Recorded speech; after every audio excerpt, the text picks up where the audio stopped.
இருக்கின்றன. இந்த பணிகளை முன்னெடுத்து செல்லும் பொழுதும் இருந்த காலத்தை மறந்து ஒன்றுபட வேண்டிய நிலையில் நாங்கள் இருக்கின்றோம். இந்த நேரத்திலே ஜனாதிபதி அவர்கள், பிரதமர் அவர்கள் ஆகியோர் எங்களுடைய நாட்டை வளமான பாதையில் இட்டுச் செல்வதற்கு பல வழிகளில் பாடுபடுகிறார்கள். அனைவருக்கும் நான் அழைப்பு விடுக்கின்றேன். பல ஆண்டுகளாக எங்களுடைய நாட்டில் வீழ்ச்சி கண்டிருந்த பொருளாதாரம் பற்றி உங்கள் முன் நான் எடுத்துச் சொன்னேன். நாங்கள் ஒற்றுமையாக இருக்க வேண்டும். இருள் இருள் என்று பேசாமல் ஒரு விளக்கை அங்கே நாங்கள் கொளுத்த வேண்டும்.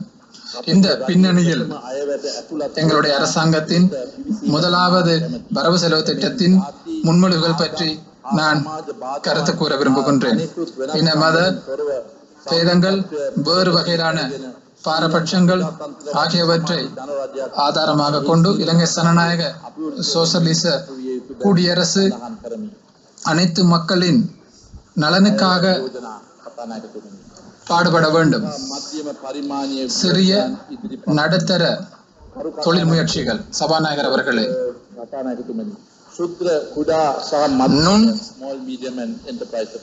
நடுத்தர பாரிய தொழில் முயற்சியாளர்கள் தொழில் வளம், வருமான பகிர்வு, பிரதேச அபிவிருத்தி, சமூக ஒருமைப்பாட்டை உருவாக்கும் பொழுதும் எங்களுடைய பொருளாதாரத்திற்கு அதிக பங்களிப்பை வழங்குகிறார்கள்.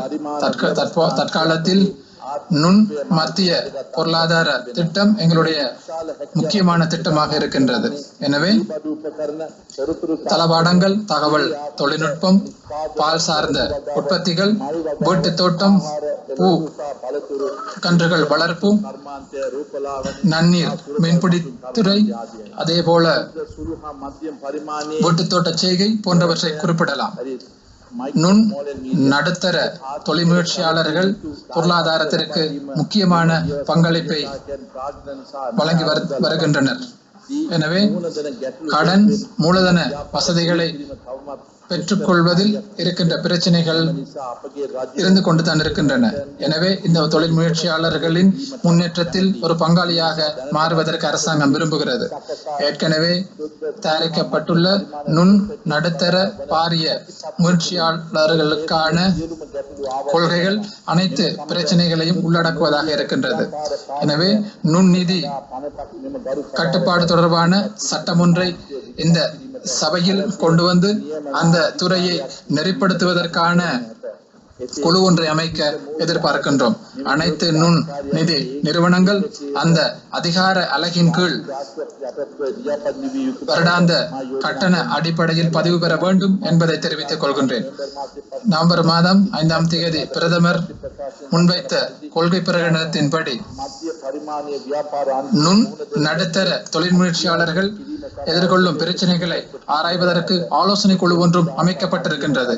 சிறிய நடுத்தர கருத்திட்ட துறையின் எதிர்காலம் பற்றி அந்த குழுவின் பரிந்துரைகளின் அடிப்படையில் நடவடிக்கை எடுக்கப்படும். எனவே நிர்வாக செலவு, இடர் வரவு நிலை ஆகியவற்றை கவனத்தில் கொள்ளும் பொழுது சிறிய நடுத்தர தொழில் முயற்சியாளர்களின் செயற்பாடுகள் கடன் பெறக்கூடிய நிலையில் இல்லை. எனவே பிணை போன்றவற்றை ஆதாரமாக வைத்துக் கொண்டு கடன் வழங்கப்படுவதனால் புதிய தொழில் முயற்சியாளர்களுக்கு, தற்போதுள்ள தொழில் முயற்சியாளர்களுக்கு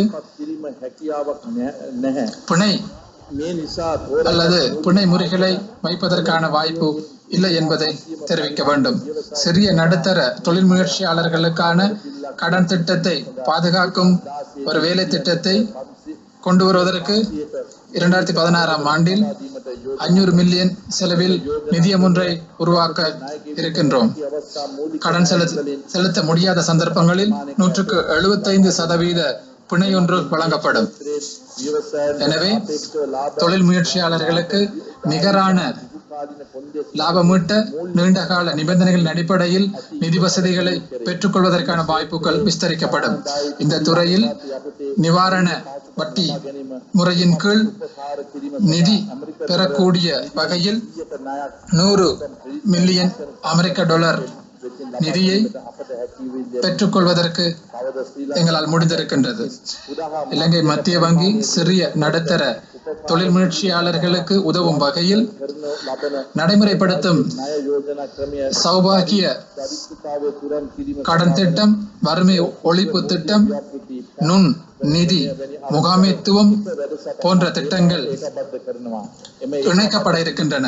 இந்த இணைப்பினூடாக சிறிய நடுத்தர பாரிய தொழில் முயற்சியாளர்களுக்கு சிறந்த சேவையை வழங்க மத்திய வங்கி எதிர்பார்க்கிறது.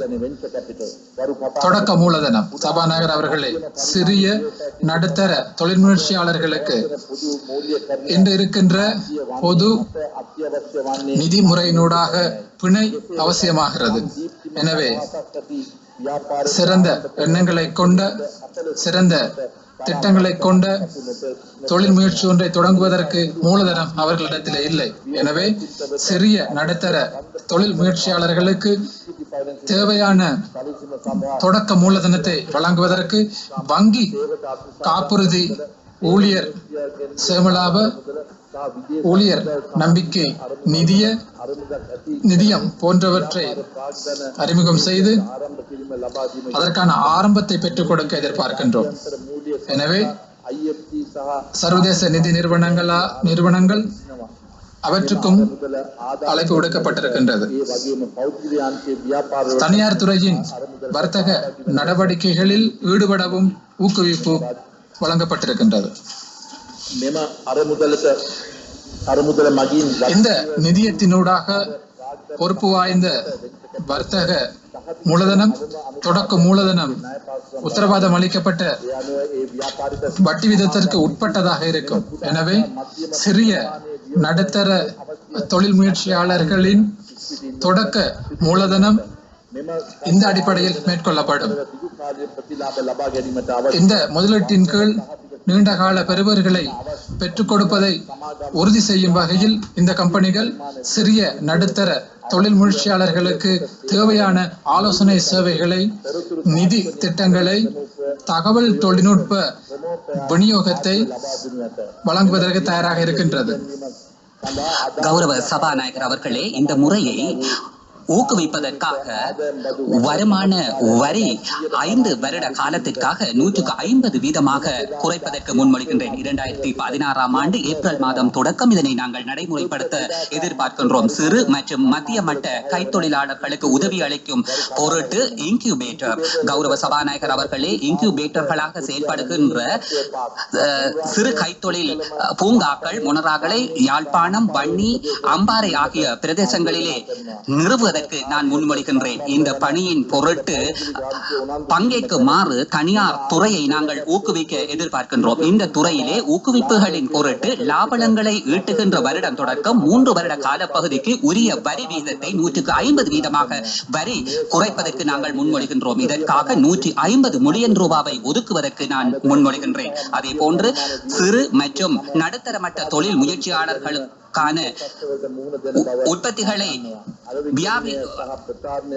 விற்பனை செய்கின்ற பொழுது பல்வேறுபட்ட பிரச்சனைகளுக்கு அவர்கள் முகம் கொடுக்கின்றார்கள் என்று நாங்கள் அறிகின்றோம். எனவே இவர்களுக்கு தேவையான சந்தை வசதிகள் வழங்கப்படும். அதே போன்று இந்த சில்லற கடைகள் மற்றும் சூப்பர் மார்க்கெட் போன்ற கடைகள் போன்றவற்றுக்கு தேவையான இடவசதிகளை நாங்கள் நியாயமான முறையில் அவர்களுக்கு பெற்றுக் கொடுத்து அவர்களுக்கு உதவி அளிக்கும் வேண்டும் என நான் இங்கே பிரிவிக்கின்றேன்.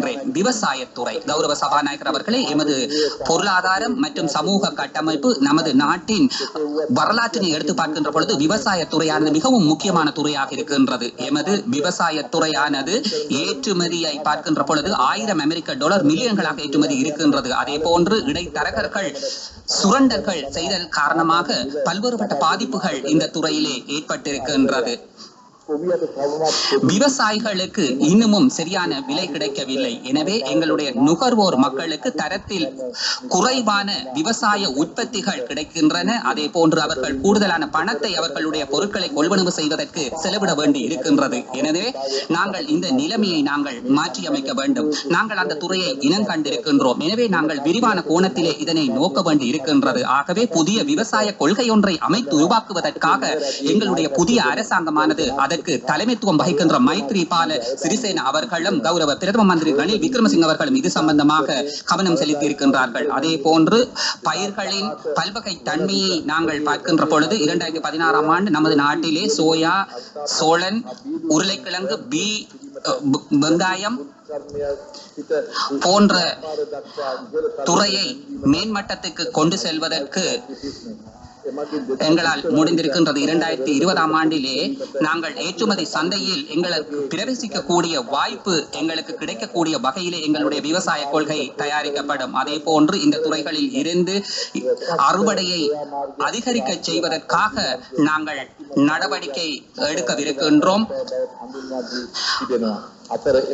அதே போன்று விவசாய துறையை நாங்கள் மிகவும் சிறந்த முறையிலே வலுவான முகாமைத்துவத்துடன் கூடிய துறையாக மாற்றியமைக்க நாங்கள் எதிர்பார்க்கின்றோம். இது சம்பந்தமாக தலைமைத்துவத்தை ஏற்பதற்கு நாங்கள் தனியார் துறையை ஊக்குவிக்க எதிர்பார்க்கின்றோம்.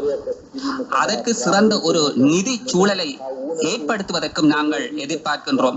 அதே போன்று பயன்படுத்தப்படாத அரச காணிகள் கோரப்படுகின்ற சந்தர்ப்பத்திலே அவற்றை பெற்றுக் கொடுப்பதற்கும் நாங்கள் தீர்மானம் மேற்கொண்டிருக்கின்றோம். கௌரவ சபாநாயகர் அவர்களே, விவசாய துறையிலே முதலீடுகளை நாங்கள் பார்க்கின்ற பொழுது குறிப்பாக ஆக்க விளைவினை அதிகரிப்புக்காக முதலீடுகள் செய்வது இன்றியமையாததாக இருக்கின்றது. இதற்காக கூடுதலான ஆக்க விளைவினை நாங்கள் உறுதிப்படுத்த வேண்டி இருக்கின்றது. தரத்தில் கூடிய விதைகளை பெற்றுக்கொள்ள கூடியதாக இருக்கின்ற நிலைமையானது முக்கியமானதாக இருக்கின்றது. எனவே தரத்தில் கூடிய நடுகை பொருட்கள் மற்றும் விதைகள் போன்றவற்றை பெற்றுக் கொடுப்பதற்கு அரசாங்கமானது நடவடிக்கை எடுக்க எதிர்பார்க்கின்றது. பயன்படுத்தப்படாத குறை பயன்பாட்டினை கொண்ட அரச காணிகளை தனியார் துறைக்கு பெற்றுக் கொடுக்கப்படும். இதற்காக 1000 மில்லியன் ரூபாய் ஒதுக்குவதற்கு நான் பிரேரணை செய்கின்றேன். தரத்தில் உயர்ந்த விதைகளை அறிமுகப்படுத்துவதற்காக சொட்டு நீர் முறைமையை பயன்படுத்துகின்ற பசுமை இளங்களை பயன்படுத்துவதற்காகவும் அந்த பசுமை தொழில்நுட்பத்தை பயன்படுத்துவதற்காகவும் அந்த விதைகளை அறிமுகப்படுத்துகின்ற கம்பெனிகளுக்காக பகுதி அளவிலாக வரி விலக்களிப்புகள் அளிக்கப்படும். இவற்றின் ஆக்க விளைவினை அதிகரிப்பதற்காக நாங்கள் திட்டங்களை வகுத்திருக்கின்றோம். இறக்குமதி வரிகளை இந்த துறை சம்பந்தமாக விலக்களிப்பதற்கு நாங்கள் முன்மொழிகின்றோம். அதே போன்று பங்கேற்பு நிலைமையின் ஊடாக இந்த துறையை வலுப்படுத்துவதற்கும் இவர்கள் இந்த துறையில் ஈடுபட்டுக் கொண்டிருக்கின்றவர்களுடைய அறிவினை நாங்கள் மேம்படுத்துவதற்கும் நடவடிக்கை எடுக்க எதிர்பார்க்கின்றோம். அதே போன்று கௌரவ சபாநாயகர் அவர்களே, களஞ்சியப்படுத்தல் மற்றும் சந்தைப்படுத்தல் ஆகிய விடயங்கள் விவசாய துறையிலே காணப்படுகின்ற பாரியதொரு பிரச்சனையாக இருக்கின்றது. 130-40 வீதமாக இருக்கின்ற அறுவடைக்கு பின்னரான சேதத்தினை குறைப்பதற்கு புதிய தொழில்நுட்பத்தை நாங்கள் அறிமுகப்படுத்தி புதிய களஞ்சியங்களை உருவாக்க வேண்டும் என நான் பிரேரிக்கின்றேன். அதே போன்று விவசாய அறுவடைகள் பெறப்படுகின்ற சந்தர்ப்பத்திலே விலைகள் குறைவடைவதன் காரணமாக ஏற்படுகின்ற பிரச்சனைகளை தடுப்பதற்கு உளுந்து, சோளம் உள்ளிட்ட உருளைக்கிழங்கு போன்ற பொருட்கள் சம்பந்தமாக களஞ்சிய வசதிகளை சிறந்த முறையில் பெற்றுக் கொடுக்க நாங்கள் எதிர்பார்க்கின்றோம். இந்த களஞ்சிய வசதிகளின் ஊடாக அவர்களுக்கு சிறந்த பெறுபவர்களை பெற்றுக் கொள்ளக்கூடியதாக இருக்கும். இதன் ஊடாக வங்கிகளின் ஊடாக இவர்கள் தங்களுடைய பணங்களை துரிதமாக அவர்கள் பெற்றுக்கொள்ளக்கூடிய வகையிலே நிதி வசதிகள் ஏற்படுத்தப்படும்.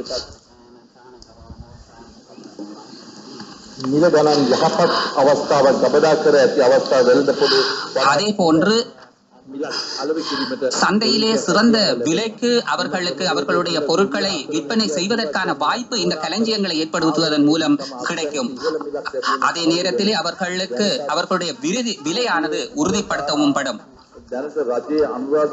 தற்போது அரசாங்கமானது அனுராதபுரை, மொன்றாகலை போன்ற மாவட்டங்களிலே இந்த களஞ்சிய வசதிகளை வழங்கி இருப்பதோடு மன்னார் மாவட்டத்தில் களஞ்சியங்கள் உருவாக்கப்பட்டு வருகின்றன. ஆகவே இந்த முறையின் ஊடாக விவசாயிகள் தங்களுடைய உற்பத்திகளை பாவனையாளர் மக்களுக்கு அனுப்புகின்ற நேரத்திலே பாவனையாளர்களுக்கும் இலகுவான விலைக்கு தங்களுடைய பொருட்களை கொள்வனவு செய்து கொள்ளக்கூடியதாக இருக்கும். ரத்னபுரி, அம்பலப்பிட்டி, கிளிநொச்சி போன்ற பிரதேசங்களிலே இவ்வாறான களஞ்சியங்களை மேலும் ஏற்படுத்துவதன் ஊடாக பாவனையாளர் மக்களுக்கு சிறந்த நன்மைகள் கிடைக்கும். இதற்காக 1000 மில்லியன் ரூபாவை நான் ஒதுக்குமாறு நான் பிரேரணை செய்கின்றேன். அதே போன்ற கௌரவ சபாநாயகர் அவர்களே, விவசாயிகளுடைய உற்பத்தி செலவுகள் மற்றும் நுகர்வோருக்கு ஏற்படுகின்ற தாக்கங்கள் என்பவற்றை கருத்தில் கொண்டு சம்பா கிலோ ஒன்றுக்கு 41 ரூபாவும், நாட்டு அரிசிக்காக 38 ரூபாய், நெல்லுக்கு உத்தரவாத விலையை பெற்றுக் கொடுக்க நான் பிரேரிக்கின்றேன். இதன் ஊடாக பாவனையாளர்களுக்கு 65 ரூபாவுக்கு 1 கிலோ அரிசினை பெற்றுக் கொள்ளக்கூடியதாக இருக்கும். கௌரவ சபாநாயகர் அவர்களே, நாட்டிலே அரிசி உற்பத்தியை நாங்கள் பார்க்கின்ற பொழுது அரிசி உற்பத்தியானது வளர்ச்சி அடைந்திருக்கின்றது. அரிசியிலே மிகை காணப்படுவதனால் சமுர்தி பெறுநர்களுக்கு இந்த மானியத்தை பெற்றுக் கொடுக்குமாறு நான் பிரேரிக்கின்றேன். அவர்களுடைய போசாக்கு மட்டம் இதன் ஊடாக அதிகரிக்கக்கூடியதாக இருக்கும். 44,000 மெட்ரிக் டன்னை நாங்கள் இதன் ஊடாக பெற்றுக்கொள்ள நாங்கள் எதிர்பார்க்கின்றோம். அரிசி ஏற்றுமதி செய்வதற்காக இப்போது காலம் பிறந்திருக்கின்றது. எனவே ஏற்றுமதி சந்தைகளை இலக்காக்கிக் கொண்டு அரிசி உற்பத்தியினை செய்வதற்கு விவசாய மக்களுக்கு உதவிகளை பெற்றுக் கொடுக்க நாங்கள் எதிர்பார்க்கின்றோம். இலங்கையின் அரிசிக்காக நாங்கள் கேள்விகளை நாங்கள் எதிர்பார்க்கின்றோம். வெளிநாட்டு சந்தைகளை நாங்கள் அடையாளம் காணவும் எதிர்பார்க்கின்றோம். அதற்கான ஊக்குவிப்புகள் மேற்கொள்ளப்படும். கௌரவ சபாநாயகர் அவர்களே, முன்னைய அரசாங்கமானது விவசாய மக்களுக்கு பல நன்மைகளை பெற்றுக் கொடுத்திருக்கின்றது. இந்த கௌரவ சபைக்கு அது நன்றாக தெரியும். உரம், விதை போன்ற வகையிலே பல விதைகள், பல சலுகைகளை விவசாய மக்களுக்கு கடந்த அரசாங்கம் பெற்றுக் கொடுத்திருந்தது. ஆனால் இந்த துறையில் இருந்து கிடைக்கப்பெற்ற பயன்கள் குறைவாக இருந்தது. இது 100க்கு 10 வீதமாக குறைவடைந்து காணப்பட்டது. அறுவடையும் குறைந்த அளவிலே கிடைத்ததன் காரணமாக சர்வதேசத்துடன் எங்களால் போட்டியிட முடியாமல் போனது. பிரதாச நெல் உற்பத்தி பிரதேசங்களிலே சமூக பிரச்சனையாக உருவெடுத்திருக்கின்ற பிரச்சனைகளை நாங்கள் பார்க்கின்ற பொழுது அந்த பிரதேசங்களிலே சிறுநீரக நோய் கூடுதலாக காணப்படுகின்றது. அதற்கான காரணியாக இந்த பசலைகளின் பயன்பாடுதான் அமைந்திருக்கின்றது என்று கண்டுபிடிக்க பட்டிருக்கின்றது. எனவே நீர் மற்றும் மண் போன்றவை மாசடைவதற்கு காரணமாக இருப்பதும் இந்த பசலையாகவே காணப்படுகின்றது. பல்வேறுபட்ட சுற்றாடல் பிரச்சினைக்கும் இது காரணமாக இருந்திருக்கின்றது. எனவே எங்களுடைய விவசாய கொள்கையை நாங்கள் சிறந்த முறையிலே வகுப்பதற்கு எதிர்பார்க்கின்றோம். எனவே நெல்லின் ஆக்க விளைவு மற்றும் பசலை என்பவை சம்பந்தமாக நாங்கள் கவனம் செலுத்த வேண்டும். நெல் விவசாயிகளுக்கு எவ்வளவு சலுகைகளை நாங்கள் பெற்றுக் கொடுத்தாலும் அவர்கள் இன்னமும் நமது நாட்டிலே சமூகத்திலே சுரண்டலுக்கு உள்ளாகின்ற ஒரு பகுதியாக காணப்படுகின்றார்கள். ஆகவே பாவனையாளர் மக்களுக்கும் அதன் ஊடாக நன்மைகள் கிடைக்கவில்லை. பாவனையாளருக்கு அதன் ஊடாக நன்மைகள் கிடைக்காத நிலையிலே விவசாயிகளுக்கும் அதன் ஊடாக நன்மைகள் கிடைக்கப்படவில்லை.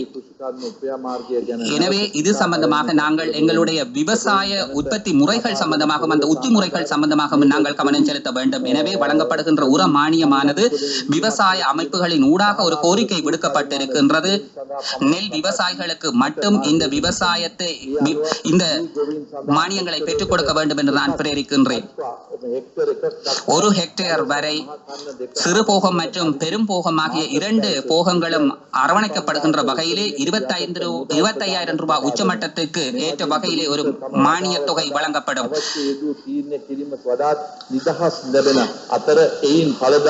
இதன் ஊடாக ஆக்க விளைவினை அதிகரிக்க கூடியதாக இருக்கும் என நான் நம்புகின்றேன். இதற்காக 35,500 மில்லியன் ரூபாவை ஒதுக்குவதற்கு நான் பிரேரித்திருக்கின்றேன். 2015ஆம் ஆண்டிலே 34 மில்லியன் ரூபாவை ஒதுக்கப்பட்டிருந்தது. 100க்கு 8.5 வீதமான வளர்ச்சி தற்போது காணப்பட்டிருக்கின்றது. பல வகைகள் மற்றும் மரக்கறி போன்ற விடயங்களை நாங்கள் எடுத்து பார்க்கின்ற பொழுது உள்நாட்டு மற்றும் வெளிநாட்டு சந்தை வாய்ப்புகளை பெற்றுக்கொள்ளக்கூடிய வகையிலே பல வகைகள் மற்றும் மரக்கறி வகைகள் உற்பத்தி செய்யப்படவில்லை.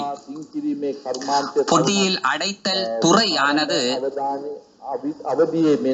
ஆரம்ப தருணத்திலும் முன்னேற்றம் அடையாத மட்டத்திலும் காணப்படுகின்றது. ஆகவே இந்த துறையின் முன்னேற்றத்திற்காக இந்த துறையிலே ஈடுபடுகின்றவர்களுக்கு வழங்கப்படுகின்ற கடன்களுக்கு ஒரு சில வட்டி சலுகைகளை பெற்றுக் கொடுக்க வேண்டும் என்று நான் பிரேரிக்கின்றேன். இறக்குமதி வரியை அகற்றி பொருத்தமான குறைத்தல்களை செய்ய நான் முன்மொழிகின்றேன். அதே போன்று தொழில்நுட்பம் சிறந்த முறையிலே முன்னேற்றப்படுவதன் ஊடாக இந்த துறையினை நாங்கள் முன்னேற்றலாம். தனியார் துறையினை இதற்காக நாங்கள் ஊக்குவிக்க எதிர்பார்க்கின்றோம். பயன்படுத்தப்படாத அரச காணிகளை மரக்கறி மற்றும் பல வகை விவசாயிகளுக்கு பெற்றுக் கொடுப்பதற்கு நடவடிக்கை எடுக்கப்படும். நுவரெலியா, தம்புள்ளை, அம்பிலிபிட்டிய, கெப்பட்டிபொல மற்றும் தம்பத்துகம ஆகிய பிரதேசங்களிலே மரக்கறி மற்றும் பல வகை களஞ்சிய வசதிகளை ஏற்படுத்துவதற்கு நாங்கள் நடவடிக்கை எடுக்கவிருக்கின்றோம். இதன் ஊடாக சந்தையிலே சிறந்த வாய்ப்புகள் இவர்களுக்கு கிடைப்பதோடு இவைகள் பழுதடைவதும் குறைவடைவதாக இருக்கின்றது. இதற்காக 2000 மில்லியன் ரூபாவை ஒதுக்குமாறு நான் பிரேரிக்கின்றேன். பால் துறை, உள்ளூர் பால் துறையானது மிகவும் வரையறுக்கப்பட்டதாகவே இந்த துறை இப்போது காணப்படுகின்றது. இந்த துறையை ஊக்குவிப்பதற்கும் இறக்குமதியை குறைப்பதற்கும் கடந்த கால அரசாங்கம் முயற்சிகளை மேற்கொண்டது. அதனை நாங்கள் பாராட்டுகின்றோம். அரசாங்கத்தின் கொள்கையானது உள்ளூர் பால் உற்பத்தியாளர்களை முன்னேற்றுவதாகும். கடந்த அரசாங்கமானது பாலின் விலையை குறைத்ததுடன் யோகட் விலையை கூட்டியிருந்தது. 400 கிராம் பால்மா ஒன்றின் விலை உச்ச சில்லற விலையாக 325 தொடக்கம் 295 ரூபாய் வரை குறைப்பதற்கு நான் முன்மொழிகின்றேன். இவ்வாறு விற்கப்பட்ட 400 கிராம் பால் பொட்டி ஒன்றுக்காக அரசாங்கமானது 130% சலுகை ஒன்றை உள்ளூர் பால் உற்பத்தியாளர்களுக்கு பெற்றுக் கொடுப்பதற்கு 1000 மில்லியன் ரூபாவை ஒதுக்குமாறு நான் பிரேரிக்கின்றேன். இதன் ஊடாக உற்பத்திக்கு உதவி அளிக்கின்ற அதே வேளையிலே செலவினங்களையும் குறைத்துக் கொள்ளக்கூடியதாக இருக்கும். உள்ளூர் பால் உற்பத்தியானது இந்த துறையின் மூலம் நாங்கள் நல்ல அபிவிருத்தியை நாங்கள் பெற்றுக் கொள்ளக்கூடியதாக. மீன்பிடித்துறை கௌரவ சபாநாயகர் அவர்களே, நமது நாட்டிலே நமது நாடு தீவாக இருந்தாலும் $150 மில்லியன்கள் மீன் இறக்குமதி செய்யப்படுகின்றது. களஞ்சிய வசதிகள் இன்மை, தங்களுடைய தொழில் முயற்சிகளை முன்னேற்றுவதற்காக புதிய சந்தைகள், நிதி வசதிகள் போன்றவை சம்பந்தமாக இருக்கின்ற குறைபாடுகளின் காரணமாக மீன் உற்பத்தியாளர்கள் பாரதூரமான பிரச்சனைகளுக்கு முகம் கொடுத்து கொண்டு வருகின்றார்கள். ஆகவே இந்த கைத்தொழில் துறையிலே ஈடுபட்டு கொண்டு வருகின்றவர்களை பாதுகாப்பது அரசாங்கத்தின் பொறுப்பாக இருக்கின்றது. உண்மையிலே இவர்கள் கடலிலே பல்வேறுபட்ட பிரச்சனைகளுக்கு முகம் கொடுக்கின்றார்கள். எனவே 1 மில்லியன் ரூபாயிலான ஆயுள் காப்புறுதி ஒன்றை இவர்கள் சம்பந்தமாக நாங்கள் அறிமுகப்படுத்த எதிர்பார்க்கின்றோம். கௌரவ சபாநாயகர் அவர்களே, கடந்த 5 வருட கால பகுதியை எடுத்து பார்க்கின்ற பொழுது வருடாந்தம் 1000 மில்லியன் ரூபாய் மீன்கள் இந்த நாட்டுக்கு இறக்குமதி செய்யப்படுகின்றது. எனவே இந்த துறையின் முன்னேற்றத்தை கருத்தில் கொண்டு தனியார் துறை இது சம்பந்தமாக ஊக்குவிக்கப்படும். லக்ஸதொச கம்பெனியின் ஊடாக உற்பத்திகளை மீண்டும் கொள்வனவு செய்வதற்கான ஒரு குறிமுறை ஒன்றை ஏற்படுத்துவதற்கு நான் முன்மொழிகின்றேன். அத்தோடு அவற்றின் விலை 125 ரூபாய் சலுகை விலையிலே விற்பனை செய்வதற்கு நாங்கள் எதிர்பார்க்கின்றோம். வாழ்க்கை செலவினை குறைப்பதற்கு இது ஒரு உந்து சக்தியாக அமைக்கும். லக்ஸதொசவிலே இந்த மீன்களின் விலையை குறைப்பதற்கு நாங்கள் எதிர்பார்க்கின்றோம். அதே போன்று உள்ளூர் மீன்பிடித்துறையை பாதுகாப்பதற்காக மீன் உற்பத்தி மற்றும் இறக்குமதி என்பவற்றுக்காக விசேட இறக்குமதி பொருட்களை 150% அதிகரிப்பதற்கு நாங்கள் எதிர்பார்க்கின்றோம். இது உள்ளூர் மீன்பிடி கைத்தொழில் துறையின் ஒரு தேவையாக இனங்காணப்பட்டிருக்கின்றது. எனவே உள்ளூர் மீன்பிடி துறைக்கு தேவையான வசதிகளை பெற்றுக் கொடுப்பதற்காக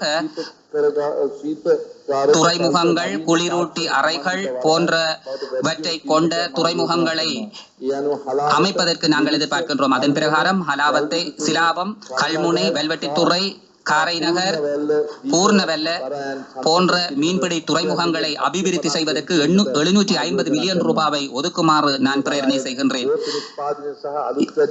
படகுகள் உற்பத்திக்கும் இதிலே வசதிகள் வழங்கப்படும். We would basically be tabling from 149 to 150, sir. 145, 150 வரையில் நான் சபாபீடத்தில் சமர்ப்பிக்கின்றேன். 159 வரையில்.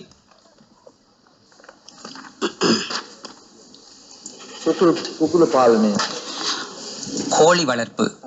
Tabling up to 154, sir.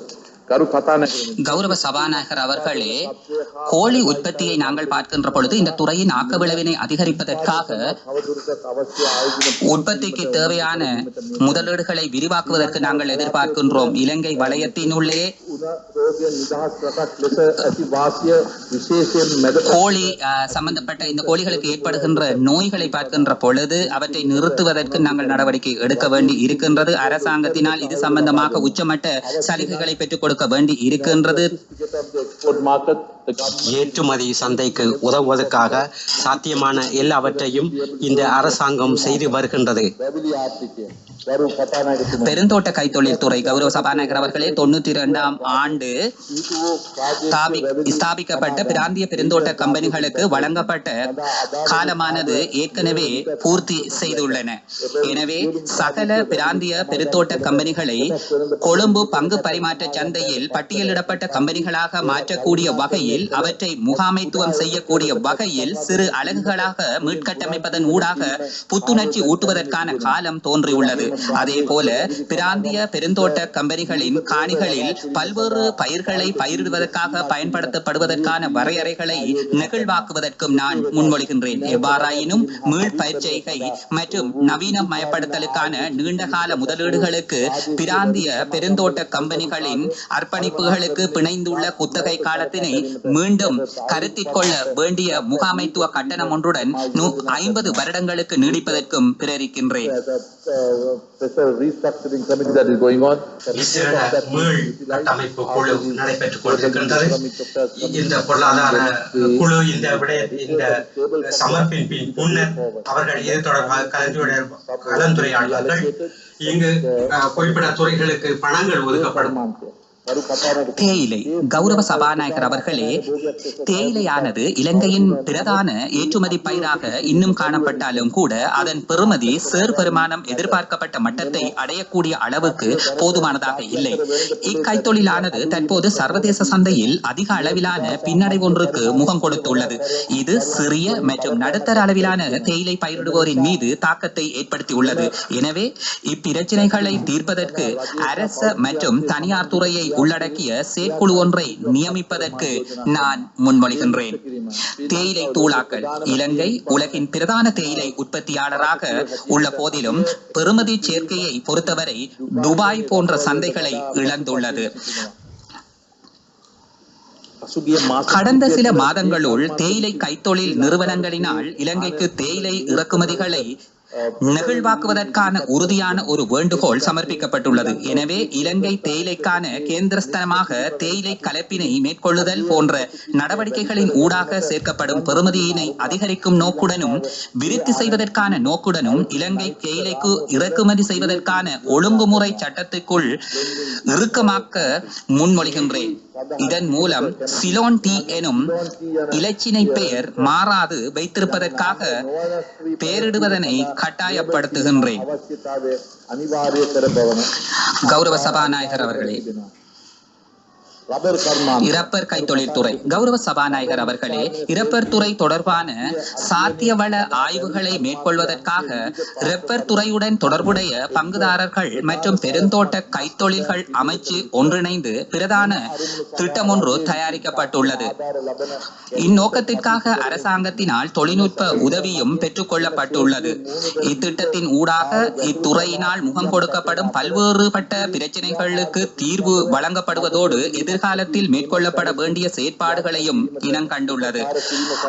அதேபோன்று கைத்தொழிலாளர்களுக்கு இறக்குமதியை இறுக்கமற்றதாக்குவதை விட உள்நாட்டு இறப்பரை பயன்படுத்துமாறு நான் தயாரிப்பாளர்களிடம் வேண்டிக் கொள்கின்றேன். இத்திட்டங்களை நடைமுறைப்படுத்துவதற்கு ஆதரவளிக்கும் நோக்குடன் பெருந்தோட்ட கைத்தொழில்கள் அமைச்சுக்கு 100 மில்லியன் ரூபாயை ஒதுக்கீடு செய்வதற்கு நான் முன்மொழிகின்றேன். தெங்கு கைத்தொழில் தெங்கு கைத்தொழிலும் ஏற்கனவே பெறுமதிசேர் பிரச்சினைக்கு முகம் கொடுத்துள்ளது. இதற்கான காரணம் தேங்காய் உற்பத்தியில் குறிப்பிடத்தக்க அளவிலான பங்கு உணவு தயாரிப்பதற்காக வீடுகளில் பயன்படுத்தப்படுவதேயாகும். தெங்கு கைத்தொழிலாளர்களின் வேண்டுகோளுக்கு இணங்க குறிப்பிட்ட அரசாங்க நிறுவனங்களினால் நிர்வகிக்கப்படும் துறைகளுக்குள் மேற்கொள்ளப்படும் இனங்காணப்பட்ட பெறுமதிசேர் செயற்பாடுகளுக்கு தேங்காய்களை இறக்குமதி செய்வதற்கு முன்மொழிவதோடு இவ்வுற்பத்தி பொருட்கள் பின்னர் ஏற்றுமதி செய்யப்படும். இவ்வாறு பிரேரிக்கப்படும் தேங்காயை இறக்குமதி செய்வதற்கான அனுமதியானது மிகவும் கடுமையாக ஆராயப்பட்டு தேவை அவசியம் கருதியே மேற்கொள்ளப்படுகின்றது. அவ்வாறு தெங்கு மேம்பாட்டு நடவடிக்கை உள்ளடங்கலாக தெங்கு பயிற்சிகையின் புனருத்தாரண நிகழ்ச்சி திட்டத்திற்கு 250 மில்லியன் ரூபாயை ஒதுக்கீடு மேற்கொள்வதற்கும் நான் முன்மொழிகின்றேன். தேயிலை மற்றும் ரப்பர் தொழில்துறைகளுக்கான சலுகைகளை வழங்குவதற்காக இப்பெருந்தோட்ட துறைகளில் உள்ள கம்பெனிகளுக்கு 2 வருட வரி விலக்கு வழங்கப்படும். தேயிலை, ரப்பர் மற்றும் தெங்கு கைத்தொழிலினை விருத்தி செய்வதற்காக மிகவும் விரிவான முறையில் ஆராய்ச்சிகளை மேற்கொள்வதற்கு அவசியமாக உள்ளதோடு அக்கண்டுபிடிப்புகள் வாயிலாக தேயிலை ஆராய்ச்சி நிறுவனம், ரப்பர் ஆராய்ச்சி நிறுவனம் மற்றும் தெங்கு ஆராய்ச்சி நிறுவனம் ஆகிய நிறுவனங்களை பலப்படுத்துவதற்கும் அதன் மூலம் அந்நிறுவனங்களினால் உற்பத்தி திறனை அதிகரித்தல், பயிர்களை பன்முகப்படுத்தல் ஆகிய தொடர்பாக ஆராய்ச்சிகளில் ஈடுபடுவதற்கும் ஊக்குவிக்கின்றேன். இந்நோக்கத்திற்காக 200 மில்லியன் ரூபாய்களை 2 வருட கால பகுதிக்குள் ஒதுக்கீடு செய்வதற்கும் நான் முன்மொழிகின்றேன். ஏனைய பயிர் வகைகள் கௌரவ சபாநாயகர் அவர்களே, இக்கைத்தொழிலுக்கு உதவுவதற்காக சீனி ஆராய்ச்சி நிர்வாகம், பனை ஆராய்ச்சி நிர்வாகம் என்பன வலுவூட்டப்படுவதற்கும் அதற்காக 100 மில்லியன் ரூபாயை ஒதுக்கீடு செய்வதற்கும் நான் முன்மொழிகின்றேன். அரசாங்கத்தின் ஆதரவு கிடைக்காமையினால் கடந்த தசாப்த காலத்தில் பாக்கு உற்பத்தியானது புறக்கணிக்கப்பட்டிருந்தது. எனவே இக்கைத்தொழிலை விருத்தி செய்வதற்கான ஆற்றலை கருத்தில் கொண்டு வர்த்தக ரீதியாக பாக்கினை பயிரிடுவதற்கு ஊக்குவிக்கப்படுவதோடு பாக்கினை சேகரிக்கும் வலயங்களையும் நிறுவதற்கு நான் முன்மொழிகின்றேன். கௌரவ சபாநாயகர் அவர்களே, பாக்குக்கு பெறுமதி சேர்த்தல் இது ஒரு நாட்டுக்கு பெரும் வளமாகும். இதற்கான பதிவு செய்யப்பட்ட ஒரு முறையை நாங்கள் நடைமுறைப்படுத்தி முடிமான வரையில் இந்த நாட்டில் இவற்றை நாங்கள் உச்சப்படுத்துவதற்கு எண்ணியிருக்கின்றோம். வாசனை திரவியங்களும் அவை சார்ந்த உற்பத்தி பொருட்களும் 170 வரை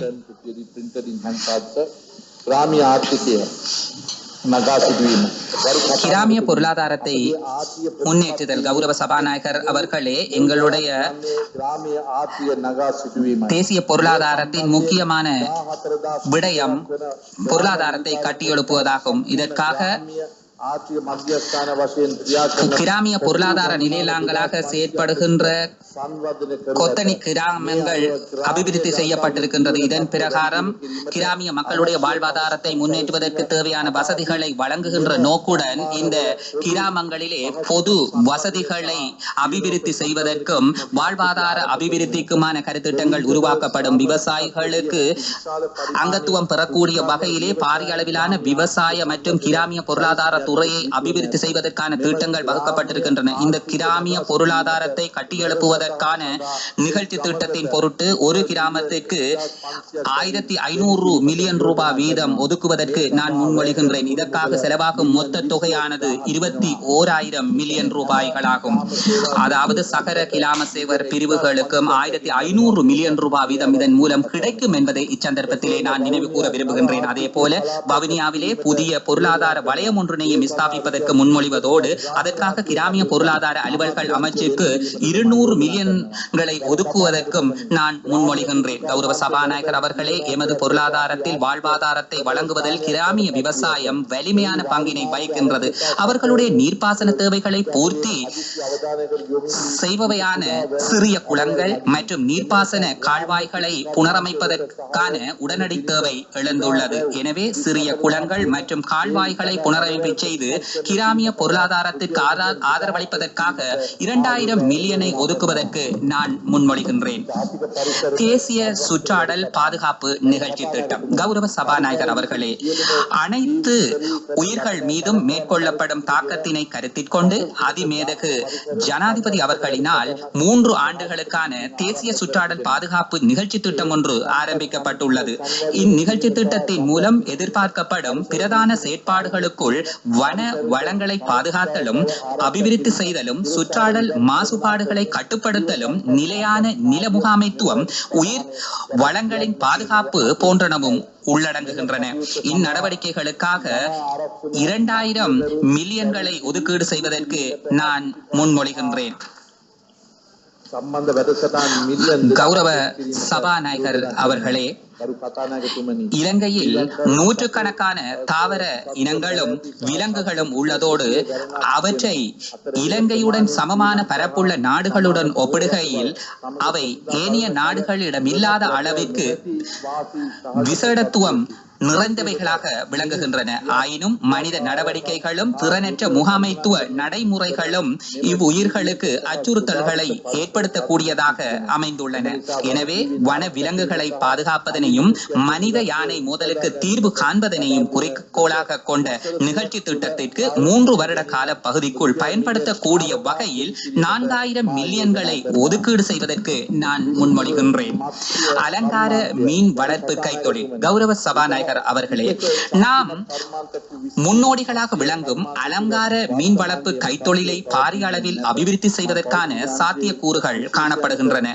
நான் தனியார் துறையை விசேடமாக நாட்டின் இளைஞர்களை இக்கைத்தொழிலில் ஈடுபடுமாறு ஊக்குவிக்க விரும்புகின்றேன். அதே போல இக்கைத்தொழிலில் வியாபாரத்தினை ஆரம்பிப்போருக்கு சலுகை அடிப்படையிலான கடன் வசதிகளை வழங்குவதற்கும் முன்மொழிகின்றேன். ரத்தின கற்களும் ஆபரணங்களும். கௌரவ சபாநாயகர் அவர்களே, இலங்கையின் ரத்தின கற்கள் மற்றும் ஆபரணங்கள் கைத்தொழிலுக்கு 2500 ஆண்டுகளுக்கும் அதிகமான நீண்ட வரலாறு இருந்தாலும் கூட இக்கைத்தொழிலில் உள்ள இயலளவுகள் பூரணமாய் பயன்படுத்தப்படாமல் காணப்படுகின்றன.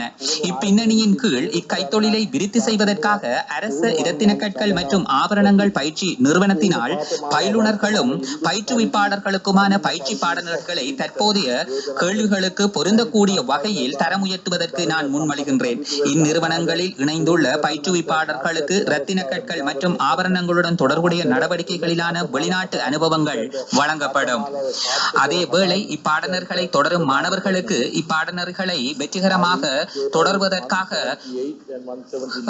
புலமை பரிசில்களும் வழங்கப்படும்.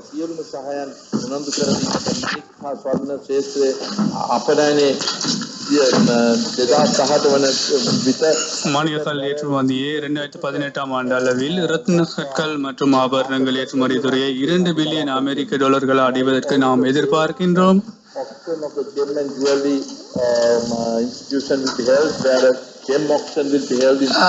மாணிக்கக்கல் வியாபாரம் நடைபெறும். அத்தோடு அதுக்குரிய அந்த திருட்டப்படாத மாணிக்க கற்களுக்கும் உரிய விலைகள் பெற்றுக் கொடுக்கப்படும். அதன் விளைவாக நாங்கள் மாணிக்க கற்களுடைய விற்பனையை ஊக்குவிப்பதற்கு முயற்சிக்கின்றோம்.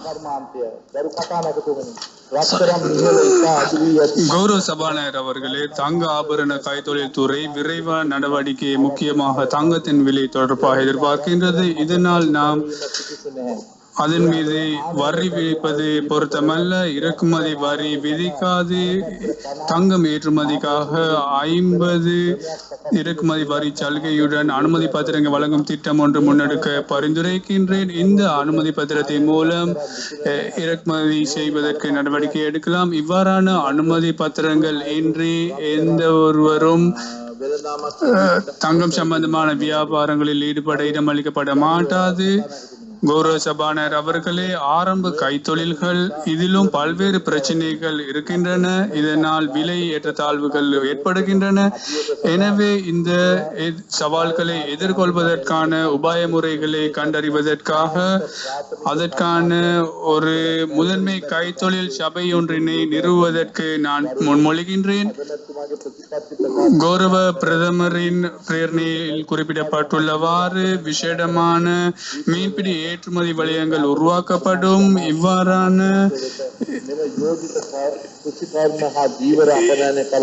இந்த விவசாய மற்றும் மீன்பிடி ஏற்றுமதி வலயங்களை ஏற்படுத்துவதற்காக 2000 மில்லியன் ரூபாய் ஒதுக்கப்படும். பொருளாதாரத்தை டிஜிட்டல் மயப்படுத்தல். கௌரவ சபாநாயகர் அவர்களே, டிஜிட்டல் மயப்படுத்தல் என்று பல நாடுகளில் பிரபல்யம் அடைந்துள்ளது. இதற்காக தரவுகளை நிர்ணயிக்கும் முறைமைகள் அதே போன்று பெறுமதியை சேர்ப்பது அவசியமாகும். இவ்வாறான வேலை திட்டங்களின் மூலம் தகவல் தொழில்நுட்ப துறையை உச்ச மட்டத்துக்கு கொண்டு செல்ல முடியும். உலகின் ஏனைய நாடுகளில் காணப்படுகின்ற நிலைமைக்கு இதனை கொண்டு செல்ல முடியும். நிர்வாகத்துறைக்கும் இதனை விஸ்தரிக்க முடியும்.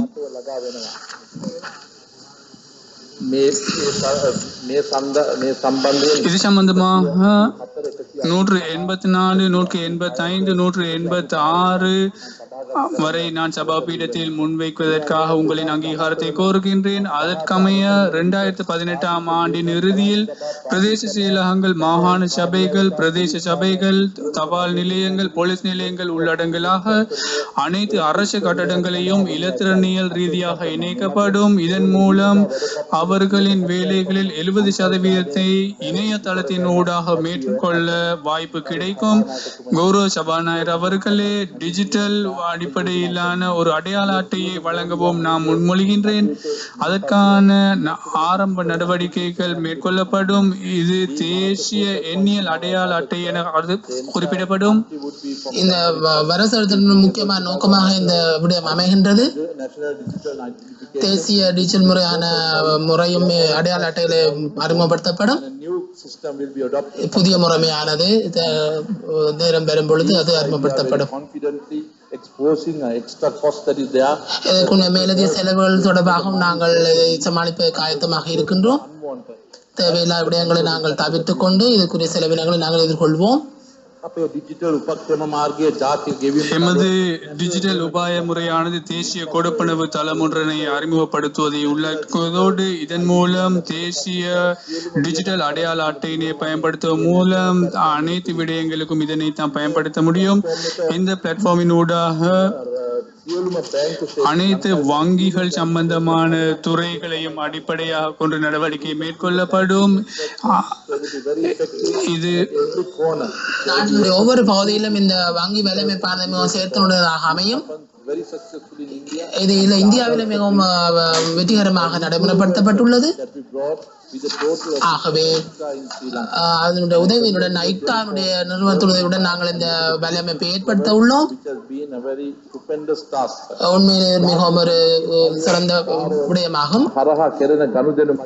தேசிய கொடுப்பனவு தளத்தின் ஊடாக மேற்கொள்ளப்படும் கொடுக்கல் வாங்கல்களின் மூலம் சந்தையின் பண புழக்கமும் பண மிதப்பும் குறைக்கப்படுவதன் மூலம் வினைத்திறனை விருத்தி செய்வது அரசாங்கத்தின் சேமிப்பை கொண்டு வர வாய்ப்பாக இருக்கும். And 190 up to 193, sir, I would basically see also 90 தொடக்கம் 190 வரையான ஆவணங்களை நான் இப்பொழுது சபையில் சமர்ப்பிப்பேன்.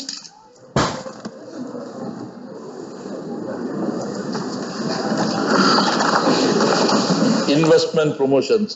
முதலீட்டு ஊக்குவிப்பு Processing, we have allocated 10 billion rupees because 10 billion ரூபாய்கள் இந்த ரிச்சர்ட் மயமாக்கல் செயல்முறைக்கு நாங்கள் ஒதுக்கியுள்ளோம். 10,000 million will be அதோடு 10,000 மில்லியன் ரூபாய்கள் இந்த செயல்முறைக்கு ஒதுக்கப்பட்டுள்ளது.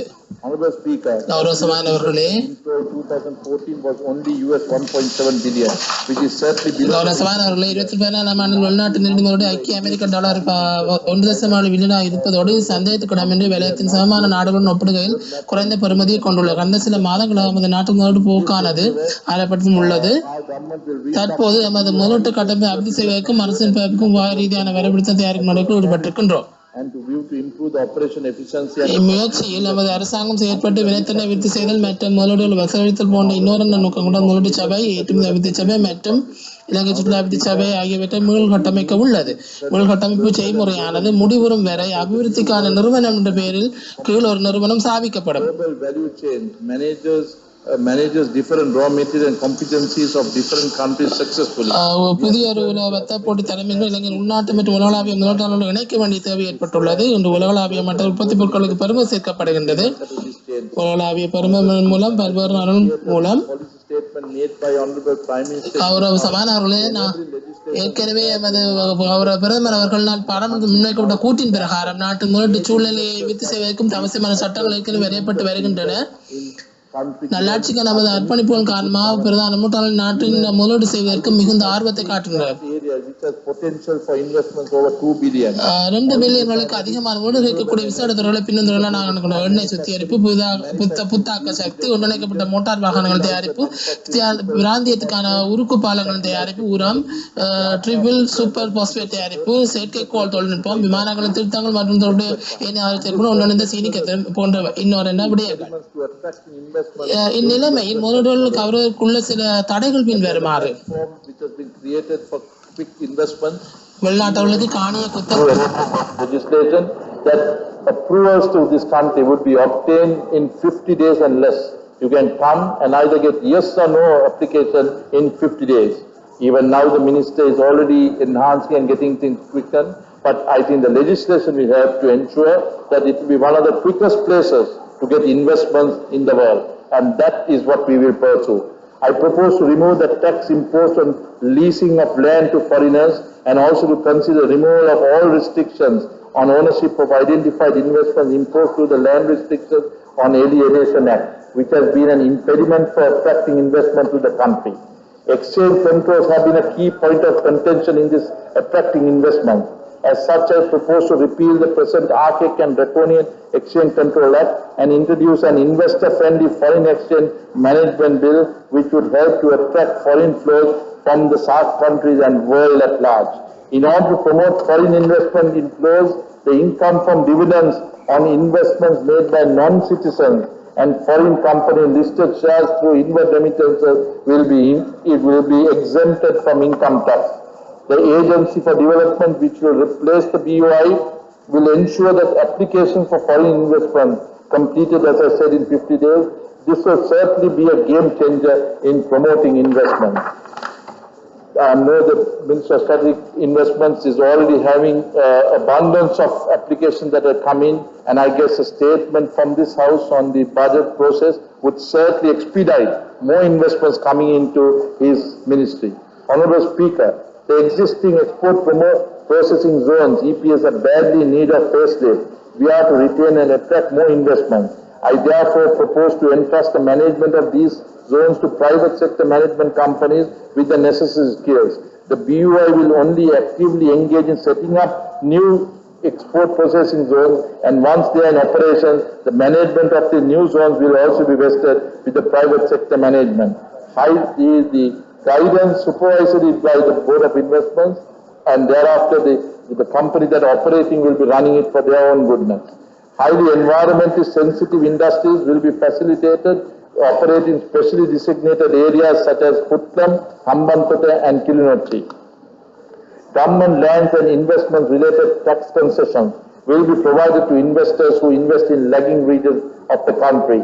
Given that the government's policy of ensuring an equitable development in all parts of the country, in order to encourage the investor to invest in these areas, I propose to grant a 50% tax reduction for a period of 5 years to any new company setting up facilities in such areas with a minimum investments of $10 million, excluding land and building, or 500 new employment opportunities with the new EPF numbers.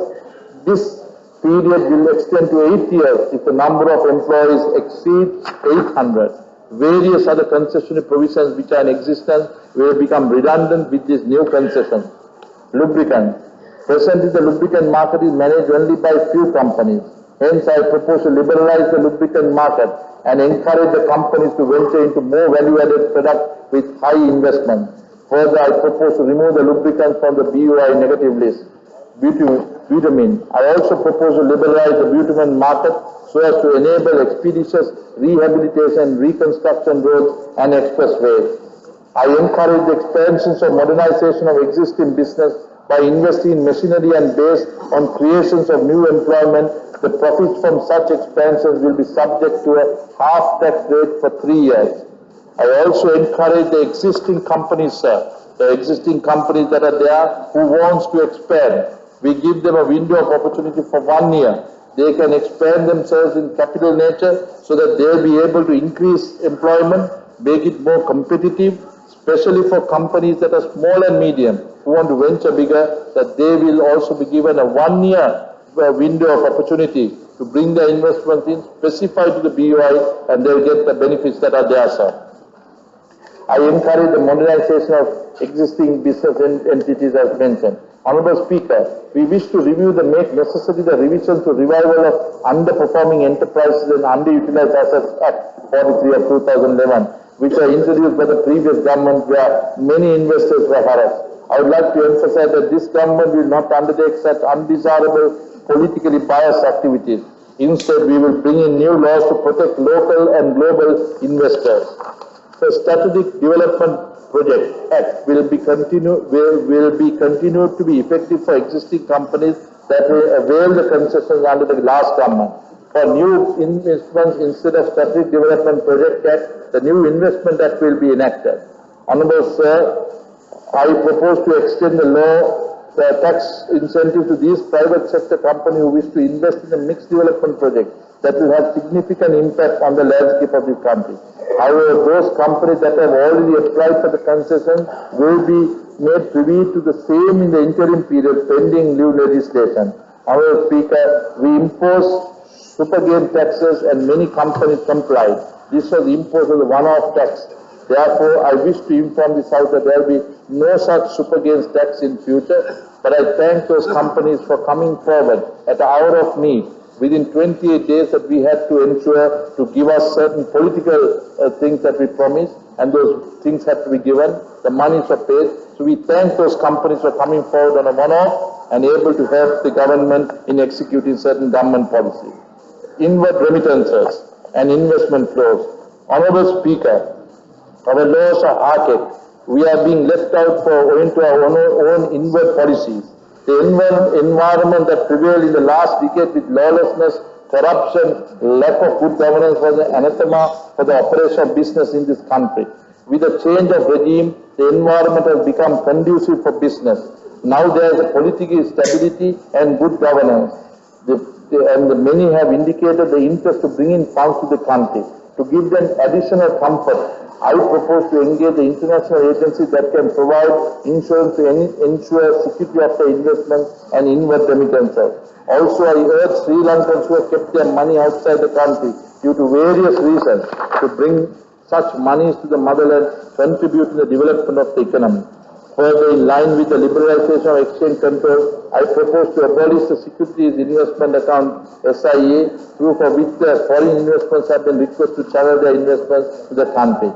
Instead, I propose the investors should be allowed to bring in their money to Sri Lanka through any bank account existing in the formal banking system. The government shall not take any criminal acts against any person making inward remittance of such money held overseas through the banking channels, except in instances where the proceeds are result of terrorism, drug trafficking, human trafficking and corruption. I also propose to extend the scope of exemption available under the Inland Revenue Act for services rendered outside Sri Lanka, provided all transactions are made through the banking channels. Therefore, I encourage entities to make use of their provisions, sir. Honorable Speaker, the sea routes passing Hambantota port used by nearly 35,000 ships, including 4,500 oil tanks annually. However, at present, our bunkering industry caters to only a few bigger ships annually, and this is reason because are selected and given to a few. As such, given the enormous potential, I encourage the private sector to engage in deep sea bunkering, for such licenses will be issued through competitive, transparent bidding process. However, Speaker, encouraging shipbuilding, shipbreaking and ship repairing activities for such, I propose to allocate the government land in Hambantota and Trincomalee for such purposes. We also encourage the private sector to partner the public sector in manufacturing triple superphosphate in the country. This will result in generating saving foreign exchange due to reduction in fertilizer import, which will also be providing relief to the farmers through affordable fertilizer.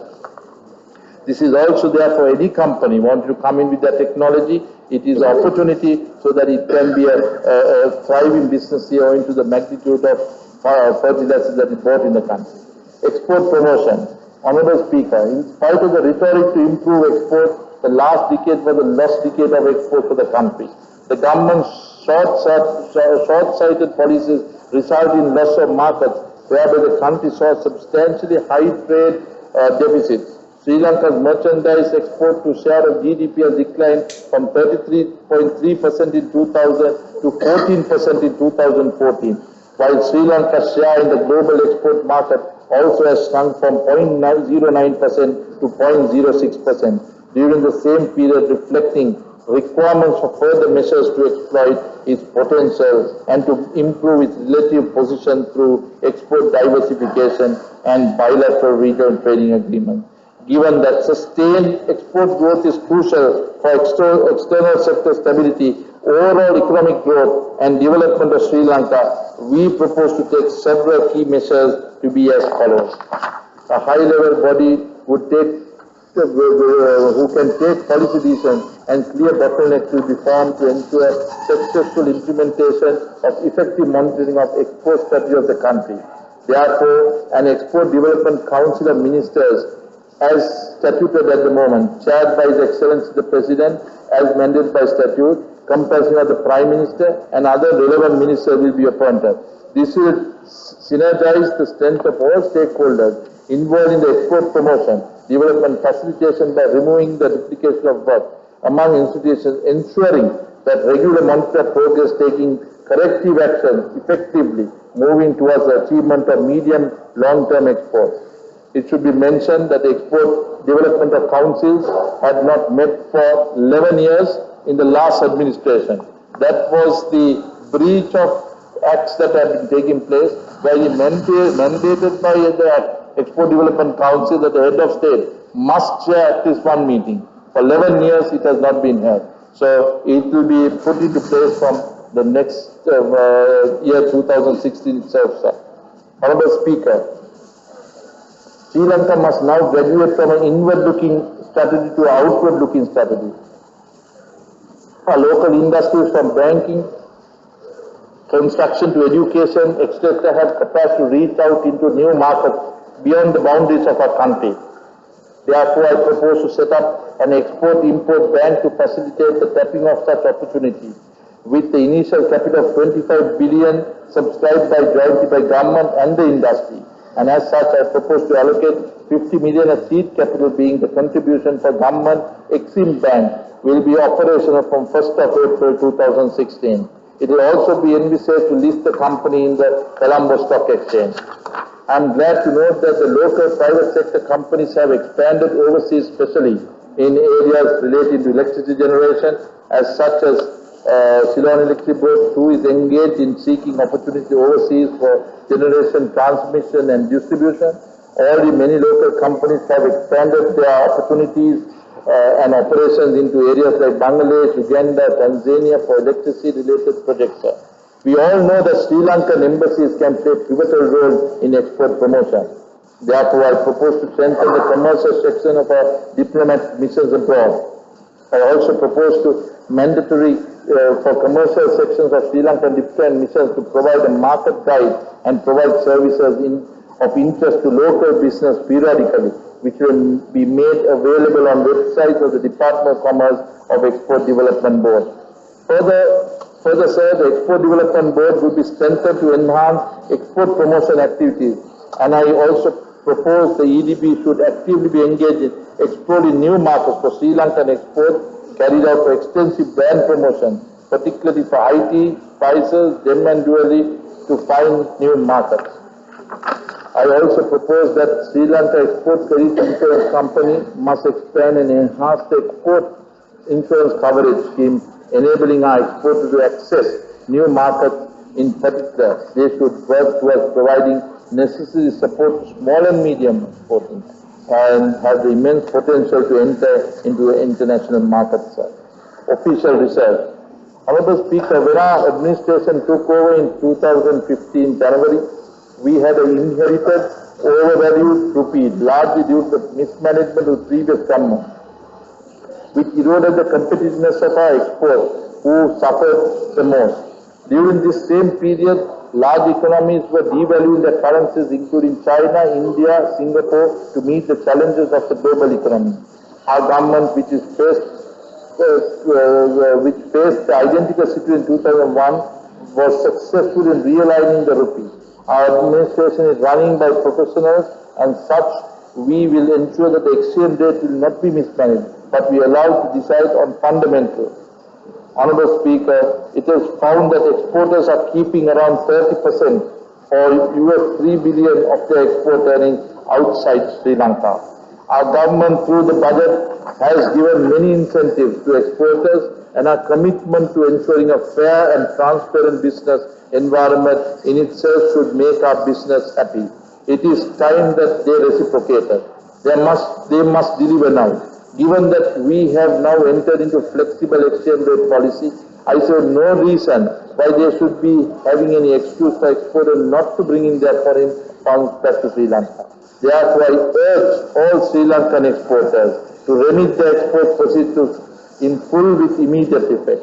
This will further strengthen the macro fundamentals that will create to platform a better economic environment. I am sure, true Sri Lankan, you would not let Mother Lanka down. This is your turn. Honorable Speaker, I do not have to re-emphasize the importance of strengthening the foreign reserves to improve the resilience of our company.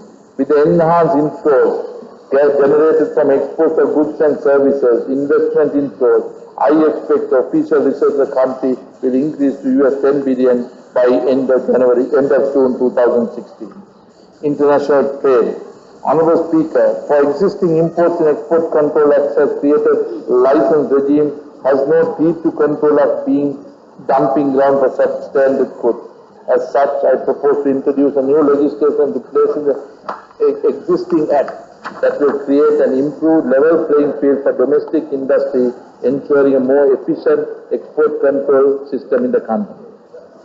In order to strengthen our international trade policy framework, the government plans to incorporate international trade agencies. Also propose to explore the possibility of entering into free trade agreements with countries such as USA, China, South Korea, Singapore, Australia, South Africa and Japan. Also to enhance exports to EU through the GSP scheme that will be recipient hopefully by June. Land. Honorable Speaker, to maximize the use of government land and curb fraudulent deals related to land, I propose to introduce a land bank, which will be an electronic database of state-owned land. I propose to allocate 500 million for purpose. ICTA will ensure quick migration into electronic database. Subsequently, this database can be extended to contain records of privately owned land.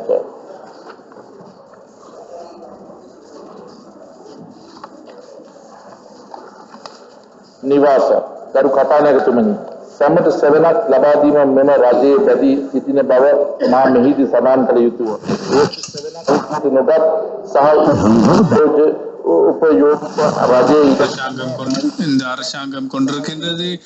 இதற்காக பயன்படுத்தப்படாதுள்ள அரசாங்க காணிகளை வீடுகளை நிர்மாணிப்பதற்காக விடுவிக்க நாம் நடவடிக்கை எடுப்போம். சேரிகளில் வாழும் மக்களை எதிர்நோக்கி வருகின்ற கஷ்டங்களை நான் அறிந்தவன். இன மத பேதங்கள் இன்றி அவர்களின் பொருளாதார ரீதியாகவும் சுகாதாரம், கல்வி, சமூக அபிவிருத்தி என்பவற்றில் மாத்திரமன்றி அரசியலிலும் அவர்களின் கஷ்டங்கள் தாக்கம் செலுத்துகின்றன. எமது நாட்டு பிரஜைகளான இவர்களின் பிரச்சனைகளை தீர்த்து வைப்பது எமது கடமையாகும். அதற்கமைய அவர்களுக்கு அரச தனியார் துறையின் பங்குடைமையின் கீழ் 1,00,000 வீடுகளை 5 வருடங்களுக்குள் நிர்மாணிக்க நான் முன்மொழிகின்றேன். அவர்களின் வாழ்வாதாரத்தையும் சமூக வலையமைப்பைக்கும் பாதிப்புக்குள்ளாத வகையில் மீண்டும் அவர்களை மீள குடியமர்த்துவதற்கும் பொறுப்புடன் செயற்படுவோம். நடுத்தர மட்டத்திலான அரசாங்க மற்றும் தனியார் துறை ஊழியர்களுக்கு 1,50,000 வீடுகளை, அரச துறையில் உள்ள சிரேஷ்ட அதிகாரிகளுக்கு 5,000 வீடுகளையும் தனியார் துறையின் உதவியுடன் நிர்மாணித்து பெற்றுக் கொடுக்க அரசாங்கம் உத்தேசிக்கின்றது. கொழும்பு, யாழ்ப்பாணம், கண்டி, மாத்தறை, மட்டக்களப்பு, புத்தளம், குருநாகல் ஆகிய இடங்களில் இருக்கின்ற அரச காணிகளில் இந்த வீடுகள் நிர்மாணிக்கப்படும். இந்த வீடுகளை நிர்மாணிப்பதற்காக அரசாங்க ஊழியர்களுக்கு கடன் வசதி வழங்கப்படும். தனியார் துறை முதலீட்டாளர்களுக்கு அரை வரி விடுமுறை வழங்கப்படும்.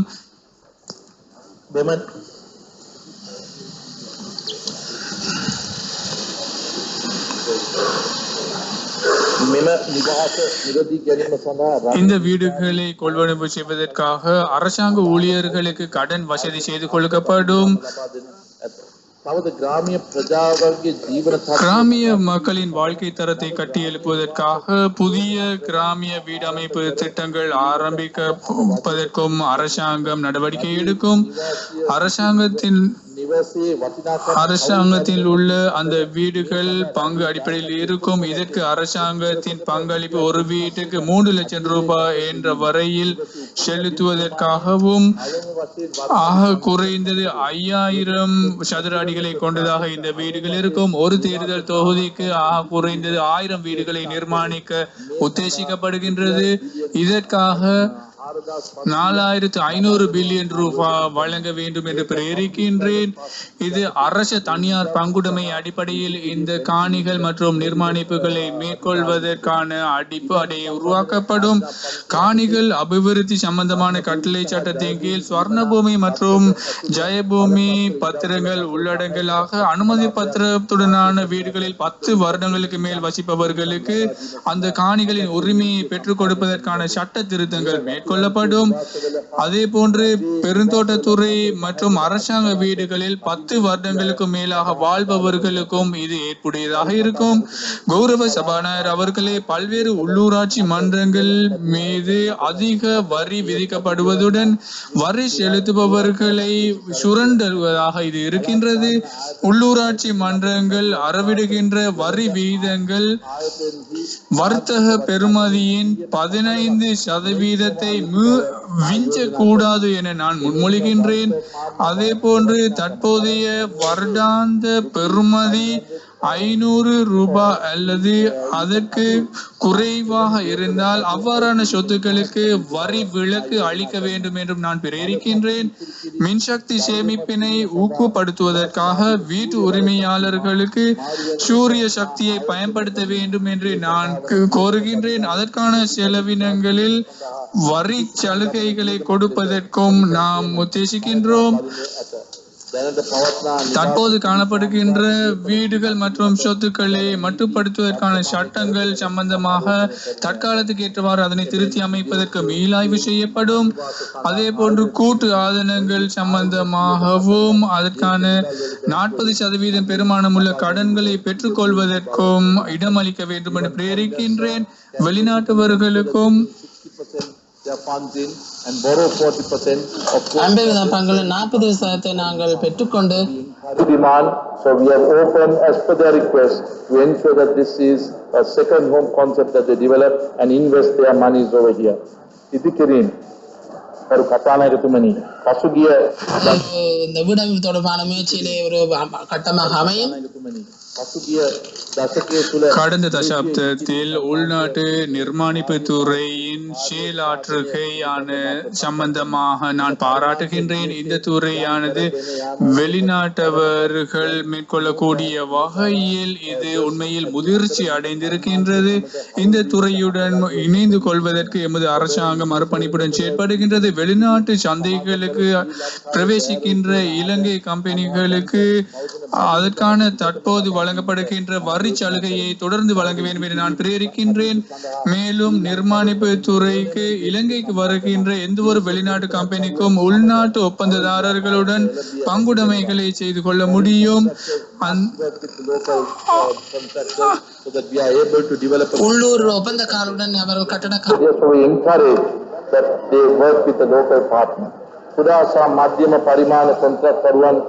அதன் மூலமாக அவர்களுக்கு அந்த வாய்ப்புகளை அளிப்பதோடு சிறிய மற்றும் நடுத்தர அளவிலான ஒப்பந்ததாரர்களுக்கு நியாயமான வாய்ப்பை பெற்றுக் கொடுப்பதற்காக இந்த நிர்மாணிப்பு துறையை அதன் பிணை தொகைகளை நீக்க வேண்டும் என்று நான் பிரேரிக்கின்றேன். தேசிய வீடமைப்பு நிர்மாணத்துறைக்கு உதவுவதற்கான அதனை மையமாக கொண்ட செயற்பாட்டின் ஊடாக தேவையான பிணைகளை வழங்க நடவடிக்கை எடுக்கப்பட்டிருக்கின்றது. சபாநாயகர் அவர்களே, அவருடைய நிலுவைத் தொகை பற்றி ஒரு பாரிய பிரச்சனை காணப்படுகின்றது. அந்த நிலைமை அவருடைய இருப்புக்கு பாதிப்பை ஏற்படுத்திருக்கின்றது. அதன் பிரகாரம் அவர்கள் அதை அறவிடுவதற்காக போதுமான அளவு அவர்களுக்கு சான்றிதழ் சட்டமூலம் ஒன்றை அறிமுகப்படுத்துவதற்கு நான் பிறப்பிக்கின்றேன். உண்மையிலே அடிப்படையில் அவர்கள் சொந்தமா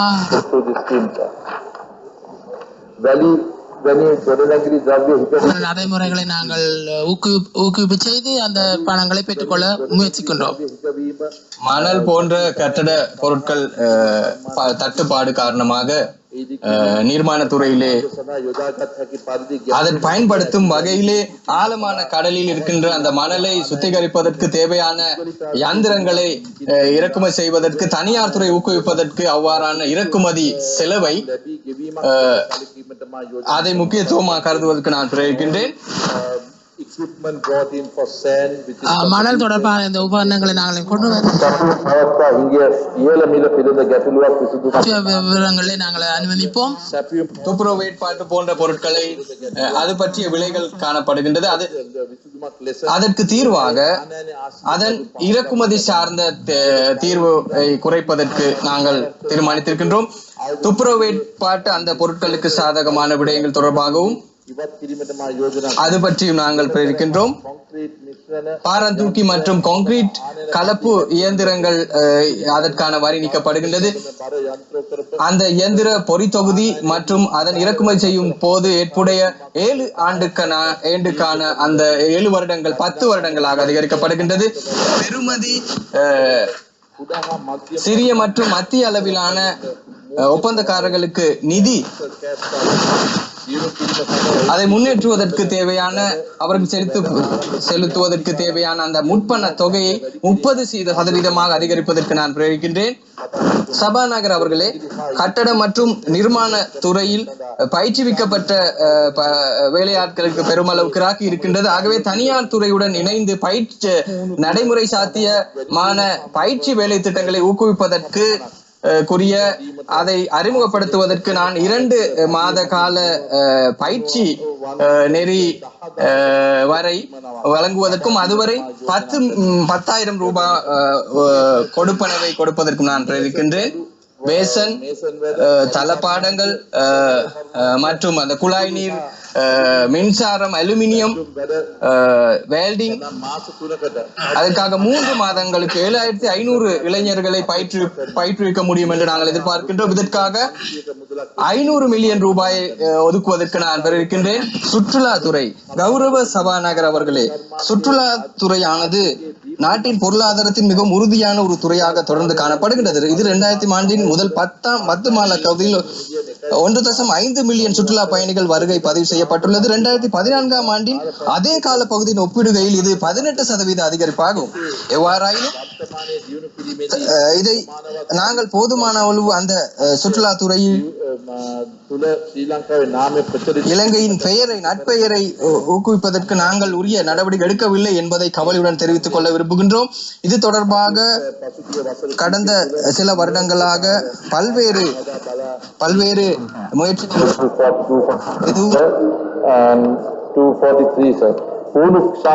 படுகின்றது. 242 அச்சிடுவதற்காக நான் 243 சமர்ப்பிக்கின்றேன்.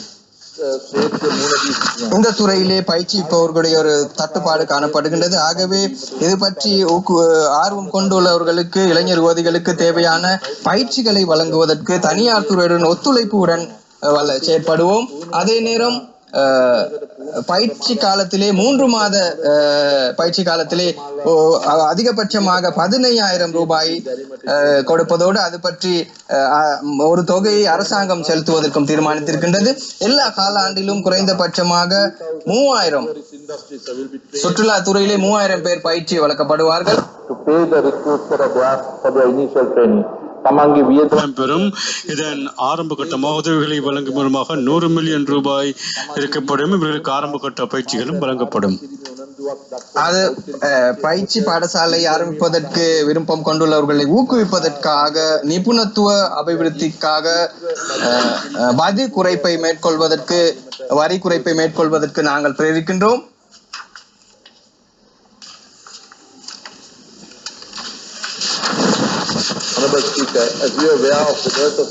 கௌரவ சபாநாயகர் அவர்களே, meeting and incentives, conferencing and exhibitions of MICE, as it's called, meetings, incentives, conferences and exhibitions. It is proposed to establish a necessary infrastructure to create MICE triangle consisting of the BMICH, Nelun Pokana Theatre and a new town hall. A convention hall with a state-of-the-art facilities will be built adjacent to town hall, the new town hall. The proposed facility will have a seating capacity of at least 7,500 and will be built in collaboration with the private sector. As such, we encourage such investment. I propose to grant 50% tax holiday for 5 years for companies incorporated especially for engage in MICE activities. I also propose to allocate 3,000 million for this purpose. To encourage the spending of tourists and to evolve the shopping paradise region, I propose to revise the import taxes on garments, shoes, electronics, electrical items and other accessories. The duties of these items, 15 items will be reduced, and as a result, the Sri Lanka can be converted into a shopping paradise. We invite the SAARC countries and the friends. You don't need to go to Singapore, you don't need to go to Thailand. Sri Lanka will be cheaper than any of these places with the new taxation structure and the new custom duty structures that we intend putting. Money changes. I also propose to liberalize the foreign currency change in business subject to license fees and guidelines issued by the central bank. Sri Lanka has immense potential to attract cultural, religious, environment and medical health tourists. Steps will be taken to transform and upgrade the cultural triangle site.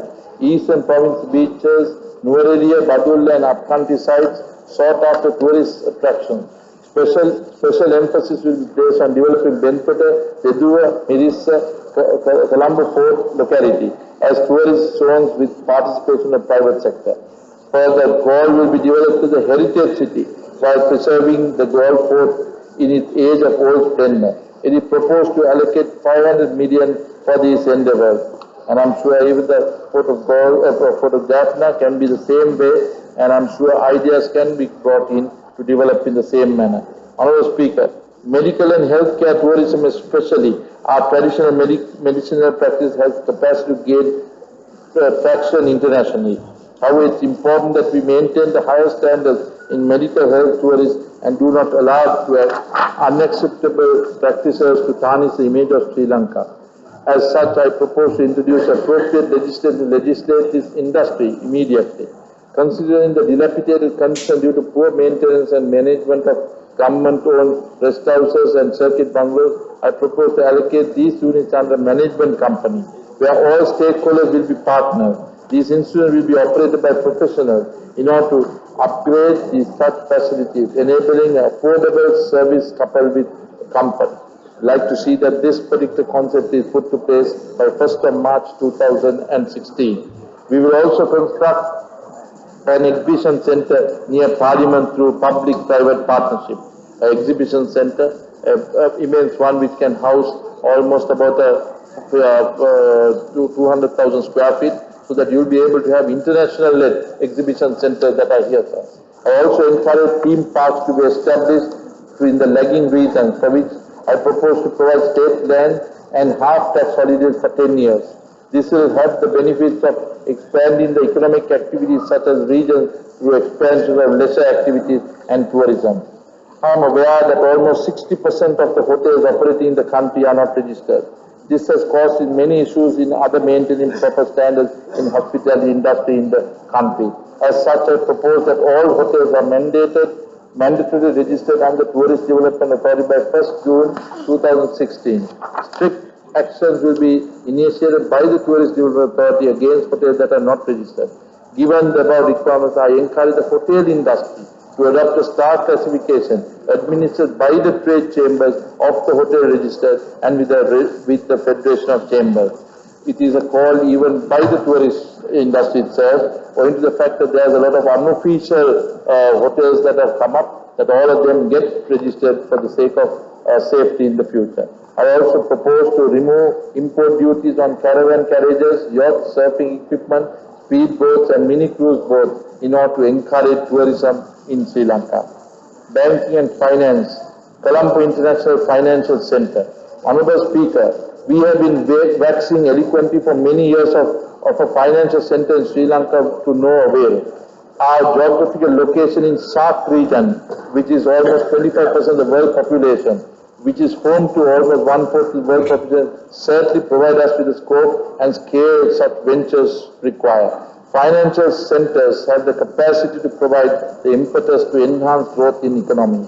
Such endeavors certainly require an investment on our part, which includes special physical and digital infrastructure, human capital, regulatory and legal infrastructure.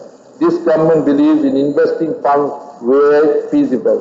It is in this background that we will establish a Colombo International Financial Center. A specific zone will be built on the lines of Dubai International Financial Center and such other offshore centers around the world. Zone will cover a demarcated area in DR Vijayawardena Mawata, where 300,000 square feet of facility will be constructed. Proposed financial center will have an own commercial code for resolution and commercial disputes in a quick and equitable manner, keeping in line with the financial center regulatory requirements to be operating under the court system of Sri Lanka. We expect that this initiative will convert the infamous casino proposal of the former government into a robust venture of financial center, which all creating a number of new employment opportunities. We invite domestic and international banks to operate in Sri Lanka and be part of the proposed center. This operation will be ready to commence by 1st of April 2016. Commercial banking. Honorable Speaker, we have 32 banks and 47 financial companies registered with Central Bank. The Sri Lankan banking sector penetration has increased significantly, with the banks themselves most often expanding horizontally. Our banks today offer ATMs, e-banking facility and other innovative facilities that have extended banking to doorstep of the customer. While I congratulate the banking sector for the expansion, I also know that our banks have confined themselves to collateral-based lending and have shown marked reluctance to engage in business model-based lending. This has such become an impediment to development of SME sector and the business startup culture in Sri Lanka. Honorable Speaker, given that our banking sector comprises a few large systematically important banks and a few small banks, we encourage voluntary mergers of banks that will result in strong balance sheets, which in turn will enable better rating and wider access to market both domestic and foreign. I reiterate that such mergers should be carried out while ensuring the job security of all related staff. There are many companies, many banks that have come forward They only talk, sir, and we call upon, ensure that private sector gets a wake-up call. Now it's time to walk the talk. We as a government are setting policies. We are making this on behalf of the behalf of the industry. So it's time to ensure that there is a continued dialogue and ensure that they quickly go forward. So I encourage all companies, all banks that are talking of mergers, ensure that it's done. Where you will have a robust financial growth in this country owing to the policies that we are opening out now. Honorable Speaker, I also propose to merge the HDFC Bank and State Mortgage Bank and Investment Bank SMIB to create a much stronger and larger national housing bank. Lankaputra Bank to be merged with Regional Development Bank to create a Lanka Enterprise Development Bank, and also Sri Lanka Savings Bank to be merged with National Savings Bank. The Devanaguma Bank has deposit portfolio of 59 billion. The bank lacks the capacity to manage the fund of this magnitude and is incumbent upon us to protect this fund, given that the stakeholders are some of the most vulnerable in our society. As such, I propose to link the Devanaguma Bank to the National Savings Bank for protection of funds, ensuring professional management. Honorable Speaker, I propose that the licensed bank should concentrate on their core banking activities. Leasing business has become a distraction to core banking function, and as such, banks should cease in engaging in leasing business from 1st June 2016. Today, banks are not keen to lend to certain important sectors of the economy, such as hamper the growth of these sectors. In this background, I propose that all banks should be lent at least 10% of their loan portfolio in agriculture, 5% in small and medium, 5% to women and youth, given the impact, international youth, this will be monitored by the central bank. Given the impact of international gold prices that has on the local banks, especially with large pawning portfolios, I urge the banking sector to limit the pawning business to a maximum of 5% of their loan portfolios. I further encourage banks to lend the customers who are engaged in the market activities. I propose that the amending pawnbroker audience to increase the registration fee to 25,000 rupees per lending institution. National Payment Council, which is a decision-making body for all payment and settlement in the country, has been revived as a part of the government strategy to improve and enhance the development of financial system of the country. This will facilitate the establishment of financial center in Colombo. Issuing checks without sufficient funds in the bank account and returning of checks has become a serious issue in the banking system, in which almost fraudulent way of carrying out businesses. In order to inculcate a credible business culture and to safeguard customers, I propose that consider the situation which checks are returned as a criminal offence and enforce stringent legal action against such offences. Honourable Speaker, I wish to lay emphasis on the fact that apart from two banks, no other local banks have expanded their operations internationally, but the opportunities are innumerable. I am also confident that our local banks have the capacity to tap opportunities. As such, I propose to encourage the banks to expand their operations overseas by using of existing tax incentives for such expansion. Further, local companies are encouraged to borrow internationally for their business expansion activities based on their balance sheets. The borrowing company should bear the exchange rate, while borrowing rate and interest should be broadly consistent with the prevailing competitive market rate. Repatriation of monies as interest payments will be monitored by central bank to avoid any malpractices. Honourable Speaker, I encourage the banks to expand their offshore activities and deposit such foreign exchange with the central bank. This way, the process will not only strengthen the gross official reserve but also avail banks to have additional local currency for their business operations. Honourable Speaker, I propose to revise the exposure of government securities for non-residents from 12.5% to 10% of total outstanding stock of treasury bills and bonds.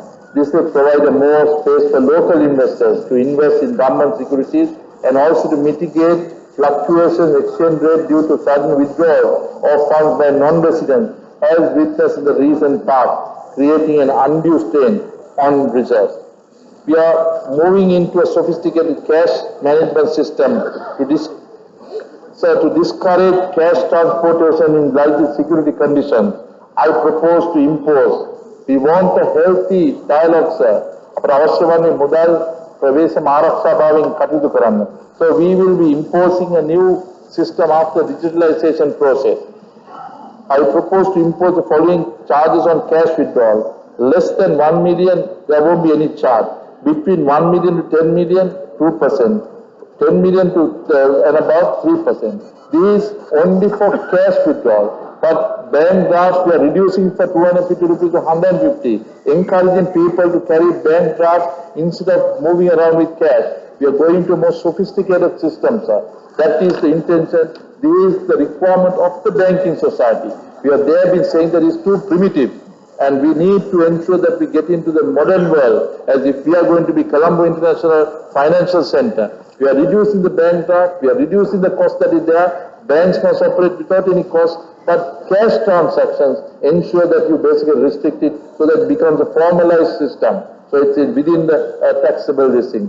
I also propose that the fee of bank draft should not exceed more than 150 rupees a draft. For the same reason, I propose all employers to instruct their employees to open a bank account for purpose of remitting their salaries. It will be known as a salaries account.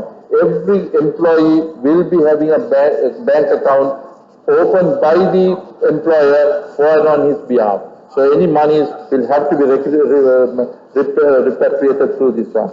හැම සේවකයෙක්ටම කතානායකතුමනි මින් පසුව තමාගේ සේවය ලැබෙන அந்த பணத்தை எல்லா ஊழியர்களுக்கும் இனிமேல் தமக்கென்று தாம் பணிபுரிகின்ற அந்த நிறுவனத்திலே அந்த மாதாந்த சம்பளத்தை அந்த கணக்கிலூடாக செயற்படுத்த வேண்டும். அதை சம்பள கணக்காக கருதி அதை செயற்படுத்தப்பட வேண்டும்.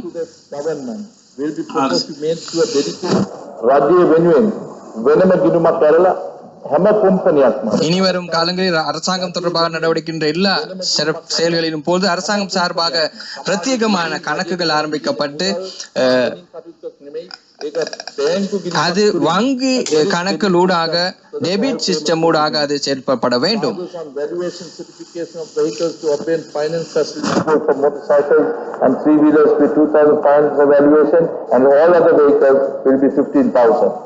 Honorable Speaker, you will no doubt agree that there are over-banking in urban areas and under-banking in regions in creating an imbalance in accessibility to finance.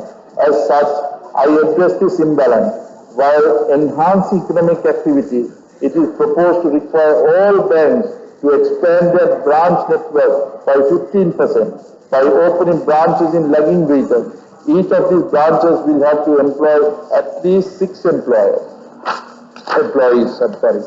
Honorable Speaker, credit information bureaus increase access to credit, enable risk-based pricing in credit lending, promotes financial discipline, and creates competition across financial institutions, all which will help the financial sector to better develop. Already the country has Credit Information Bureau, CRIB, which is a private-public partnership. However, given the envisaged expansion in finance sector, I encourage the private sector also to establish a private credit information bureau with the Central Bank of Sri Lanka being a stakeholder, with cross-industry participation, including financial institutions, insurance companies, utility providers, etc. I propose to amend the necessary legislation for purpose. Similarly, I encourage to open a private CRIB for insurance industry as well. So this is a new industry that we created, especially any lenders. Innocently they get caught in a CRIB, they get permanently debarred from dealing if they are on one CRIB. But here if you have another opportunity, those borrowers can go to recourse through the other lending institution which can give some recourse to this finance companies. Honorable Speaker, as you may remember, the last decade witnessed many financial companies in crisis.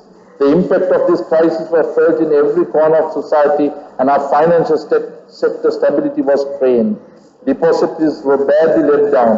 The Central Bank of Sri Lanka, which was entrusted with a supervisory function, had failed in its role as an independent regulator through the compromise with legendary independence due to politicization. Honorable Speaker, finance companies have been vulnerable, and as you know, government had to provide relief in gold and key deposits at a heavy cost. To find a long solution for this issue, Financial Restructuring Agency on lines of Resolution Trust Corporation in the United States of America will be established shortly to help failing finance companies to recapitalize and troubled assets to be taken over to this agency for purpose of restructuring. A wide differential between the deposit and the lending rates is seen in the low efficiency financial sector, which has caused high cost of intermediation to the public and business in Sri Lanka. The government will provide initial capital of 10 million as equity and also issue a treasury bond to value of 25 billion with a 5-year of FIRA. The central bank will be entrusted to undertake strict supervision on this restructured finance company. However, to lead to above proposal in order to provide the depositors with a sense of comfort and security for Central Bank of Sri Lanka, and will give a 100% guarantee on all depositors of registered finance companies by end January 2016. Honorable Speaker, to prevent under-concentration of deposits in the non-banking finance sector, I propose to impose a cap on the interest rate offered by finance companies. Further, will protect the banks who have got into difficulty in payments of high rates of interest and penalty charges levied by financial institutions on the credit card and other personal lifestyle loans. The ensure process, the central bank will, in association with all the other banks operate in Sri Lanka, expand the credit counseling activities. We expect the central bank to issue directions that will restrict the ability of financial institutions to grant unlimited amounts of credit to the unsuspecting borrowers. At present, the 15% interest rate offered to senior citizens is limited to 1 million and only to citizens above 60 years. We have been inundated with proposals coming in to reduce the age and increase the limit. As a result, I propose to expand this benefit to citizens above 55 years of age and 15% interest rate to applicable deposits up to 1.5 million. This facility will be granted through the licensed finance companies where interest subsidy of 1.5% be granted by the government. I propose to allocate 1,500 for this purpose, and I know the central bank guaranteed deposits should be increased, the confidence of the depositors. In future, it will be administered to the finance companies. The central bank will give an all-clear signal with certification, and thereafter, all monies will be guaranteed by the central bank, and they can freely trade to ensure that they get their 15% without any problem.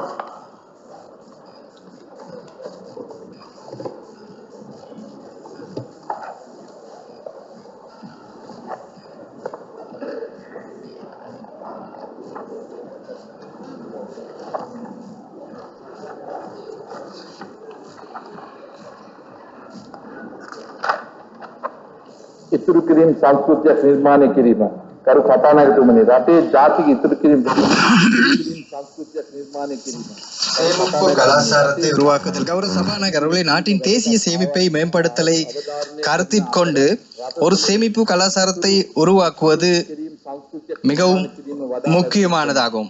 இந்த பின்னணியில் ஒவ்வொரு வருடமும் பாடசாலைக்கு அனுமதிக்கும் பிள்ளைகளின் பெயரில் ரூபாய் 250 பயில் விட்டு ஒரு வங்கி கணக்கினை ஆரம்பிக்குமாறு அனைத்து வங்கிகளிடமும் வேண்டிக் கொள்கின்றேன்.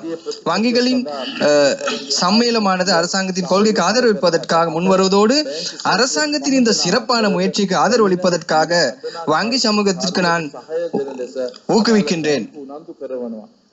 இது 2016 ஜனவரி மாதம் 1ஆம் தேதியில் இருந்து 45 லட்சம் பிள்ளைகளுக்கு இந்த சேமிப்பு சான்றிதழ் கணக்கு ஆரம்பிக்கப்படும் என்பதை இந்த சந்தர்ப்பத்தில் தெரிவித்துக் கொள்ள விரும்புகின்றேன். அது தொடர்ச்சியாக முன்னெடுக்கப்படும். அந்த பிள்ளை பாடசாலை இருந்து வெளியேறும் வரைக்கும், அதாவது 13ஆம் வகுப்பு வரைக்கும் அது இலவசமாக அது கிடைக்கும். வளர்ச்சியை தூண்டுவதற்கான மூலதன சந்தை. கௌரவ சபாநாயகர் அவர்களே, மூலதன சந்தையானது தொடர்ந்து பயன்பாட்டுக்கு வராத வளமாகவே காணப்படுகின்றது. அபிவிருத்தி அடைந்த மூலதன சந்தையானது வியாபாரங்களின் வளர்ச்சி மற்றும் விரிவாக்கலுக்கு மிகவும் அவசியமான குறைந்த கிரயத்திலான நீண்ட கால நிதியினை பெற்றுக் கொடுக்கின்றது. எமது மூலதன சந்தையானது வரையறுத்த மட்டத்திலான தொழில்நுட்ப பயனை மற்றும் போதுமான மட்டத்திலான நிர்வாக திறமைகள் காணப்படாமையினால் பாதிக்கப்பட்டுள்ளது. கௌரவ சபாநாயகர் அவர்களே, உங்களுக்கு தெரியும் பிணைகள் மற்றும் ஆணைக்குழுவானது கடந்த 10 ஆண்டு பகுதியிலே பெருமளவு அழுத்தத்துக்குள்ளாக இருந்ததற்கு காரணம் பங்கு சந்தைக்குரியலாக பல்வேறு துறையாக காணப்பட்ட நிலைமையாகும். எமது அரசாங்கம் இந்த நிலைமையை நிர்வகிப்பதற்காக உடனடியாக கவனம் செலுத்தி அது தொடர்பாக கவனம் செலுத்தி இது நான் நம்புகின்ற விதத்திலே அந்த முதலீட்டு சமூகத்தின் மத்தியிலே கடந்த சில மாதங்களாக ஒரு நல்ல வளர்ச்சி காணப்படுகின்றது. இந்த பின்னணியின் கீழ் நல்லாட்சி மறுசீரமைப்புக்காக அரசாங்கம் அர்ப்பணிப்புடன் செயற்பட்டு கொண்டிருக்கின்றது. கௌரவ சபாநாயகர் அவர்களே, கொழும்பு பங்குச்சந்தையில் இதுவரை அங்கத்தவர்களுக்கு உறுப்பினருக்கு மாத்திர முளைக்காத நிறுவனமாகும். யாராவது உலக பங்கு சந்தைகளை உற்று நோக்கினால் அவைகள் விடுவிக்கப்பட்டுள்ளது. பங்குச்சந்தை விடுவிப்பானது உண்மையில் நிதி இடைத்தரகர்கள் தொடர்பில் கவனம் செலுத்துவதை விட சந்தை பங்கு பற்றினரின் பிரச்சனைகள் தொடர்பில் கூடுதல் கவனம் செலுத்தும். இது பாரிய அளவிலான வெளிப்படைத்தன்மையை உறுதி செய்வதோடு சிறந்த தொழில்நுட்ப பாவனையினூடாக மேலும் வெளிப்படைத்தன்மை மற்றும் குறைந்த வர்த்தக கிரயத்தையும் உறுதி செய்யும். அதேபோல் அனைத்து பங்கு பற்றினர்களின் நலன் கருதி அரசாங்கமானது நியாயமான மற்றும் வினைத்திறனான சூழலை உருவாக்குவதில் அர்ப்பணிப்பாக உள்ளது. ஆகவே கொழும்பு பங்கு சந்தையை 2016ஆம் ஆண்டின் போது முழுமையாக விடுவிப்பதற்கு திட்டமிடப்பட்டுள்ளது. கௌரவ சபாநாயகர் அவர்களே, அரசாங்கமானது கொழும்பு பங்கு சந்தையானது வினைத்திறனாகவும் செயற்திறனாகவும் செயற்படக்கூடிய ஒரு சிறப்பான சூழலை உருவாக்குவதில் தன்னை அர்ப்பணித்துள்ளது. பங்குச்சந்தையின் வளர்ச்சிக்கு பங்களிப்பு செய்வதற்கு ஒரு சிறந்த ஒழுங்குபடுத்தல் வேலை சட்டகம் இன்றியமையாததாகும். ஆகவே பங்குச்சந்தையில் காணப்படும் ஒழுங்குபடுத்தல் குறைபாடுகளை நிவர்த்தி செய்யும் முகமாக பிணையங்கள் பரிவர்த்தனை சட்டமானது திருத்தி அமைக்கப்படும். கௌரவ சபாநாயகர் அவர்களை, வியாபார நடவடிக்கைகள் விரிவுபடுத்தப்பட்டு மேம்படுத்தப்பட வேண்டுமாயின் அவ்வியாபாரங்கள் குறைந்த கிரயத்திலான நீண்டகால மூலதனத்தின் அவசியம் மிக முக்கியமானதாகும். கம்பெனிகளின் தொகுதிக்கடன் பிணையங்கள் நிலைபேறான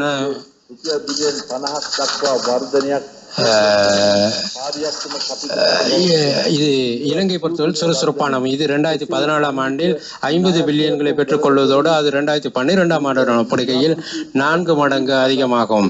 ஆகவே கம்பெனிகளின் தொகுதிக்கடன் பிணையங்கள் விரிவாக்கத்திற்கு உறுதியளிக்கும் வகையில் 2016ஆம் ஆண்டில் இந்நடவடிக்கைகளுடன் தொடர்பான வருமான வரி மற்றும் நிறுத்தி வைத்தல் வரியிலிருந்து விலக்களிப்பதற்கு முன்மொழிகின்றேன். கௌரவ சபாநாயகர் அவர்களை, அரசாங்க பிணையங்களை விற்பனை செய்வதற்காக விசேட விற்பனை தளம் இல்லை. ஆரம்பமாக அரச பிணையங்களின் கொடுக்கல் வாங்கல்களுக்கான முறைகள் தீர்வு நிலையத்தை உருவாக்குவதற்கு முன்மொழிகின்றேன். இது பிற்காலத்தில் நிதி உபகரணங்களான தனியார் தொகுதிக்கடன் பிணையங்கள், அதாவது தொகுதிக்கடன் பரிமாற்றல்கள் உள்ளடங்களாகிய ஏனைய நிதி உபகரணங்களுக்கும் விரிவாக்கப்படலாம். முறைகள் தீர்வு நிலையமானது இலங்கை மத்திய வங்கியினால் உருவாக்கப்படும். இந்நிலையமானது முழுமையாக இயங்கும் போது அது சுதந்திரமான ஒரு இயக்குனர் சபையினால் நிர்வகிக்கப்படும். மத்திய வங்கியின் மேற்பார்வையின் கீழ் ஒரு வர்த்தக தளம் ஒன்றை உருவாக்குவதற்கு ரூபாய் 5000 மில்லியன்களை ஒதுக்குவதற்கு நான் முன்மொழிகின்றேன்.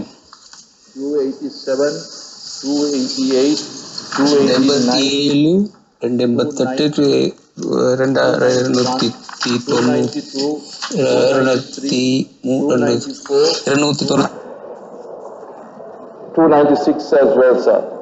297 සමත අවස්ථාවක් සලසන ශක්තිමත් as well, sir. 226ஐயும் உள்ளடக்குமாறு கேட்டுக்கொள்கிறேன். அனைவருக்கும் சமவாய்ப்பு அளிக்கக்கூடிய சிறப்பான தொழிற்சந்தை. கௌரவ சபாநாயகர் அவர்களே, நாட்டின் சனத்தொகை கட்டமைப்பில் காணப்படும் மாற்றம், முதிர்ச்சி அடைந்து வரும் சனத்தொகை என்பன காரணமாக நாட்டின் தொழிற்படையின் பகுதியானது மிகவும் விரைவாக மாறி வருகின்றது. இச்சந்தர்ப்பத்தில் எங்களுக்கு 2 தெரிவு காணப்படுகின்றது. எங்களால் தொழிலாளர்களின் எண்ணிக்கையை அதிகரிக்கலாம் அல்லது ஒரு தொழிலாளருக்கான வெளியீட்டு அளவை அதிகரிக்கலாம். நான் கைத்தொழில் சங்கங்களுடன் மேற்பட்ட கலந்துரையாடல்களின் படி நான் 2 விடயங்கள் கவனம் செலுத்தப்பட வேண்டும் என்பது கண்கூடாகும். நாட்டில் அதிகரித்து வரும் முதியோர் சனத்தொகையுடன் நடைமுறையுள்ள குறைந்த மட்டத்தில் உள்ள வேலையின்மை மற்றும் தொழிற்சந்தை பங்குபற்றல் மட்டம் என்பவற்றை கருத்தில் கொள்ளும் போது நிரந்தரமான தொழிலில் கட்டாயப்படுத்தப்பட்டுள்ள 40 மணித்தியாலங்கள் வேலை செய்ய விரும்பாத, குறைந்த நேரம் வேலை செய்ய விரும்பும் திறன்களை கொண்ட தொழிலாளர்களின் சேவைகளை பெற்றுக் கொள்வதற்காக பகுதி நேர தொழில் கலாச்சாரம் ஒன்றை உருவாக்குவது பொருந்தும் என நான் கருதுகின்றேன்.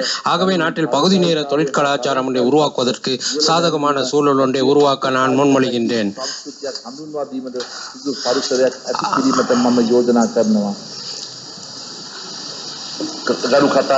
கௌரவ சபாநாயகர் அவர்களே,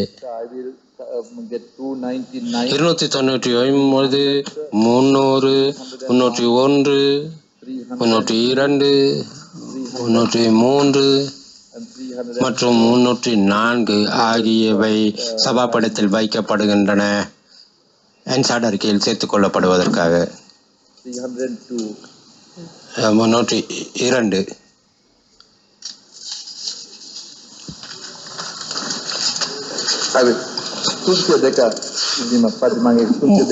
302 வாசிக்கின்றேன். தனியார் துறையினர் ஒரு 5 நாள் கிழமை வேலை கலாச்சாரத்தை பின்பற்றுவதை நான் ஊக்குவிக்கின்றேன்.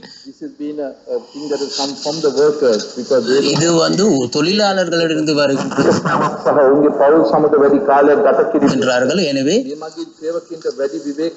இதன் மூலமாக தொழிலாளர்களுக்கு கூடுதலான ஓய்வு நேரம் மற்றும் தமது குடும்பத்தினரின் ஊதிய நேரத்தை கழிப்பதற்கும் சந்தர்ப்பம் கிடைக்கின்றது. 5 நாள் கிழமை முனைப்பானது கம்பெனிகளின் நிர்வாக செலவுகளை குறைப்பதற்கும் பங்களிப்பு செய்யும் என நான் நம்புகிறேன். கௌரவ சபாநாயகர் அவர்களே, இவ்வரசாங்கத்தின் அரசாங்க ஊழியர்களுக்கு ரூபாய் 10,000 சம்பள அதிகரிப்பு வழங்கப்பட்டதை நீங்கள் அறிவீர்கள். தனியார் துறை ஊழியர்களின் சம்பளத்தை குறைந்தபட்சம் ரூபாய் 2,500 நாள் அதிகரிக்குமாறு நான் கேட்டுக்கொள்கின்றேன்.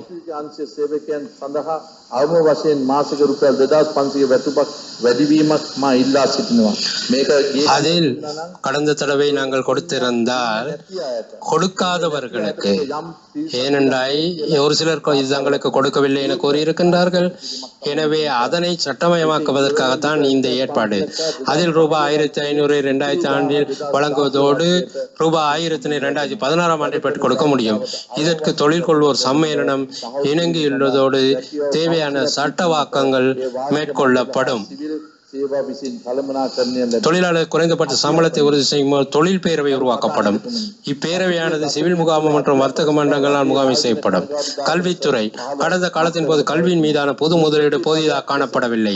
இதனால் எமது பாடசாலைகள், நீர் மற்றும் துப்புரவு ஏற்பாடு, நவீன வகுப்பறைகள், ஆய்வு கூடங்கள் மற்றும் விளையாட்டு மைதானங்கள் போன்ற அடிப்படை வசதிகள் ஆற்று காணப்படுகின்றன. ஆசிரியர்களை திரட்டிக்கொள்ளல் மற்றும் ஆட்சேர்ப்பு தொடர்பான முறையான கொள்கைகள் காணப்படாததால் விஞ்ஞானம் மற்றும் ஆங்கிலம் போன்ற பாடங்களுக்கு பல வருடங்களாக ஆசிரியர்களை கொண்டிருக்காத பாடசாலைகள் காணப்படுகின்றன என்பது உண்மையாகும். கல்வித்துறையில் எமது உபாயமானது கற்பித்தல் தரத்தினை மேம்படுத்தல், பாடசாலைகளின் உட்கட்டமைப்பு வசதிகளை அதிகரித்தல் மற்றும் பாடசாலை பாடவிதான மேற்பார்வை ஆகிய 3 முக்கிய விடயங்களை அடிப்படையாக கொண்டுள்ளது.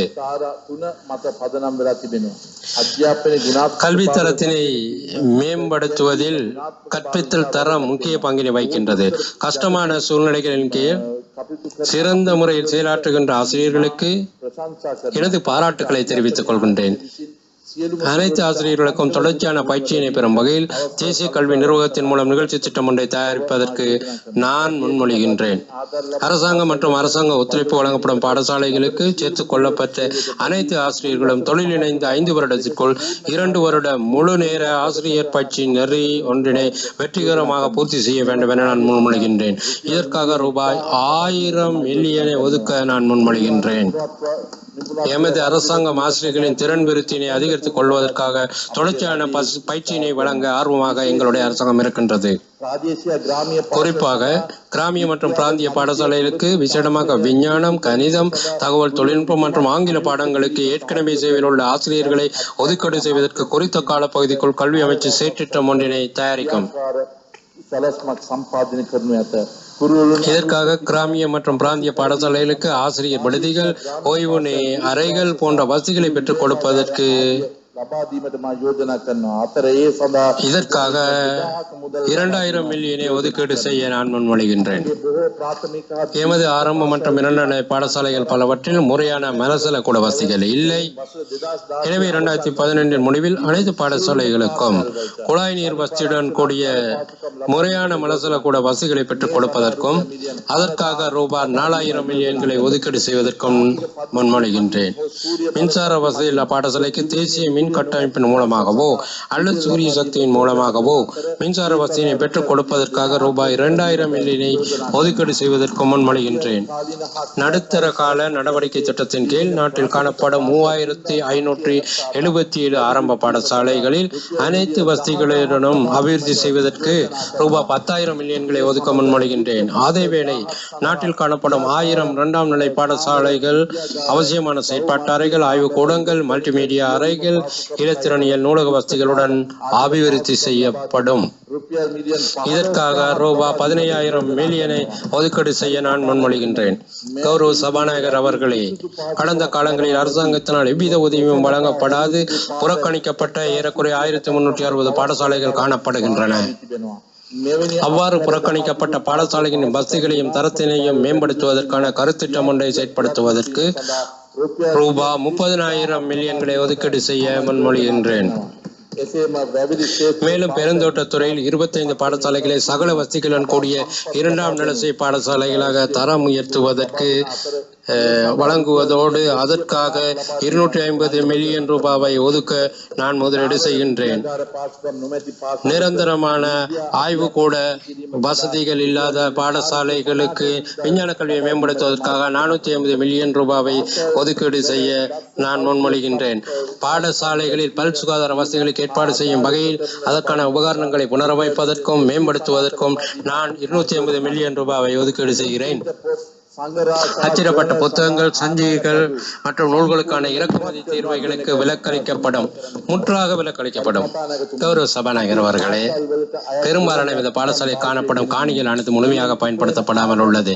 அத்தகைய நிலங்களை தனியார் துறை பங்களிப்புடன் அப்பாடசாலையையும் பங்காளராக இணைத்து பயிற்சியில் பயன்படுத்துவதற்கு நான் முன்மொழிகின்றேன். அதன் மூலமாக கிடைக்கும் பாடசாலையும் வருமானத்தை பாடசாலையும் முதலீட்டாளரும் பகிர்ந்து கொள்ளல் வேண்டும். இதன் மூலம் உழைக்கப்படும் நிதியானது கல்வி அமைச்சின் அங்கீகாரத்துடன் பாடசாலைகளின் வசதிகளை மேம்படுத்துவதற்கும் அவற்றின் பராமரிக்கும் பயன்படுத்த வேண்டும். கௌரவ சபாநாயகர் அவர்களே, கல்வித்துறை மீது இவ்வாறாக அதிகூடிய சேவையை மேற்கொள்ளும் போது அனைத்து மாணவர்களும் பாடசாலையில் அல்லது தொழிற்கல்வி பயிற்சி நிறுவனங்களுக்கு தமது கல்வி நடவடிக்கைகளுக்காக 13 வருடங்கள் கட்டாயம் செல்வதற்கான ஏற்பாடுகளை செய்திருக்கின்றோம். பாடசாலையில் சிறந்த சூழலை உருவாக்குவதற்கு ஆசிரியர் மற்றும் மாணவர்களை சிறந்த கருத்து பரிமாறல்களை ஏற்படுத்துவதற்கும் வகுப்பறையில் இருக்க வேண்டிய மாணவர்களின் எண்ணிக்கை 35 வரையறுக்கப்படுகிறது. கௌரவ சபாநாயகர் அவர்களே, வளங்களின் சிறந்த பயன்பாடு மற்றும் நிதி முகாமத்தில் வகை கூறும் தன்மை என்பவற்றுக்கு வசதி அளிப்பதற்காக ஒவ்வொரு பாடசாலையிலேயும் தனியான செலவு கூறு ஒன்று உருவாக்கப்பட வேண்டும் என நான் முன்மொழிகின்றேன். இது மூல வளங்களை சரியாக பயன்படுத்துவதற்கும் நிதி முகாமைத்துவத்திற்கும் வகை கூறுவதற்கும் திரைசாரின் அறிவுறுத்தலுக்கு அமைவாக கல்வி அமைச்சு உரிய நடவடிக்கையை எடுக்கும் என நான் நம்புகின்றேன். இதன் மூலம் பணத்தை அவசிய பாட்டுக்கிணங்க செலவிடலாம். ஏனென்றால் ஒரு சில இடங்களில் இந்த பணம் சரியாக செலவழிக்கப்படவில்லை என்பதனால் இந்த வெளிவாரி கணக்காய்வாளர்களையும் இதற்காக பயன்படுத்த எதிர்பார்க்கின்றோம். கௌரவ சபாநாயகர் அவர்களே, அதிவேதிக ஜனாதிபதி ஜி.ஆர். ஜெயவர்தன அறிமுகப்படுத்திய இலவச பாடசாலை சீருடை முறைமையானது தற்போது அரசியல் தலையீடு காரணமாக சிறப்பாக இடம்பெறுவதில்லை. ஆகவே பாடசாலை சீருடை வழங்குவதற்காக ஒரு பற்றுச்சீட்டு முறையை அறிமுகம் செய்ய முன்மொழிகின்றேன். 2016 ஆண்டின் போது இத்திட்டத்தினால்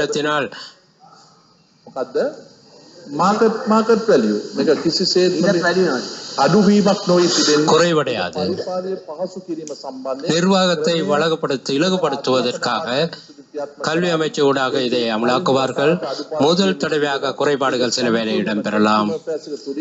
அதை நுகர்வோர் அலுவல்கள் மூலமாக கல்வி அமைச்சு ஊடாக இதனை அமலாக்க எதிர்பார்க்கின்றோம். இலங்கையில் உற்பத்தி விலை குறைந்தால் குறையும், அதிகரித்தால் இந்த வவுச்சரின் தொகையும் அதிகரிக்கும். இதுவரை அது கிடைத்ததா? இல்லையே. கிடைக்காததை நீங்கள் கேட்க வேண்டியதில்லை. 90,000 மில்லியனை நாங்கள் கல்விக்காக ஒதுக்கி இருக்கின்றோம். அதன் மூலம் எங்களுடைய மொத்த உள்நாட்டு உற்பத்தியில் நாங்கள் வாக்குறுதி அளித்த 6% 4.5% நாங்கள் ஒதுக்கி இருக்கின்றோம் என்பதை ஞாபகப்படுத்த விரும்புகிறேன். முன்மாதிரி பல்கலைக்கழகங்கள் கௌரவ சபாநாயகர் அவர்களே, 2015ஆம் ஆண்டுடன் ஒப்பிடுகையில் உயர்கல்விக்கான மொத்த வரவு செலவு திட்ட ஒதுக்கீட்டினை ஏறக்குறைய 30% அதிகரித்திருக்கின்றோம் என்பதை பாராளுமன்றத்துக்கு தெரிவித்துக் கொள்வதில் மகிழ்ச்சி அடைகின்றேன். இந்நாட்டில் உயர்கல்வி புரட்சி ஏற்படுவதற்கான சந்தர்ப்பம் இதுவாகும். தொழில்நுட்ப துறையில் உயர்தர பரீட்சையில் தேர்ச்சியடைந்த மாணவர்களின் முதலாவது தொகுதியினர் எமது பல்கலைக்கழகங்கள் 2016 அனுமதிக்கப்படவிருக்கின்றனர் என்பதை நான் தெரிவித்துக் கொள்கின்றேன். பல்கலைக்கழகங்களின் தொழில்நுட்பத்துறை இளமானி பட்டத்தை வழங்குவதற்கு தேவையான தொழில்நுட்ப பீடங்களை மனித வளங்கள், உட்கட்டமைப்பு வசதி மற்றும் உபகரணங்களுடன் உருவாக்குவதற்கு நான் முன்மொழிகின்றேன்.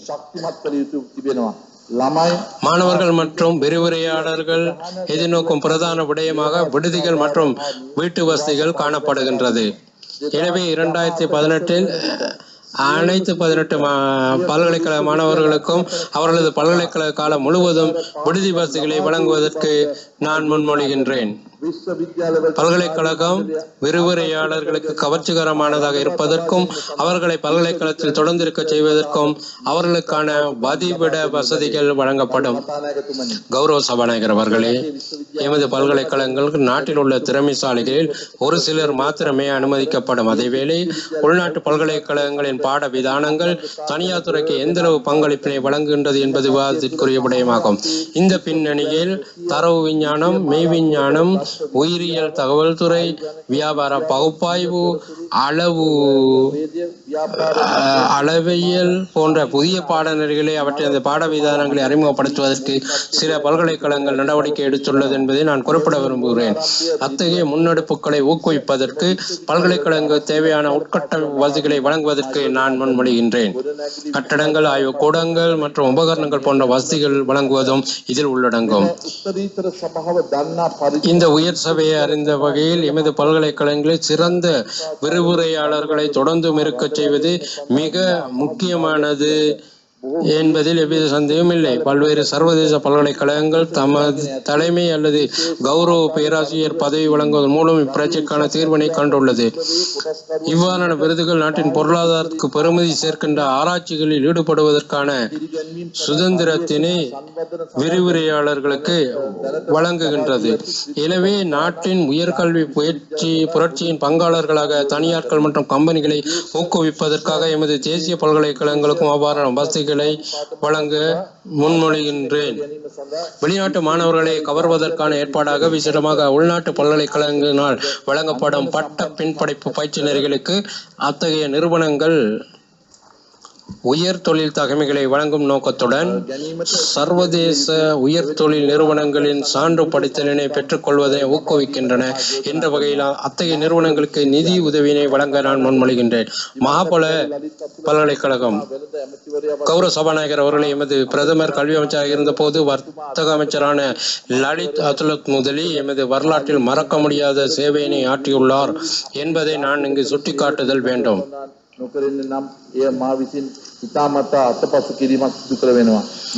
அவரது மகாபல புலமை பரிசு திட்டமானது பல்கலைக்கழக மாணவர்கள் தமது கல்வியினை வெற்றிகரமாக நிறைவு செய்வதற்கு முடியுமாக இருந்ததுடன் அதன் மூலம் உருவான பலர் இலங்கையிலும் வெளிநாட்டிலும் உயர் தொழில்களில் சேவையாற்றி வருகின்றனர்.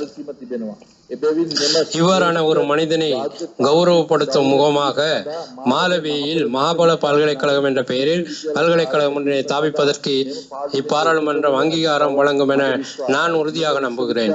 இப்பல்கலைக்கழகமானது தகவல் தொழில்நுட்பம், வியாபார கற்கைகள், ஆங்கிலம், அமைத்துவம் மற்றும் ஏனைய புதிய சந்தைக்கேற்ற பாடநெறிகளை கொண்டிருக்கும்.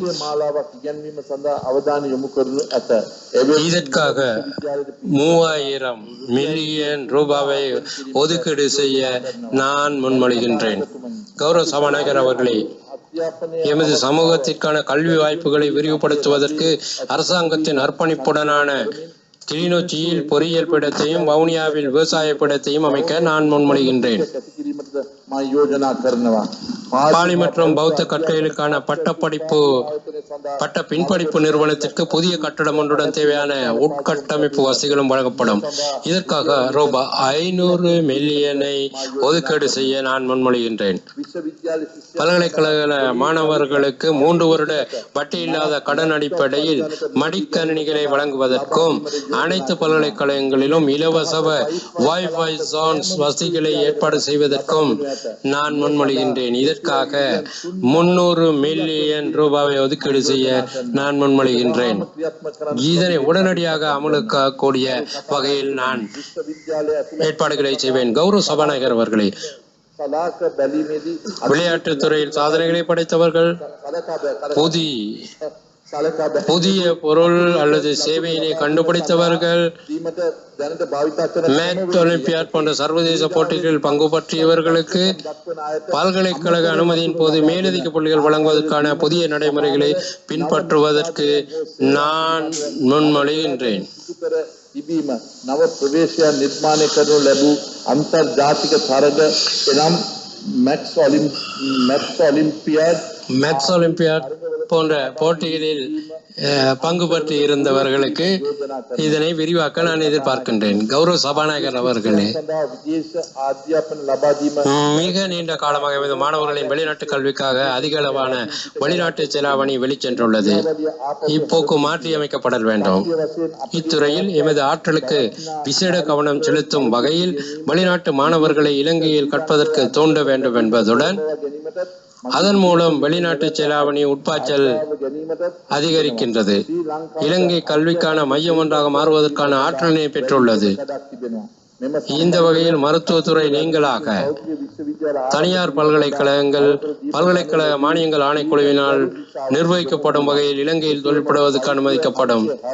අනිකුත් විෂයන් පෞද්ගලික විශ්වවිද්‍යාලයේ ඊට ලබා දිය යුතු බව අප රජයේදී අදහස් විශ්වවිද්‍යාලයේ එනිனும் ඒක තියෙන එක තීන්දුව විශ්වවිද්‍යාලයේ ඉදිරිපත් කරාද? அந்த முடிவு என்ன என பல்கலைக்கழகங்கள் உங்களுக்கு அறிவிக்கும். வரவு செலவு திட்ட உரையின் போது குறுக்கீடு செய்ய வேண்டாம். විශ්වවිද්‍යාල ප්‍රතිපාදන කොමිසම් සභාව මගින් අධීක්ෂණය කිරීම කොන්දේසි பல்கலைக்கழக மானிய ஆணைக்குழுவினால் நிர்வகிக்கப்படும் வகையில் இருக்கும். 10%ක් எனினும் மொத்த ஆட்சேர்ப்பில் 10% உள்நாட்டு உயர்தர பரீட்சை சிறந்த முறையில் சிரத்தி அடைந்த மாணவர்களுக்கு இலவசமாக அனுமதி வழங்கப்பட வேண்டும் என்கின்ற நிபந்தனையில் தான் இவை அமலாக்கப்படும். அத்தகைய தொழில் முயற்சிகளின் உள்நாட்டு பங்காளருக்கு வரி ஊக்குவிப்பு வழங்கப்படும்.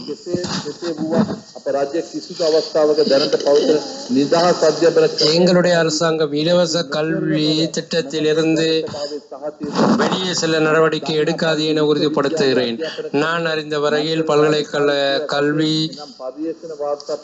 அதாவது பல்கலைக்கழக விரிவுரையாளர்கள் ஆராய்ச்சி கட்டுரைகளை சமர்ப்பித்தல் உள்ளடங்களாக உத்தியோகபூர்வ பணிகளுக்கு வெளிநாட்டு பிரயாணங்களை மேற்கொள்ளும் போது செலுத்த வேண்டிய பல்வேறு கொடுப்பனவுகளை பெற்றுக் கொள்வதில் என நான் அறிந்து கொண்டேன்.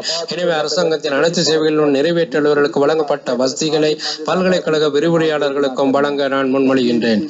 அரசாங்கம் போட்டிப் பொருட்களை நடத்துவதன் மூலம் அரசாங்க சேவைக்கு பட்டதாரிகளை தொடர்ந்தும் ஆட்சேர்ப்பு செய்யும். அரசாங்க ஊழியர்களின் ஆற்றல்கள் நவீன சவால்களுக்கு முகம் கொடுக்கும் வகையில் அதிகரிக்கப்பட வேண்டும். සේවකයන් ධාරිතව වර්ධනය කළ යුතු බව වර්ධනය කළ යුතු වෙනවා. එම නිසා எனவே நடைமுறை தொழில் சந்தை கேள்விக்கேற்ற பட்டப்படிப்பு கற்கை நெறிகளை மையப்படுத்துவதனூடாக ஊக்குவிக்குமாறு எமது பல்கலைக்கழகங்களை நான் கேட்டுக்கொள்கின்றேன். கௌரவ சபாநாயகர் அவர்களே, மேலே குறிப்பிட்ட திட்டங்களை செயற்படுத்துவதற்கு மேலதிகமாக ரூபாய் 6000 மில்லியனை ஒதுக்கீடு செய்வதற்கு நான் முன்மொழிகின்றேன். தொழிற்பயிற்சி மற்றும் தொழில்நுட்ப கல்வி வாய்ப்புகளுக்கான திருப்புமுனை. கௌரவ சபாநாயகர் அவர்களே, வரவு செலவிட்ட தயாரிப்பு காலப்பகுதியில் உள்ள நாட்டில் உள்ள பல்வேறு கைத்தொழில் பேரவைகளுடன் கலந்துரையாடல்களை நடத்தினேன். தொழில் நிறுவனங்களினால் முன்வைக்கப்பட்ட விடயம் யாதெனில், நாட்டில் ஆரம்ப மற்றும் நடுத்தர மட்டத்தில் திறமை பெற்ற பணியாளர்கள் பற்றாக்குறை காணப்படுகின்றது என்பதாகும். தொழிற்பயிற்சி மற்றும் திறன் விருத்தியினை வழங்குவதற்கு நாட்டில் 400ற்கு அதிகமான அரசாங்க நிறுவனங்கள் காணப்படுகின்றன. அத்தகைய நிறுவனங்களுக்கு இடையில் ஒருங்கிணைப்பு காணப்படாததுடன் தனியார் துறைக்கும் இந்நிறுவனங்களுக்கும் இடையில் குறைவான தொடர்பே காணப்படுகின்றது. எனவே கௌரவ சபாநாயகர் அவர்களே, நிரல் அமைச்சு, 3ஆம் நிலை மற்றும் தொழிற்கல்வி ஆணைக்குழு என்பவற்றுக்கு கைத்தொழில்களுக்கான கைத்தொழில்துறை பேரவர்களை பலப்படுத்த வேண்டும் என நான் முன்மொழிகின்றேன்.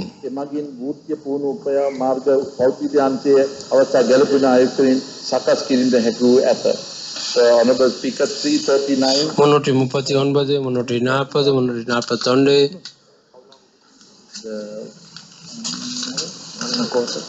maximum. 341, 341, 342, 343, 344, 343 அதை நான் சபாபடத்தில் வைக்கின்றேன். கௌரவ சபாநாயகர் அவர்களே, சிறிய மற்றும் நடுத்தர தொழில் முயற்சிகளின் நிதி கோற்றுகள் வியாபார திட்டங்களை தயாரிப்பதற்கு தேவையான ஆற்றல்களை கொண்டிருக்கவில்லை என்பது யாவரும் அறிந்த விடயமாகும். சிறிய மற்றும் தொழில் முயற்சி துறையில் ஏற்கனவே ஈடுபட்டுள்ளவர்களுக்கு 3 மாத பயிற்சியினை வழங்குவதற்கு பதிவு செய்யப்பட்ட கணக்காய்வு நிறுவனங்களை நான் வேண்டிக் கொள்கிறேன். பயனர் ஒருவருக்கு மாதம் ஒன்றுக்கு 2000 ரூபாவினை கணக்காய்வு நிறுவனங்களுக்கு அரசாங்கம் வழங்கும். 345, 345, 346, 347, 348, 349, 350, 351, 352 will be placed in the சபாபடத்தில் வைக்கப்படுகின்றன. என்சாட் அறிக்கையில் சேர்க்கப்படுவதற்காக ஒழுங்கு இச்சந்தர்ப்பத்தில் இன்னும் 1.5 மணித்தாளுக்கு மேல் நேரம் எடுக்கும் என்பதனால் கௌரவ நிதியமைச்சர் இடைவேளை ஒன்றை எடுக்கப் போகின்றீர்களா? 45 நிமிடங்களில் என்னால் முடித்துக் கொள்ள முடியும். உங்களின் வசதிக்கேற்ப நேரத்தை தீர்மானிக்கலாம். எனவே பணியாளர்களுக்கும் அது உதவியாக இருக்கும். கௌரவ சபாநாயகர் அவர்களே, இப்பொழுது நாட்டில் வருகின்ற சிறுநீரக நோய் தொடர்பாக இந்த சபையில் அடிக்கடி பேசப்பட்டு வருகின்றது. இந்த பேரழிவுக்கு நாங்கள்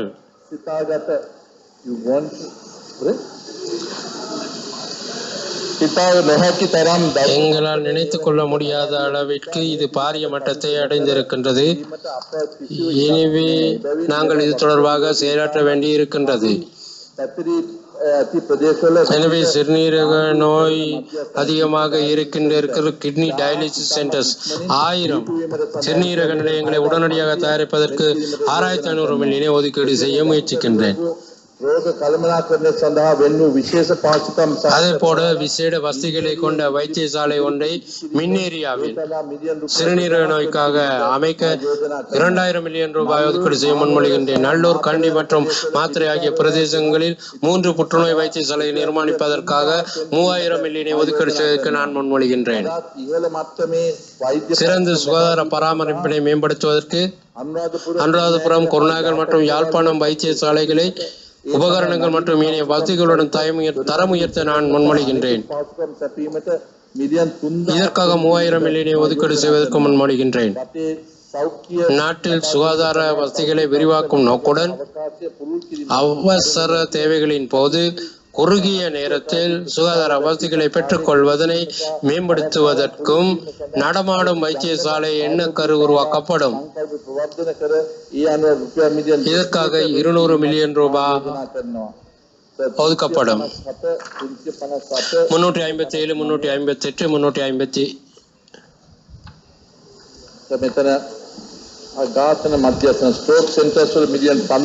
இங்கே 5000 ரூபாய் இருக்கின்றது. வைத்திய விபத்து மரணம் 360, 361, 362, 368 வரை சபாபடத்தில் வைக்கப்படும். 369, 370, 371, 372, 373, 374, 375, 376,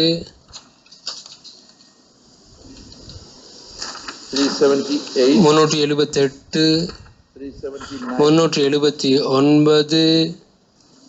379, 380 ஆகியவை சபாபடத்தில் வைக்கப்படும். 381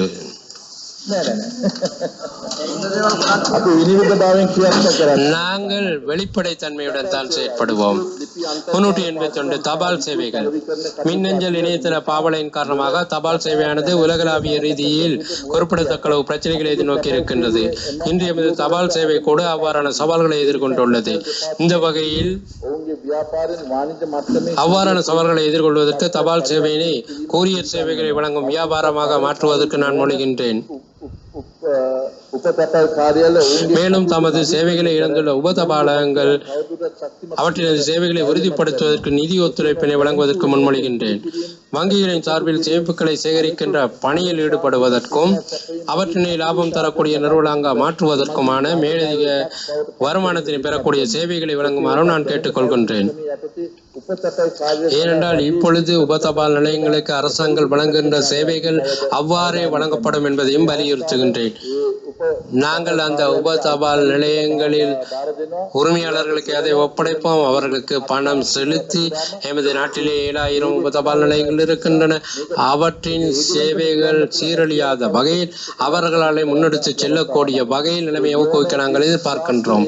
அவ்வாறு செலுத்துகின்ற கட்டணத்தை அவ்வாறு செலுத்தி உண்மையிலேயே புதிய தொழில் முயற்சி உலகத்திற்கு அவர்களை அறிமுகம் செய்வதை தான் நாங்கள் இங்கு செய்ய போகின்றோம்.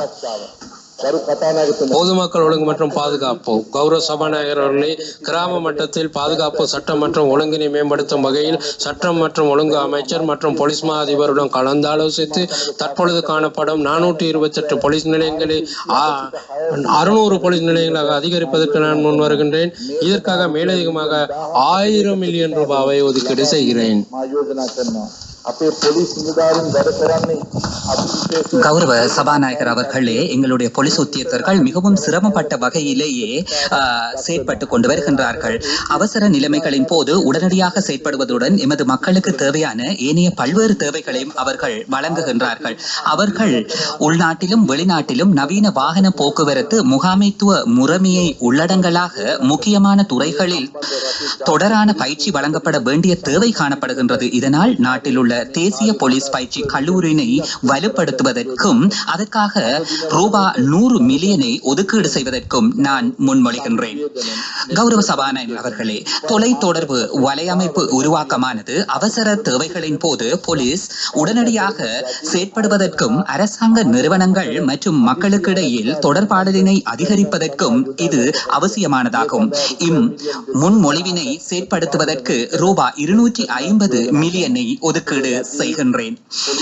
கௌரவ சபாநாயகர் அவர்களே, போலீசாரினால் வழங்கப்படும் சேவைகளை எமது அரசாங்கம் நன்கு உணர்ந்துள்ளது என்ற வகையில் அடுத்த 2 வருடங்களுள் போலீஸ் சேவையில் காணப்படும் சம்பள முரண்பாடுகளை நீக்குவதற்கு நடவடிக்கை எடுக்கப்படும். இதற்காக 50% நிலுவை கொடுப்பனவுகளுக்காக ரூபாய் 3000 மில்லியனை ஒதுக்கீடு செய்வதற்கு நான் முன்மொழிகின்றேன். மேலும் சிறந்த நிதி நடைமுறைகளை ஏற்படுத்தும் வகையில் அனைத்து போலீஸ் நிலையங்களும் தனியான செலவின நிலையம் ஒன்றினை கொண்டிருக்கும். அரச உடைமை தொழில் முயற்சிகள். கௌரவ சபாநாயகர் அவர்களே, அரச உடைமை தொழில் முயற்சிகள் நாட்டின் முக்கிய துறைகளான மின்சாரம், எரிபொருள், துறைமுகங்கள் மற்றும் விமான நிலையம், விமான சேவைகள் மற்றும் நீர் வளங்கள் ஆகியவற்றில் தனி உரிமையாகவோ அல்லது ஒரு குறிப்பிடப்படும் படியான கட்டுப்பாட்டையோ கொண்டுள்ளதன் காரணமாக அரசு பொருளாதார உபாயங்களில் ஒரு குறிப்பிடத்தக்க பங்கினை கொண்டுள்ளன. வருவாயை அதிகரிக்கும் வழியான எந்த ஒரு அரச தொழில் முயற்சியும் தனியார் மயப்படுத்தப்பட மாட்டாது என அரசாங்கம் வலியுறுத்துகின்றது. இதற்கு மாற்றமாக அரச தொழில் முயற்சிகளை உறுதிப்படுத்தவும் மற்றும் சுதந்திரமாக இயங்கக்கூடிய வகையிலான உபாயமான அணுகுமுறைகளை பின்பற்றுவதில் அரசாங்கம் கவனம் செலுத்துகின்றது. முதலில் அனைத்து அரச தொழில் முயற்சிகளும் அரசாங்கத்துக்கு உரிமையான ஒரு கூட்டு கம்பெனியின் முகாமையின் கீழ் கொண்டு வரப்படும். அது சிங்கப்பூர் தெமாசெக் கூட்டு கம்பெனிகளை ஒத்ததாகும். இப்பொது கம்பெனியானது சிறந்த நிதியியல் கோட்பாடுகள் மற்றும் சந்தை பொருளாதாரத்தின் அடிப்படையில் முகாமை செய்யப்படும். இத்தொழில் முயற்சிகளின் பங்கானது பொது சொத்து நிதியத்திற்கு மாற்றப்படும். திரைசேரியின் செயலாளர் மற்றும் மத்திய வங்கி ஆளுநர் ஆகியோர் பாதுகாவலராக இருப்பர். இந்நிதியமானது ஒரு இயக்குனர் சபையினால் முகாமை செய்யப்படும். இவ் இயக்குனர் சபையானது அரசியல் அமைப்பு சபையினால் நியமிக்கப்படும். சிவில் சமூகம், வர்த்தக சம்மேளனங்கள் மற்றும் தொழிற்சங்கங்கள் ஆகியவற்றின் பிரதிநிதிகளை கொண்டதாகும். இப்பொது சொத்து நிதியமானது பாராளுமன்றத்துக்கு வகை கூறல் வேண்டும். இது அமுலுக்கு வரும் வகையில் புதியதொரு அரச தொழில் முயற்சிகள் சட்டமாக்கப்படும். அரச தொழில் முயற்சிகள் அத்தோடு 390 பிரிவுகள் சபாபீடத்துக்கு சமர்ப்பிக்கப்படுகின்றது. அரச தொழில் முயற்சிகள் தொடர்பான அரசாங்கத்தின் கொள்கையானது அவற்றின் முதலீடுகள் பொருளாதாரத்தில் காணப்படும் உபாய அமைவை கொண்டு வழிநடத்தப்படும். அரசாங்கத்தின் முதலீட்டு பட்டியலானது முக்கியமான உபாயமான உட்கட்டமைப்பு வசதிகளான மின்சார உற்பத்தி, மாற்றல், துறைமுகங்கள், நீர் வளங்கள் போன்றவற்றை கட்டுப்படுத்தும். பிரதான அரச தொழில் முயற்சிகளில் மாத்திரமில்லாமல் உபாயமார்க்க ஹோட்டல்கள், வைத்தியசாலைகள் போன்றவற்றிலும் முதலீடு செய்துள்ளது. கௌரவ பிரதம அமைச்சர் அவர்கள் இச்சபையில் கூறியதை போன்று உபாயமற்ற துறைகளான வரையறுக்கப்பட்ட லங்கா ஹாஸ்பிட்டல்ஸ், வரையறுக்கப்பட்ட ஹோட்டல் அபிவிருத்தி கம்பெனி, ஹோட்டல் ஹில்டன், ஹயாட் வதிவிடம், Waters Edge, grand oriental hotel, Ceylinco hospitals மற்றும் மொபிட்டல் நிறுவனங்களில் காணப்படும் அரச முதலீடுகளில் படிப்படியாக முழுமையாகவோ அல்லது பகுதி அளவிலோ விடுவிக்கப்படும். 2016ஆம் ஆண்டில் கொழும்பு பங்கு சந்தையில் பட்டியலிடப்பட்டு இப்பட்டியலில் மூலம் உருவாக்கப்படும் பணமானது கடந்த ராஜபக்ச அரசாங்கத்தினால் உயர் கிரயத்தில் பெற்றுக்கொள்ளப்பட்ட கடன்களில் இருந்து விடுபடுவதற்காக பயன்படுத்தப்படும். இவ் அரசாங்கத்தின் உபாயமானது ஒரு பக்க சார்பானது அல்ல என்பதை வலியுறுத்த விரும்புகின்றேன். ஆகவே அரசாங்கமானது இவ் உபாயமார்க்க சொத்துக்களில் இருந்து விடுபடுவதற்கு பின்னிற்க போவதில்லை. அதே போல் அரசாங்கமானது சந்தையை அவதானித்து நாட்டின் பொருளாதார கொள்கையுடன் ஒத்துப்போகும் முதலீடு செய்வதற்கும் பின் நிற்கப் போவதில்லை. 392 393 சபாபீடத்துக்கு சமர்ப்பிக்கப்படுகின்றது. கௌரவ சபாநாயகர் அவர்களே, அதிவேக பாதை மற்றும் கட்டுநாயக அதிவேக பாதை என்பவற்றிற்கு ஒரு விசேட நோக்கத்திற்கான நிறுவனம் உருவாக்க முன்மொழிகின்றேன். இவ்விசேட நோக்கத்திற்கான நிறுவனத்தில் தனியார் துறையினர் முதலீடு செய்வதற்காக அழைக்கப்படுவார்கள். அவர்களின் முதலீடுகளுக்கான குறைந்தபட்ச திரும்பலுக்கு அரசாங்கம் உத்தரவாதம் அளிக்கும். முதலீட்டினூடாக உருவாக்கப்படும் நிதியானது நாடு பெற்றுள்ள கடன்களில் இருந்து விடுபடுவதற்காக பயன்படுத்தப்படும். கௌரவ சபாநாயகர் அவர்களே, நுரைச்சோலை நிலக்கரி மின் நிலையத்தினையும் பங்கு சந்தைக்கு கொண்டு வரக்கூடிய வகையில் ஒரு விசேட நோக்கத்திற்கான நிறுவனம் உருவாக்கப்படும். நான் வலியுறுத்துவது என்னவென்றால், இம்மின் நிலையத்தின் உரிமையில் எவ்வித மாற்றமும் ஏற்பட மாட்டாது. ஆனால் இலங்கை மின்சார சபையின் திரவத்தன்மையானது மேலும் மேம்படுத்தப்படும். 395 இலங்கை பெட்ரோலிய கூட்டு தாபனமானது ஏனைய 2 தனியார் தாபனங்களினதும் ஒத்துழைப்புடன் தற்போது குறை பயன்பாட்டில் உள்ள திருகோணமலை எண்ணெய் தாங்கி பண்ணையை முகாமை செய்வதற்கு ஒரு கம்பெனி உருவாக்கப்படும்.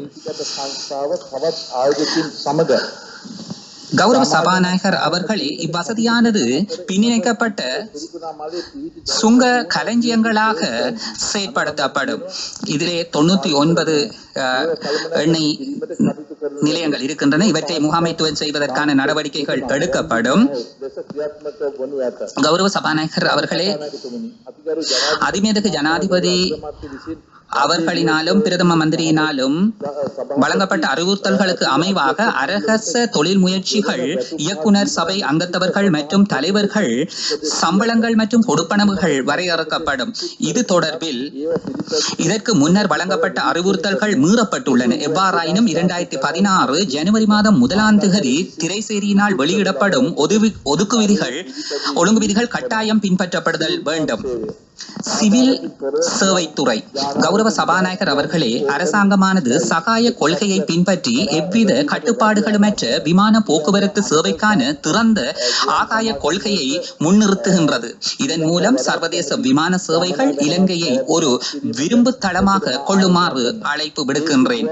உள்ளூர் விமான சேவைகளை உறுதிப்படுத்தும் முகமாக திகன, பதுளை மற்றும் புத்தளம் ஆகிய இடங்களில் 3 உள்ளூர் விமான நிலையங்களை அரச தனியார் பங்குடைமையாக உருவாக்கப்படும். கௌரவ சபாநாயகர் அவர்களே, ஆப்பிரிக்காவுக்கும் கிழக்காசியாவுக்கும் இடையில் குறிப்பிடும்படியான விமான போக்குவரத்து இடம்பெறுகின்றது. இது இன்னும் 10 வருட காலத்தில் குறிப்பிடும்படியான அளவில் வளர்ச்சி அடையும்.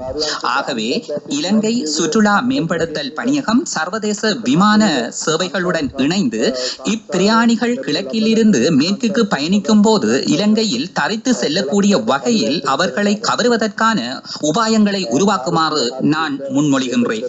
400-401 பகுதிகளை சபாபீடத்துக்கு சமர்ப்பிக்கின்றேன். கௌரவ சபாநாயகர் அவர்களே, ஸ்ரீலங்கன் விமான சேவை. கௌரவ சபாநாயகர் அவர்களே, எமிரேட்ஸிடம் இருந்து ஸ்ரீலங்கன் விமான சேவையின் முகாமைத்துவமானது மீண்டும் கையேற்கப்பட்ட பின்பு அது மிகவும் மோசமான முறையில் முகாமை செய்யப்பட்டுள்ளது. அதன் தற்போதைய கடன்களானது ரூபாய் 158 பில்லியன்களாக காணப்படுகின்றது. இதில் 72% கடந்த ஆட்சியில் இறுதி 3 ஆண்டுகளில் பெற்றுக் கொள்ளப்பட்டதாகும். இது பிரதானமாக ஊழல், குடும்ப ஆதிக்கம் மற்றும் கீழ் மட்டத்திலான முகாமை என்பவற்றினால் ஏற்பட்டதாகும். இது நாட்டின் வரி செலுத்துவர்களுக்கு செய்யும் அநீதியாகும் மற்றும் அவர்களை தரக்குறைவாக கருதுவதுமாகும். இக்கடன்களின் மூலம் 45,000 பஸ் வண்டிகளுக்கு 25 சகல வசதிகளையும் கொண்ட பல்கலைக்கழகங்கள், 40 சகல வசதிகளையும் கூடிய வைத்தியசாலைகள் மற்றும் 48,000 புதிய வீடுகளை கட்டுவதற்கு நிதி ஈட்டம் செய்திருக்கலாம். துரதிருஷ்டவசமாக ஸ்ரீலங்கன் விமான சேவையின் மீளெழுச்சி செய்யும் முறைகள் மிக மந்தகதியிலே இடம்பெறுகின்றது. கௌரவ சபாநாயகர் அவர்களே, ஸ்ரீலங்கன் விமான சேவையை மறுசீரமைப்பு செய்து தொழில்வாண்மை கொண்ட உள்ளூர் மற்றும் வெளிநாட்டு நிபுணர்களை கொண்டு முகாமை செய்யப்பட்டு லாபகரமான செயல் இடங்களுடன் பிராந்திய விமான சேவையாக மீள் இணைக்கப்படும். ஸ்ரீலங்கன் விமான சேவையில் எவ்விதமான அரசியல் தலையீடுகளும் இருக்காதென்று நான் இக்கௌரவ பாராளுமன்றத்துக்கு உறுதியளிக்கின்றேன். இந்நிறுவனத்தை நாங்கள் வெற்றிகரமாக லாபம் உழைக்கும் மற்றும் பிராந்தியத்தில் முன்மாதிரியான தேசிய விமான சேவையாக மாற்றியமைப்போம். அரசாங்கம் மறுசீரமைப்பு நடவடிக்கைகளில் முழு அர்ப்பணிப்புடன் செயற்படுவதோடு அனைத்து பொறுப்புகளையும் இதய சுத்தியோடு நிறைவேற்றும். கௌரவ சபாநாயகர் அவர்களே, சரக்குகள் மற்றும் பிரயாணிகள் கையாள்கை மற்றும் உணவு வழங்கல் செயற்பாடுகள் வெவ்வேறாக கம்பெனிகளாக இயக்கப்பெற்று அனைத்து விமான சேவைகளுக்கும் சேவைகளை வழங்கும். கௌரவ சபாநாயகர் அவர்களே, 408வது பகுதி. மத்தளை விமான நிலையத்தை விமான சரக்குகள் கையாள்கை மத்திய நிலையமாக பயன்படுத்தப்படுவதற்கு நான் முன்மொழிகின்றேன். இந்நடவடிக்கைகளை ஊக்குவிக்கும் முகமாக 1 கிலோகிராமுக்கு 4 ஐக்கிய அமெரிக்க டாலர்களை நிலையான கட்டணமாக அறவிடுவதற்கு முன்மொழிகின்றேன். மத்தளை விமான நிலையத்தில் தனியார் துறையினர், விமான ஓட்டுநர் பயிற்சி கல்லூரி மற்றும் விமான பராமரிப்பு மற்றும் பங்கு பார்த்தல் வசதிகளை தனியார் துறையினர் உருவாக்குவதை ஊக்குவிப்பதற்கு நான் முன்மொழிகின்றேன். வினைத்திறனான சமூக பாதுகாப்பு வலையமைப்பு 410, 411, 412 413 ஆகிய பகுதிகளை நான் சபாபடத்துக்கு சமர்ப்பிக்கின்றேன். அடுத்த விடயம் அரச நிதி. கௌரவ சபாநாயகர் அவர்களே, அனைத்து அரச கொள்வனவுகள் தொடர்பாகவும் கடுமையான ஒழுங்கு விதிகள் அமுல்படுத்தப்படும்.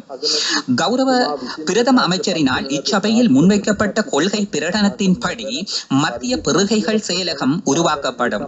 இது அனைத்து கேள்வி மனு அளிப்புகளையும் மேற்பார்வை செய்வதோடு குறிப்பிட்ட பெறுமதிக்கு மேலான அனைத்து கொள்வனவுகளையும் கையாளும். கடந்த சில வருடங்களாக பல கருத்திட்டங்கள் வெளிப்படையான மற்றும் திறந்த போட்டி அடிப்படையிலான பெறுகை செயல்முறைக்கு மாற்றம் அழைக்கப்படாத முன்மொழிவுகளாகவே அமுல்படுத்தப்பட்டுள்ளன. 416 தொடக்கம் 421வது பகுதி 422வது பகுதிகளை அச்சிடுவதன் பொருட்டு கௌரவ சபாநாயகர் அவர்களை சபாபடத்துக்கு சமர்ப்பிக்கின்றேன். 423, 424, 25, 426, 427, 428, 429, 430, 431, 432 ஆகிய பகுதிகளை சபாபடத்திற்கு சமர்ப்பிக்கின்றேன். அடுத்த விடயமாக பொது நிர்வாகம் இடம்பெறுகின்றது. கௌரவ சபாநாயகர் அவர்களே, இவ்வரசாங்கமானது நாட்டின் அரச ஊழியர்கள் சுதந்திரம் மற்றும் கௌரவம் ஆகியவற்றை உறுதிப்படுத்துவதற்கு உறுதி அளிக்கின்றது.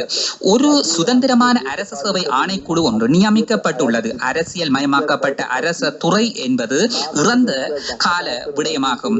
இலங்கை வரலாற்றில் அரச ஊழியர்களுக்கு அதிகூடிய சம்பள அதிகரிப்பான 10,000 ரூபாவை வழங்குவதாக உறுதி அளித்திருந்தோம். அதே போல நாங்கள் அவ்வுறுதிமொழியை நிறைவேற்றினோம். இது அரச ஊழியர்கள் தமது சேவைகளை பெற்றுக் கொடுப்பதற்கான நேரமாகும். எமது மக்களின் எதிர்பார்ப்புகள் நிறைவேற்றப்படல் வேண்டும். நான் கவலையுடன் கூறிக்கொள்ள விரும்புவது என்னவென்றால், அரச துறை சேவை வழங்கலானது கீழ் மட்டத்திலேயே காணப்படுகின்றது.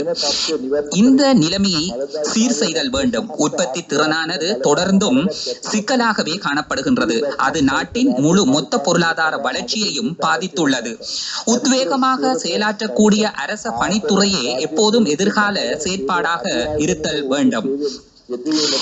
இந்த பின்னணியில் மேலதிக ஆளணியினரை கொண்ட நிறுவனங்களில் இருந்து ஊழியர்களை பெற்று ஒரு அரச ஊழியர் குழுமம் ஒன்றை உருவாக்கி ஊழியர்கள் பற்றாக்குறையான நிறுவனங்களுக்கு விடுவிக்கப்படுவார்கள். கௌரவ சபாநாயகர் அவர்களே, அரசாங்கமானது வாகனங்களை கொள்வனவு செய்தல் மற்றும் பராமரித்தலுக்கு பெருமளவு பணத்தை செலவு செய்கின்றது. ஆகவே வாகனங்கள் கொள்வனவு செய்வதற்கு பதிலாக செயற்பாட்டு குத்தகை அடிப்படையில் வாகனங்களை பெற்றுக் கொள்வதற்கு முன்மொழிகின்றேன்.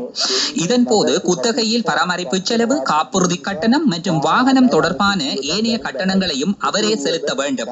எவ்வாறாயினும் தனது சொந்த வாகனத்தை பாவிக்க விரும்பும் அரச ஊழியர்களுக்கு அதிகூடிய கொடுப்பனவாக எரிபொருள் கொடுப்பனவுக்கு மேலதிகமாக மாதாந்தம் 50,000 ரூபாய் பெற்றுக் கொடுக்கப்படும். இந்த புதிய முறையானது வருடாந்தம் ரூபாய் 10,000 மில்லியனை சேமிக்க உதவுகின்றது.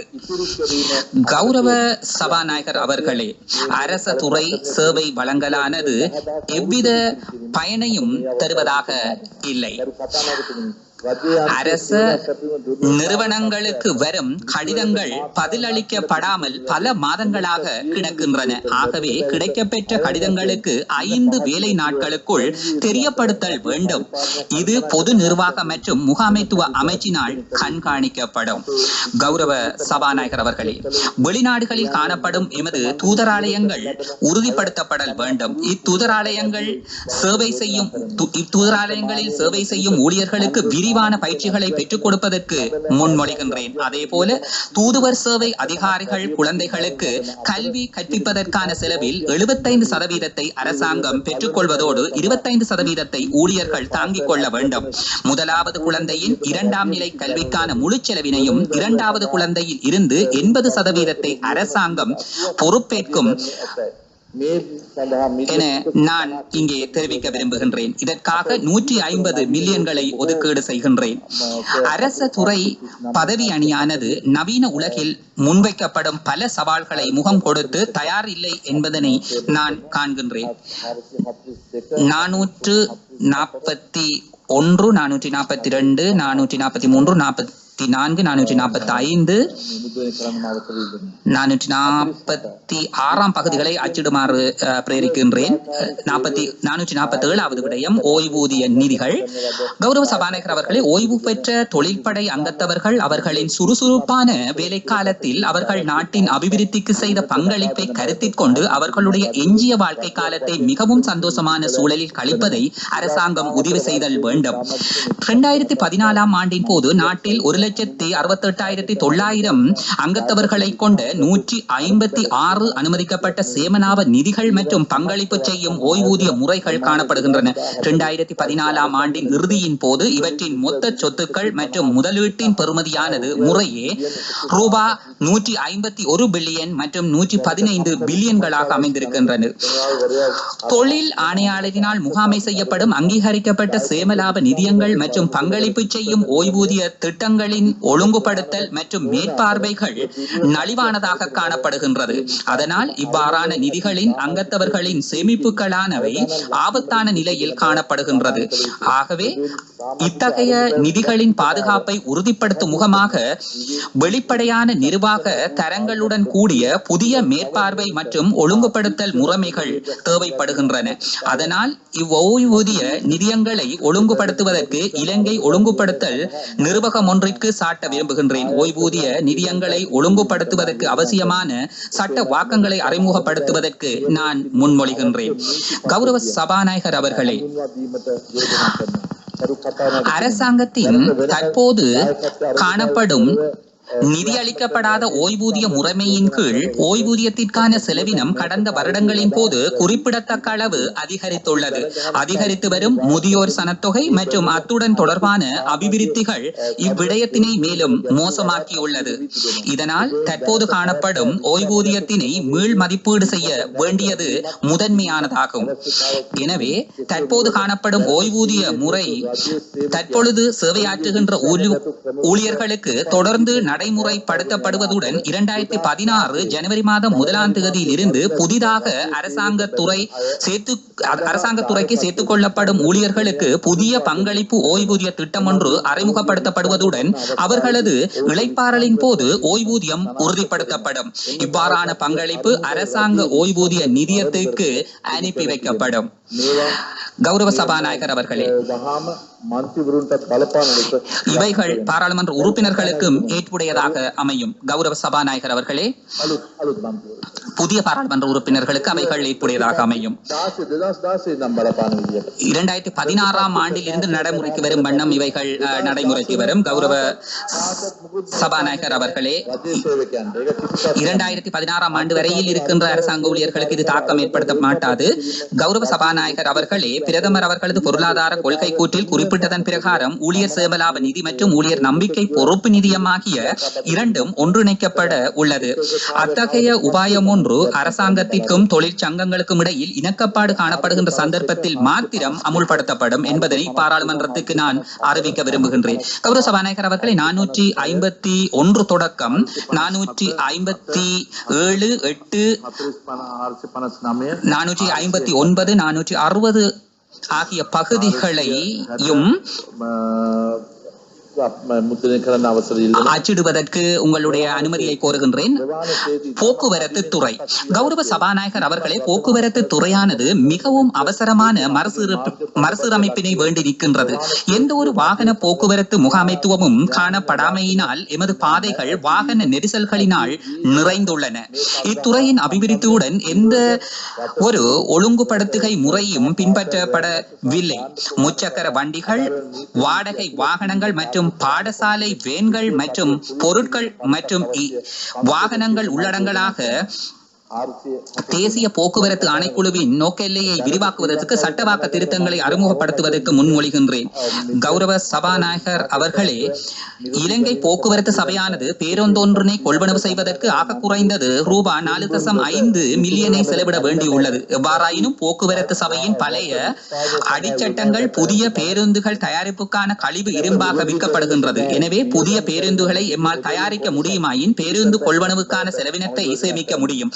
எனவே உள்நாட்டு கம்பெனிகளின் பங்களிப்புடன் தொழிற்படுவதற்கு முடியுமான பேருந்துகளை தயாரிப்பதற்கான சாத்தியப்பாடுகளை கண்டறியுமாறு நான் போக்குவரத்து சபையுடன் கேட்டுக்கொள்கின்றேன். இச்செயல்முறை மூலம் பேருந்து ஒன்றுக்கு ஏறக்குறைய 1.5 மில்லியனை சேமிக்க முடியும் என்பதுடன் வருடம் ஒன்றுக்கு 10,000 மில்லியனை சேமிக்க முடியும் என எதிர்பார்க்கப்படுகின்றது. கௌரவ சபாநாயகர் அவர்களே, 464 தொடக்கம் 470 பகுதியை வாசிக்கின்றேன். சனத்தொகை போக்கினை கருத்தில் கொண்டு கலனி பள்ளத்தாக்கு புகையிரத பாதை நவீனமயப்படுத்தப்படுவதோடு வேகம் மற்றும் ஆட்களின் கொள்வனவு அதிகரிக்கப்படுதல் வேண்டும். இதற்காக 1500 மில்லியனை ஒதுக்கீடு செய்வதற்கு நான் முன்மொழிகின்றேன். கௌரவ சபாநாயகர் அவர்களே, 471, 472, 473, 474, 475 பகுதிகளை அச்சிடுவதற்கு அனுமதி கோருகின்றேன். அதே போன்று 476, 477 ஆகிய பகுதிகளையும் அச்சிடுவதற்கு நான் அனுமதி கோருகின்றேன். கௌரவ சபாநாயகர் அவர்களே, அடுத்த விடயம் கப்பற் தொழில். கௌரவ சபாநாயகர் அவர்களே, கிழக்கில் இருந்து மேற்குக்கான கப்பற் போக்குவரத்து பாதையில் மிகவும் அண்மையில் இருக்கின்ற நாடு என்ற வகையில் இலங்கையின் இட அமைவுக்கு முக்கியத்துவம் வழங்கி சமுத்திர முக்கியத்துவம் வாய்ந்த மையம் ஒன்றினை உருவாக்குவது முக்கியமானதாகும். உலக பெறுமதி தொடரினை நாம் வளர்க்க வேண்டியது முக்கியம் என்பதுடன் சமுத்திர மையமானது பெருமளவிலான வாய்ப்புகளை வழங்குகின்றது. இந்த வகையில் நாட்டிற்குள் கப்பல் உரிமையாளர்களினை கவர்வதற்கான சூழ்நிலைமையினை உருவாக்குவதுடன் அதன் மூலம் சமுத்திர பொருளாதாரம் ஒன்றினை உருவாக்குவதற்கு எம்மால் முடியும். கௌரவ சபாநாயகர் அவர்களே, கப்பற் போக்குவரத்து மையம் ஒன்றினை உருவாக்குவதற்கு கப்பற் தொழில்துறை மற்றும் கொள்கலன் அல்லாத தொழில்துறைகள் அதிகரிக்கப்படுதல் வேண்டும்.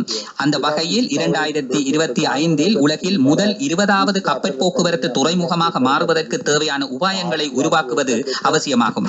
அடுத்ததாக கௌரவ சபாநாயகர் அவர்களே, 481, 482, 483, 484, 485, 486, 487, 488, 489, 490, 491, 492 ஆகிய பகுதிகளை அச்சிடப்பட்டிருக்கின்றேன். நிர்மாணித்து தொழிற்படுத்தி மாற்றல் BOT அடிப்படையில் கோட்டா பாதையிலிருந்து கடுவள வரைக்குமான மேலுயர்ந்த பாதையினை நிர்மாணிப்பதற்கு நாம் திட்டமிட்டுள்ளோம். இதற்காக அரசாங்க பங்களிப்பாக 10,000 மில்லியனை வழங்குவதற்கு நான் முன்மொழிகின்றேன்.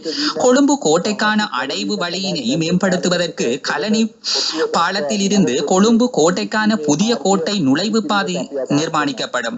அதற்காக 2 வருடத்துக்குள் ரூபாய் 4,000 மில்லியனை ஒதுக்கீடு செய்வதற்கு முன்மொழிகின்றேன். 494 கௌரவ சபாநாயகர் அவர்களே, நீங்கள் அறிவீர்கள், கொழும்பு, குருநாகல் மற்றும் கண்டி ஆகிய நிலையங்களை இணைக்கும் மத்திய அதிவேக பாதை பணிகளை அரசாங்கம் ஆரம்பிக்க உள்ளது என்பதை நீங்கள் நன்கறிவீர்கள். இந்த அதிவேக பாதையானது அரசாங்க தனியார் பங்களிப்பின் ஊடாக தம்புள்ளை, பொலனறுவை, முல்லைத்தீவு மற்றும் யாழ்ப்பாணத்தினை இணைக்கும் வகையில் மேலும் விரிவாக்கப்படும். நாட்டின் வளர்ச்சியானது ஒருங்கிணைந்த நடைமுறை ஒன்றினை வேண்டி நிற்கின்றது. உத்தேச அதிவேக பாதை நெடுகிலும் கைத்தொழில் பேட்டைகளை நிர்மாணிப்பதற்கு திட்டமிடப்பட்டுள்ளது. கௌரவ சபாநாயகர் அவர்களை 496, 497, 498 மற்றும் 499 பகுதிகளை அச்சிட பிரேரிக்கின்றேன். கௌரவ சபாநாயகர் அவர்களே, மின்வள மற்றும் சக்தி. கௌரவ சபாநாயகர் அவர்களே, மின்சாரத்துறையானது பொருளாதாரத்தில் பாரிய அளவு முதலீட்டினை வேண்டி நிற்கின்ற துறையாக தொடர்ந்தும் இருந்து வருகின்றது. எனவே மின் உற்பத்தி நடவடிக்கைகளுக்கான முதலீடுகள் எவ்வித வரையறைகளுமின்றி தொடர்ந்தும் மேற்கொள்ளப்படும். பாரம்பரியமற்ற புதுப்பிக்க கூடிய சக்தி கருத்திட்டங்களான கற்றாழை மற்றும் சூரிய சக்தி மின்சாரம் என்பவற்றின் அதிகூடிய ஆற்றலுக்கு முக்கியத்துவம் வழங்கும் வகையில் அவ்வாறான வளங்களை பயன்படுத்தி உள்நாட்டு தேவைகளை பூர்த்தி செய்வதுடன் மேலதிகமானதை ஏற்றுமதி செய்யும் வகையில் தனியார் துறை பங்களிப்பினை பெற்றுக் கொள்வதற்கு இலங்கை மின்சார சபையினை கேட்டுக் கொள்கின்றேன். இதன் மூலம் எமது நாடு எண்ணெயில் தங்கி தாங்கியிருக்கும் நிலையினை குறைப்பதற்கு முடியும் என எதிர்பார்க்கின்றேன். பாரம்பரியமற்ற புதுப்பிக்கக்கூடிய சக்தி கருத்திட்டங்களுக்காக விநியோகிக்கப்பட்ட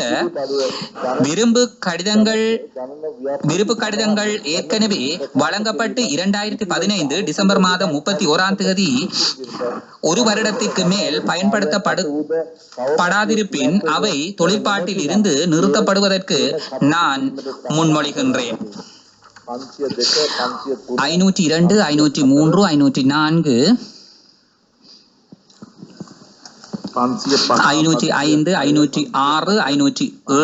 506, 507, 508, 509, 510, 511,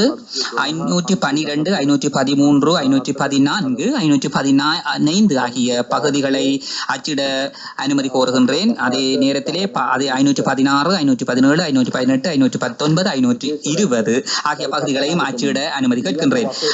521 வெளிநாட்டு வேலை வாய்ப்புகள். கௌரவ சபாநாயகர் அவர்களே, நாம் எதிர்வரும் 2 வருடங்களில் பொருளாதாரத்தில் வேலை அதிகரிப்பு ஒன்றினை மேற்கொள்ளவிருக்கின்றோம். அதே போல எமது திறன்களற்ற மற்றும் அரை திறன்களை உடைய புலம்பெயரும் தொழிலாளர்களுக்கு ஆக குறைந்தது 300 ஐக்கிய அமெரிக்க டாலர்களை குறைந்த மாதாந்த ஊதியமாக பெறுவதற்கு எமது ஊழியர்களுக்கு கேள்வியுள்ள வெளிநாடுகளுடன் கலந்துரையாடுமாறு இலங்கை வெளிநாட்டு வேலைவாய்ப்பு பணியகத்தை ஊக்குவிக்கின்றேன். 522, 523, 524, 525, 526, 527, 528, 529 ஆகிய பகுதிகளை அச்சிட பிரேரிக்கின்றேன். 530, 531 கௌரவ சபாநாயகர் அவர்களே, இலங்கைக்கு உரித்தான ஆடை கொய்த்தொழிலானது வர்த்தக இலச்சினை ஒன்றுடனான கோதா ஒன்றை மேற்கொள்வதன் மூலம் ஒரு சில கம்பெனிகளுடன் இலச்சினையுடனான வர்த்தக பயணத்தினை ஆரம்பித்துள்ளது. இவ்வர்த்தக பயணத்தினை முன்னோக்கி எடுத்துச் செல்லும் நோக்குடன் பெயர் பட்டியலுடனான ஒப்பிடக்கூடிய அளவிலான தரத்தை கொண்ட இலங்கையில் தயாரிக்கப்பட்ட இலங்கையின் வர்த்தக இலச்சினையை மாத்திரம் கொண்ட தலையில் இருந்து கால்வரையான சகல பரிமாணங்களையும் உள்ளடக்கிய ஆடை தயாரிப்புகளை வழங்குவதற்கு தேவையான வசதி அமைப்புகளுடனான தயாரிப்பாளர்களுக்கு சொந்தமான வர்த்தக சாவடிகளை கொண்ட நிரந்தரமான கண்காட்சி நிலையம் ஒன்றினை செயற்படுத்தும் தேவையொன்று எழுந்துள்ளது. இந்நிலையமானது உள்ளூர் மற்றும் வெளிநாட்டு கொள்வனவாளர்களுக்கான அந்த இடத்திலேயே கொள்வனவு செய்வதற்கான வசதிகளையும் மற்றும் உள்நாட்டு சந்தைகளுக்கான உத்தரவுகளை மேற்கொள்வதற்கான ஒன்று கூடக்கூடிய ஒரு தளமாக விளங்கும். எனவே அரச தனியார் பங்கேற்பொன்றாக ரூபாய் 2500 மில்லியன் செலவில் பிரத்யேகமாக உள்நாட்டு ஆடை வர்த்தகர்களுக்கான மொத்த மற்றும் சில்லறை சிறப்பு விற்பனை நிலையம் ஒன்றினை ஸ்தாபிப்பதன் மூலம் இவ்வர்த்தக பயணத்திற்கு உதவுவதற்கு முன்மொழிகின்றேன். இதற்காக அரசாங்கம் ஆக குறைந்தது 400,000 சதுர அடி தரப்பளப்பினை கொண்ட சிறப்பு விற்பனை நிலையத்தினை நிர்மாணிப்பதற்கான குத்தகை நிலத்தொண்டொன்றினை வழங்கும். கௌரவ சபாநாயகர் அவர்களே, 533, 534 மற்றும் 535, 535 அந்த என்ற வகையிலே மேலும் பொறுப்பு கூற வேண்டிய அரசாங்கம் ஒன்றாக மக்களுக்கு வாக்கு கொடுத்தபடி தெரிவு செய்யப்பட்ட 11 அத்தியாவசிய பொருட்களின் விலைகளை குறைப்பதற்கு நான் முன்மொழிகின்றேன். கௌரவ சபாநாயகர் அவர்களே, அநேகமான உணவுப் பொருட்களின் விலைகள் ஒவ்வொரு வருடமும் இணைய மாதங்களுடன் ஒப்பீட்டு ரீதியில் நவம்பர், டிசம்பர் மாதங்களில் உச்சமட்டம் ஒன்றுக்கு காணப்படுகின்றது. இவ்விலை ஏற்றத்தாழ்வுகளை முகாமை செய்வதற்காக கடந்த ஆட்சி காலத்தில் ஒழுங்கான நிகழ்ச்சி திட்டம் ஒன்றை நடைமுறைப்படுத்தாமையினால் இன்று சந்தையில் அத்தியாவசிய உணவுப் பொருட்களின் விலைகள் துரித வேகத்தில் உயர்வடைந்துள்ளது. இந்நிலைமையை முகாமை செய்வதன் மூலம் நுகர்வுக்கு நியாயமான விலையில் உணவுப் பொருட்கள் வழங்கப்படுவதோடு உள்நாட்டு விவசாயிகளை பாதுகாக்கும் நோக்குடன் உருளைக்கிழங்குக்கு தற்போது விதிக்கப்பட்டுள்ள 1 கிலோ உருளைக்கிழங்குக்கான விசேட வர்த்தக பண்டங்களுக்கான வரி 75 ரூபாவிற்கும் 85 ரூபாவிற்கும் இடையிலான விலையொன்றினை பெற்றுக் கொடுப்பதற்கு எதிர்பார்க்கின்றோம். அதேபோல் 1 கிலோ பெரிய வெங்காயத்திற்கு விதிக்கப்பட்டுள்ள விசேட வரியை 25 ரூபாவினால் குறைப்பதன் மூலம் 1 கிலோ பெரிய வெங்காயத்தின் 85 ரூபாவிற்கும் 95 ரூபாவிற்கும் இடையிலான விலை விலையொன்றுக்கு நுகர்வோருக்கு வழங்குவதற்கும் நான் முன்மொழிகின்றேன். மேலும் பிரதான நுகர்வு பண்டமன்றமான உள்நாட்டிலேயே உற்பத்தி செய்யப்படும் 400 கிராம் பால்மா பக்கெட்டொன்றின் விலை 295 ரூபாய் வரை குறைப்பதற்கும் அதன் மூலம் உள்நாட்டு பால்மா உற்பத்தியாளருக்கு ஏற்படும் நட்டத்தினை ஈடு செய்வதற்காக அரசாங்கத்தினால் 30 ரூபாய் மானியம் ஒன்றினை வழங்குவதற்கான நடவடிக்கை எடுக்கப்படும்.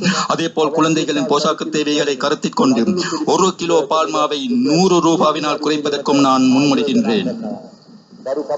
கௌரவ சபாநாயகர் அவர்களே, 425 கிராம் தகரத்தில் அடைக்கப்பட்ட மீன் தகரம் ஒன்றின் விலையை 125 ரூபாய் வரை குறைப்பதற்கும் நான் முன்மொழிகின்றேன். அதன் பிரகாரம் உள்நாட்டு தரத்தில் அடைக்கப்பட்ட மீன் கைத்தொழிலை பாதுகாப்பதற்காக 425 கிராம் தகரத்தில் அடைக்கப்பட்ட மீன் தகரம் ஒன்றிற்கு 15 ரூபாய் மானியம் ஒன்றினை உள்நாட்டு தகரத்தில் அடைக்கப்பட்ட மீன் தயாரிப்பாளருக்கு வழங்குவதற்கும் முன்மொழிகின்றேன். இதன் மூலம் நுகர்வோருக்கு நிவாரணம் அளிக்கப்படுவதோடு உள்நாட்டு தகரத்தில் அடைக்கப்பட்ட மீன் கைத்தொழிலை விருத்தி செய்வதனால் உள்நாட்டு மீனவர்கள் மீன் வளங்களுக்கு உயர்ந்த விலை ஒன்றினை பெற்றுக் கொள்ளக்கூடியதாக உள்ளது. கௌரவ சபாநாயகர் அவர்களே, மற்றொரு அத்தியாவசியமான உணவுப் பொருளான நெத்திலை கருவாடுகளை தனிப்பட்ட வர்த்தகர்களால் பெரிய விலை வீச்சிடை ஒன்றினுள் விற்பனை செய்யப்படுவதனால் நுகர்வோரினால் உயர்வான விலை ஒன்றை செலுத்த வேண்டிய நிலைமை ஏற்பட்டுள்ளது. லங்கா சதோச நிறுவனத்தினால் நெத்திலை கருவாடு 1 கிலோ 385 ரூபாய்க்கு விற்பனை செய்யும் போது தனிப்பட்ட சில்லறை வியாபாரிகள் நெத்திலை கருவாடு 1 கிலோவை 800 ரூபாய் உயர்ந்த விலைக்கு விற்பனை செய்கின்றார்கள். இவ்வாறு பாரிய அளவிலான இடைத்தரகர்கள் இலாபத்தினை அனுபவிப்பதன் மூலம் நுகர்வோரை கஷ்டத்துக்குள்ளாக்குவதை தடுப்பதற்காக 1 கிலோ நெத்தலை கருவாட்டுக்கு 410 ரூபாவான உச்ச சில்லற விலை ஒன்றினை நிர்ணயிப்பதற்கு நான் முன்மொழிகின்றேன். சாதாரண மக்களின் மற்றொரு அடிப்படை உணவுப் பொருட்களில் ஒன்றான பருப்புக்கும் இடைத்தரகர்கள் பெரிய ஒரு விலாபத்தினை வைத்திருப்பதனால் நுகர்வோர் உயர்வான விலை ஒன்றினை செலுத்த வேண்டி ஏற்பட்டுள்ளது. தற்போது 1 கிலோ பருப்பின் இறக்குமதி செலவு 130 ரூபாய் மட்டத்தில் காணப்பட்டாலும் திறந்த சந்தையில் 1 கிலோ பருப்பு 220 ரூபாய் அளவிலான உயர்ந்த விலை ஒன்றுக்கு விற்பனை செய்யப்படுகின்றது. அதன்படி நுகர்வோருக்கு நியாயமான விலை ஒன்றுக்கு பருப்பை பெற்றுக் கொடுப்பதற்காக 1 கிலோ பருப்பை 169 ரூபாவாக உச்ச சில்லறை விலை ஒன்றை நிரம்பிற்கு நான் முன்மொழிகின்றேன். அதற்காக பருப்பு மீது விதிக்கப்பட்டுள்ள விசேட வர்த்தக பண்டங்களுக்கான வரியை சம்பூர்ணமாக நீக்குவதற்கும் நான் நடவடிக்கை எடுப்பேன்.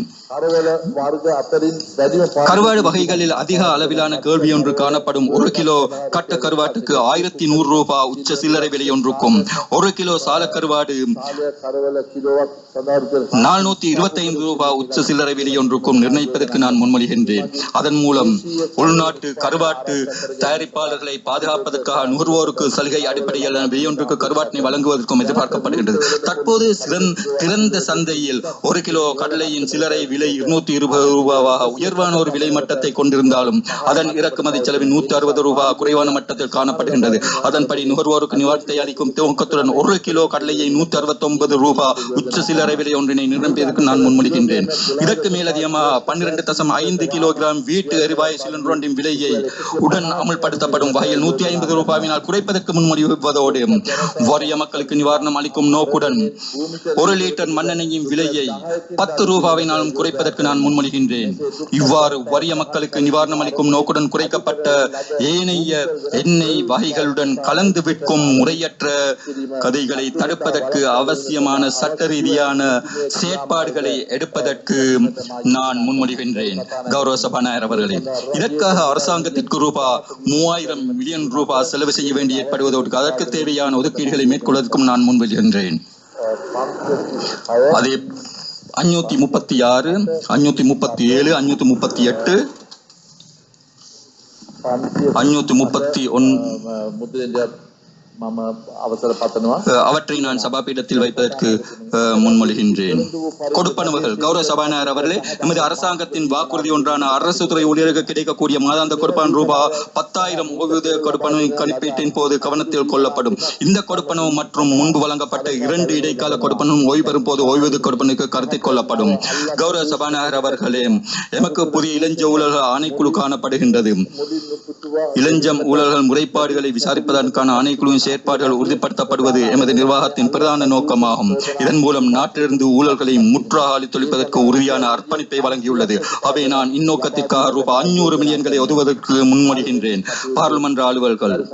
கௌரவ சபாநாயகர் அவர்களே, நீங்கள் அறிந்தவாறு எமது நிர்வாகம் விசேடமாக மேற்பார்வை குழுக்களை உறுதிப்படுத்தி பார்லிமென்றையின் முறைமையினை சக்தி பெறச் செய்வதற்கு முழுமையாக அர்ப்பணித்துள்ளது. இந்நோக்கத்திற்காக ரூபாய் 250 மில்லியன் ரூபாயை ஒதுக்குவதற்கு முன்மொழிகின்றேன். பார்லிமென்ற உறுப்பினர்களின் ஆற்றலை விருத்தி செய்வதற்காக ஜெயவர்தன் நிலையத்திற்கு ரூபாய் 50 மில்லியன்களை ஒதுக்குவதற்கு முன்மொழிகின்றேன். வரி கொள்கை மற்றும் வரி நிர்வாகம்.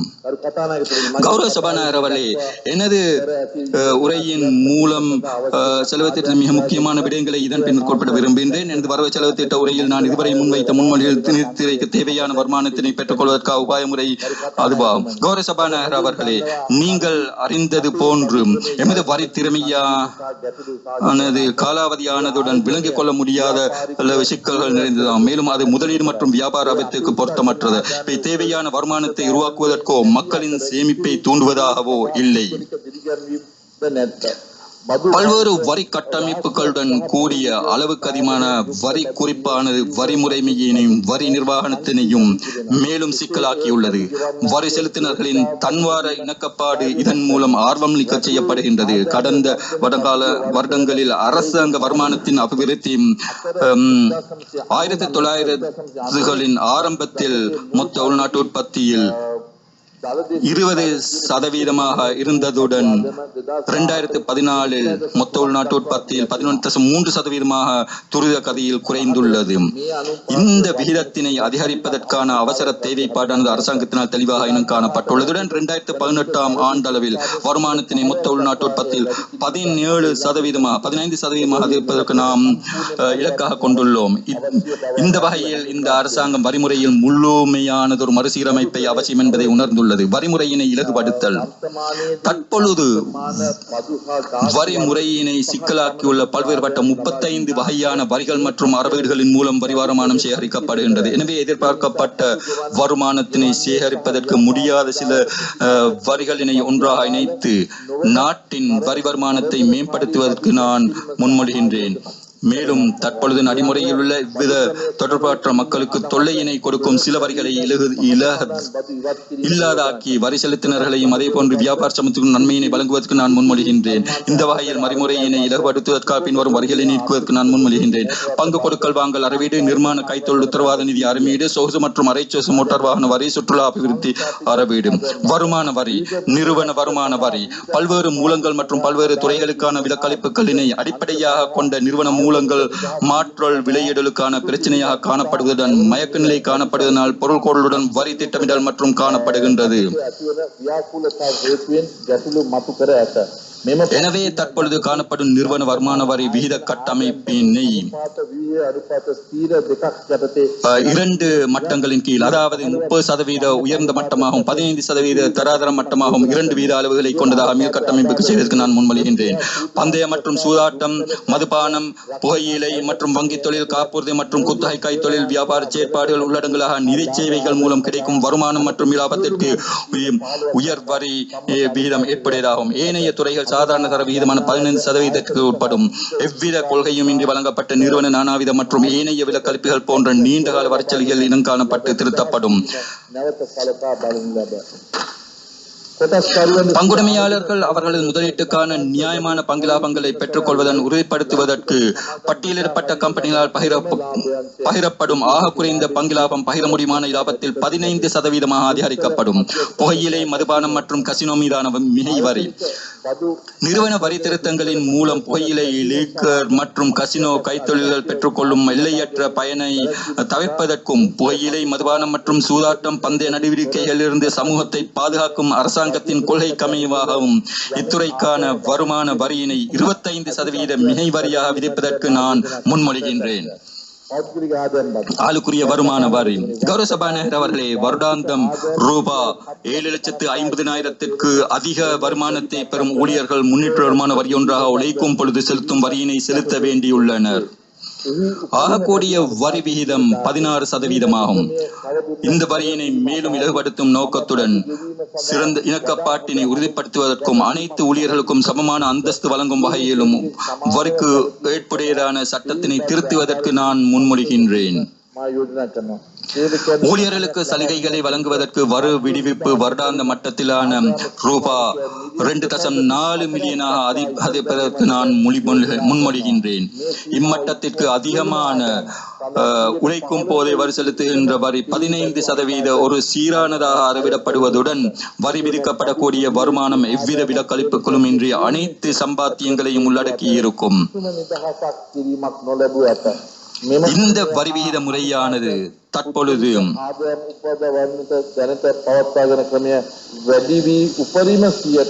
24% முன்னேற்றகரமான விகிதமாக காணப்பட்ட போதிலும் தனியார் வருமானம் உழைப்பவர்களுக்கு இயல்பான வகையில் ஏற்புடையதாக இருக்கும். மேலும் 2ஆம் நிலை ஊழியத்திலிருந்து கிடைக்கும் வருமானத்திற்கு எவ்வித விலக்களிப்புகளும் இன்றி அதே விகிதத்தில் வரி அறவிடப்படும். கௌரவ சபாநாயகர் அவர்களே, சிறந்த நாணய மற்றும் அரசியலை கொள்கைகளை பிரயோகிப்பதன் மூலம் இவ்வருடத்தின் போது குறைந்த வட்டி விகிதத்தை அரசாங்கத்தினால் பேணுவதற்கு முடியுமாக இருக்கும். சிறந்த பெறுபேறுகளை தரக்கூடிய வியாபாரங்களில் முதலிடுவதற்கான குறைந்த வட்டி விகிதத்தில் கடன் பெற்றுக்கொள்வதற்கு மக்களுக்கு இது பெருமளவு உதவியாக இருக்கும். இதனால் வட்டி வருமானத்தை எதிர்பார்த்து நீண்ட கால அடிப்படையில் பணத்தினை வைப்பு செய்தவர்களின் வட்டி வருமானம் குறைவடைந்ததனால் அவர்கள் பாதிக்கப்பட்டனர். எனவே 2016 ஜனவரி 1ஆம் தேதியிலிருந்து பண வைப்புகள் மீதான 2.5% நிறுத்தி வைத்தல் வரியினை இல்லால் தொழிப்பதற்கு நான் முன்மொழிகின்றேன். 549 சபாபீடத்தில் எடுகின்றேன். 550 கடந்த வருடங்களில் அவ்வப்போது எடுக்கப்பட்ட ஒழுங்கமான கொள்கைகள் பின்பற்றப்பட்டதனால்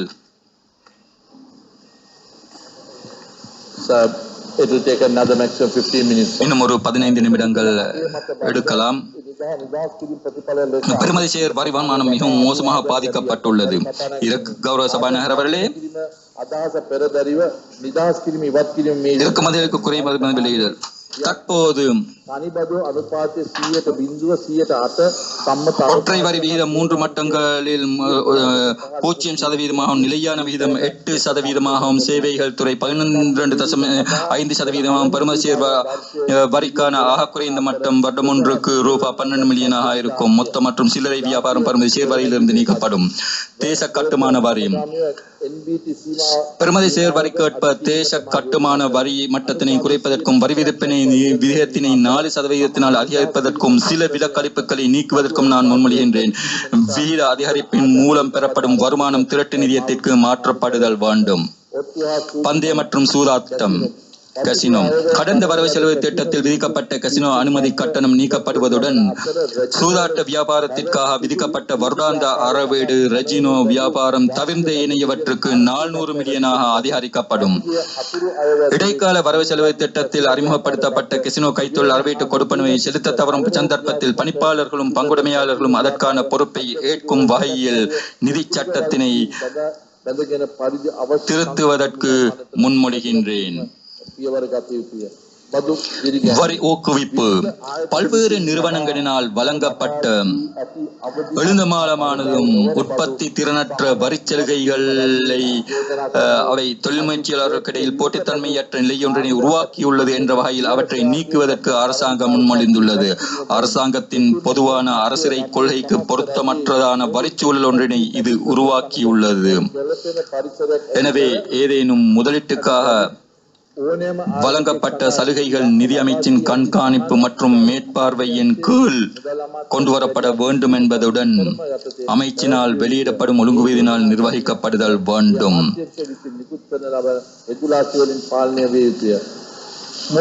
மோட்டார் வாகன வரிகளுக்கான திருத்தங்கள் 555, 556, 557, 558, 559, 560, 559,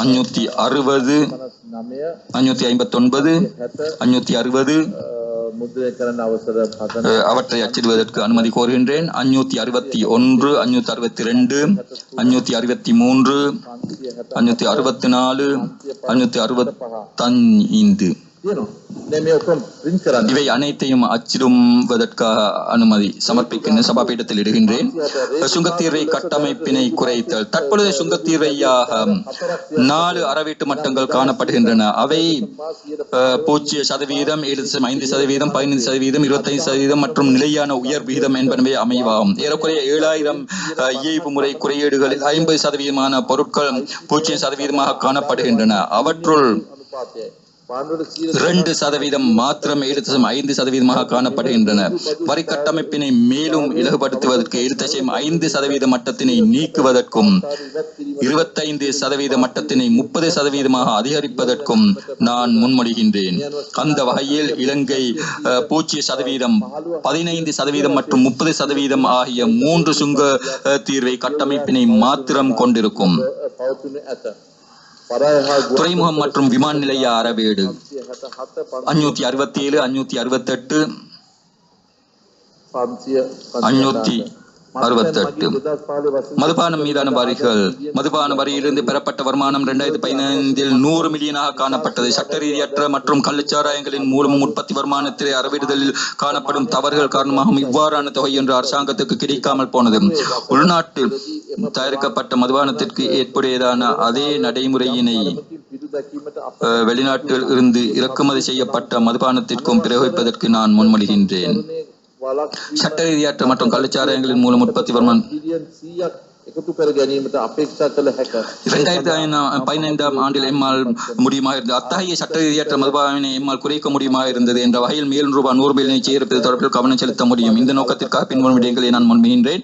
விசேட ஸ்டிக்கர் 570 மதுபான தனி தயாரிப்பு உரிமை கட்டணத்தை அதிகரித்தல், 571 உரிமை வழங்கல் திட்டத்தினை இலகுபடுத்தல், 572 செலுத்த வேண்டிய குறைந்த வரி, 173 மதுபானம் மீதான இறக்குமதி தீர்வையினை அதிகரித்தல், 574 இறக்குமதி செய்யப்பட்ட வெளிநாட்டு மதுபான உரிமம், 575, 576 பயணிகள் அறவீட்டினை அதிகரித்தல், 577 கடவுச்சீட்டு கட்டணம் அதனை அதிகரிக்க செய்தல், 578 வதிவிட விசாவினை அறிமுகப்படுத்தல். வெளிநாட்டு முதலீட்டினை ஊக்குவிப்பதற்காக 3 வருட கால பகுதிக்கு வதிவிட விசாவினை வழங்குவதற்காக 2,50,000 அமெரிக்க டாலர் கட்டமாக அறிவிடுவதற்கு நான் முன்மொழிவதுடன் அமைச்சரவையின் அங்கீகாரத்துடன் வெளிநாட்டவர்களுக்கான நிரந்தர வதிவிட விசாவினை வழங்குவதற்காக 5 மில்லியன் அமெரிக்க டாலரை அறிவிடுவதற்கு நான் முன்மொழிகின்றேன். 579 தொலைத்தொடர்புகள் தொழில் மீதான வரி. சர்வதேச தொலைத்தொடர்புகள் இயக்குனர் கட்டமானது உள்வரும் சர்வதேச அழைப்புகளின் மீது நிமிட அடிப்படையில் ஒரு நிமிடத்திற்கு ஐக்கிய அமெரிக்க டாலர் 9% கட்டணமாக அறிவிடப்படும். அத்தொகையின் ஒரு நிமிடத்திற்கான ஐக்கிய அமெரிக்க டாலர் 3% மாத்திரமே இயக்குநர்கள் திரட்டிய நிதிக்கு வழங்குகின்றனர். 580, 581, 582, 583 தொலைக்காட்சி நாடக அறவீடு. இலங்கையில் ஆங்கில இணைப்பு மொழி என்ற வகையில் தமிழ் தொலைக்காட்சி நாடகங்கள், திரைப்படங்கள் மற்றும் விளம்பரங்களுக்கு தற்பொழுது வழங்கப்பட்டுள்ள விலக்களிப்பு ஆங்கில தொலைக்காட்சி நாடகங்கள், திரைப்படங்கள் மற்றும் விளம்பரங்களுக்கும் விலக்களிக்கப்படும் வகையில் விரிவாக்கப்படும். வரி நிர்வாக மறுசீரமைப்புகள். உள்நாட்டு இறை வரி திணைக்களம் 584, 585, 586, 587, 588 ஆகியவற்றை அச்சிடுவதற்கு அனுமதி கோருகின்றேன். 589 ஆண்டொற்றுக்கு ரூபாய் 25 மில்லியனுக்கு அதிகமான வரி செலுத்தும் தனிப்பட்ட வரி செலுத்தினர்களுக்கு விமான நிலையத்தில் விசேட பிரமுக கர்மபீடம், அரசாங்க நிறுவனங்கள் மற்றும் வைத்தியசாலைகளின் முன்னுரிமை கவனிப்பு, அரச நிகழ்வுகளுக்கான விசேட அழைப்புதல்கள், கௌரவ ஜனாதிபதி மற்றும் கௌரவ பிரதமரிடம் வருடத்திற்கு ஒரு முறை பாராட்டு விழாக்கள், நிகழ்வுகள் போன்ற விசேட சலுகைகள் வழங்கப்படும். 590 வருமான வரி விவர திரட்டு ஒரு பக்க ஆவணமாக இலகுபடுத்தப்படுவதுடன் வரி செலுத்தினர்களுக்கு இலகுவான முறையில் பூர்ணப்படுத்துவதற்கு முடியுமாக இருத்தல் உயர்ந்த வரி இணக்கப்பாட்டிற்கு காரணமாக அமையும். 591, 592, 593, ஆகியவற்றை சபாபீடத்தில் இடுகின்றேன். அச்சிடுவதற்காக 594 இலங்கை சுங்கம். நீங்கள் அறிந்து கொண்டதற்கு இணங்க இலங்கை சுங்கமானது மொத்த அரசு வருவாயில் 60% சேகரிக்கின்றது. எனவே சுங்கத்தீர் திணைக்களத்தை பலப்படுத்துவது பிரதான முக்கியத்துவத்தை பெறுகின்றது. அத்தோடு இலங்கை சுங்கம் சர்வதேச வர்த்தகத்திற்கு வசதியளிப்பதில் பிரதான வாய்பங்கினை வகிக்கின்றது. இந்த அடிப்படையில் ஏற்கனவே இலங்கை சுங்க திணைக்களத்தில் 24 மணி நேர சேவை அறிமுகப்படுத்தப்பட்டுள்ளது. வாரத்தில் 7 நாட்களும் அது இயங்குகின்றது. ஏறக்குறைய 80% எமது இறக்குமதி பொருட்கள் ஏற்றுமதியை இலக்காக கொண்ட உள்நாட்டு கைத்தொழிலுக்கான உள்ளீடுகளாகும். இவ்வாறான முதலீட்டாளர்கள் முகம் கொடுக்கும் சிக்கல் வாய்ந்த முறைமைகளை கருத்தில் கொண்டு பொருட்களையும் உபகரணங்களையும் ஏனைய கருவிகளையும் இறக்குமதி செய்யும் போது ஒரே கூரையின் கீழ் சேவைகளை வழங்கும் நிறுவனம் ஒன்றை அமைத்து அதனூடாக தேவையான அனுமதிகள், விடுவிப்புகள், ஒப்பந்தங்கள் அனைத்தையும் அவற்றினூடாக செய்து கொடுப்பதற்கான ஒற்றை வரை தளங்கள் நிறுவப்படும். இக்கருமங்களை விரைவுபடுத்துவதற்காக உரிய திணைக்களங்களின் தகவுடைய அதிகாரிகள், அதாவது ஏற்றுமதி இறக்குமதி கட்டுப்பாட்டு திணைக்களம், இலங்கை கட்டளைகள் பணியகம், நுகர்வோர் அதிகார சபை, உள்நாட்டு இறைவரை திணைக்களம், வர்த்தக திணைக்களம், கம்பெனிகள் பதிவாளர் திணைக்களம் போன்றவை ஒரே கூரையின் கீழ் நிறுவப்படும்.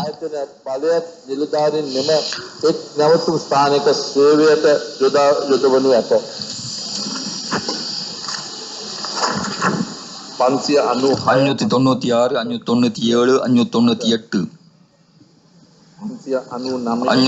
600,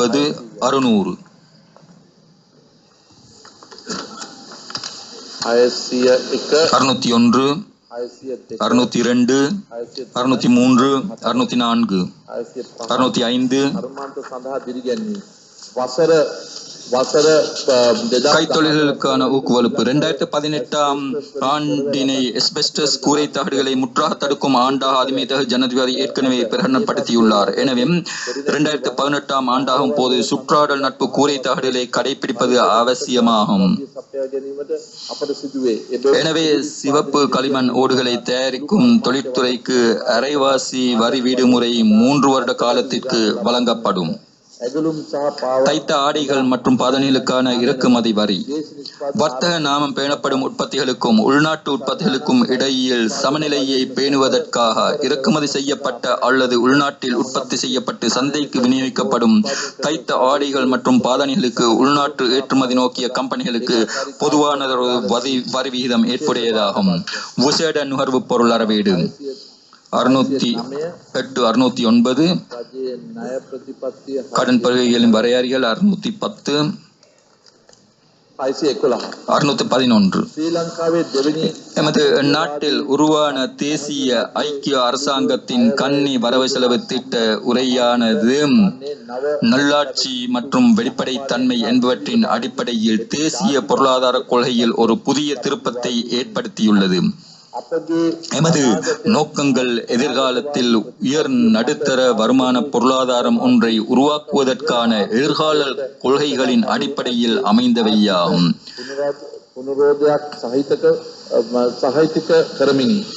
இந்த முன்மொழிவுகளின் நலன் ஒரு சிலருக்கு மாத்திரமன்றி இலங்கை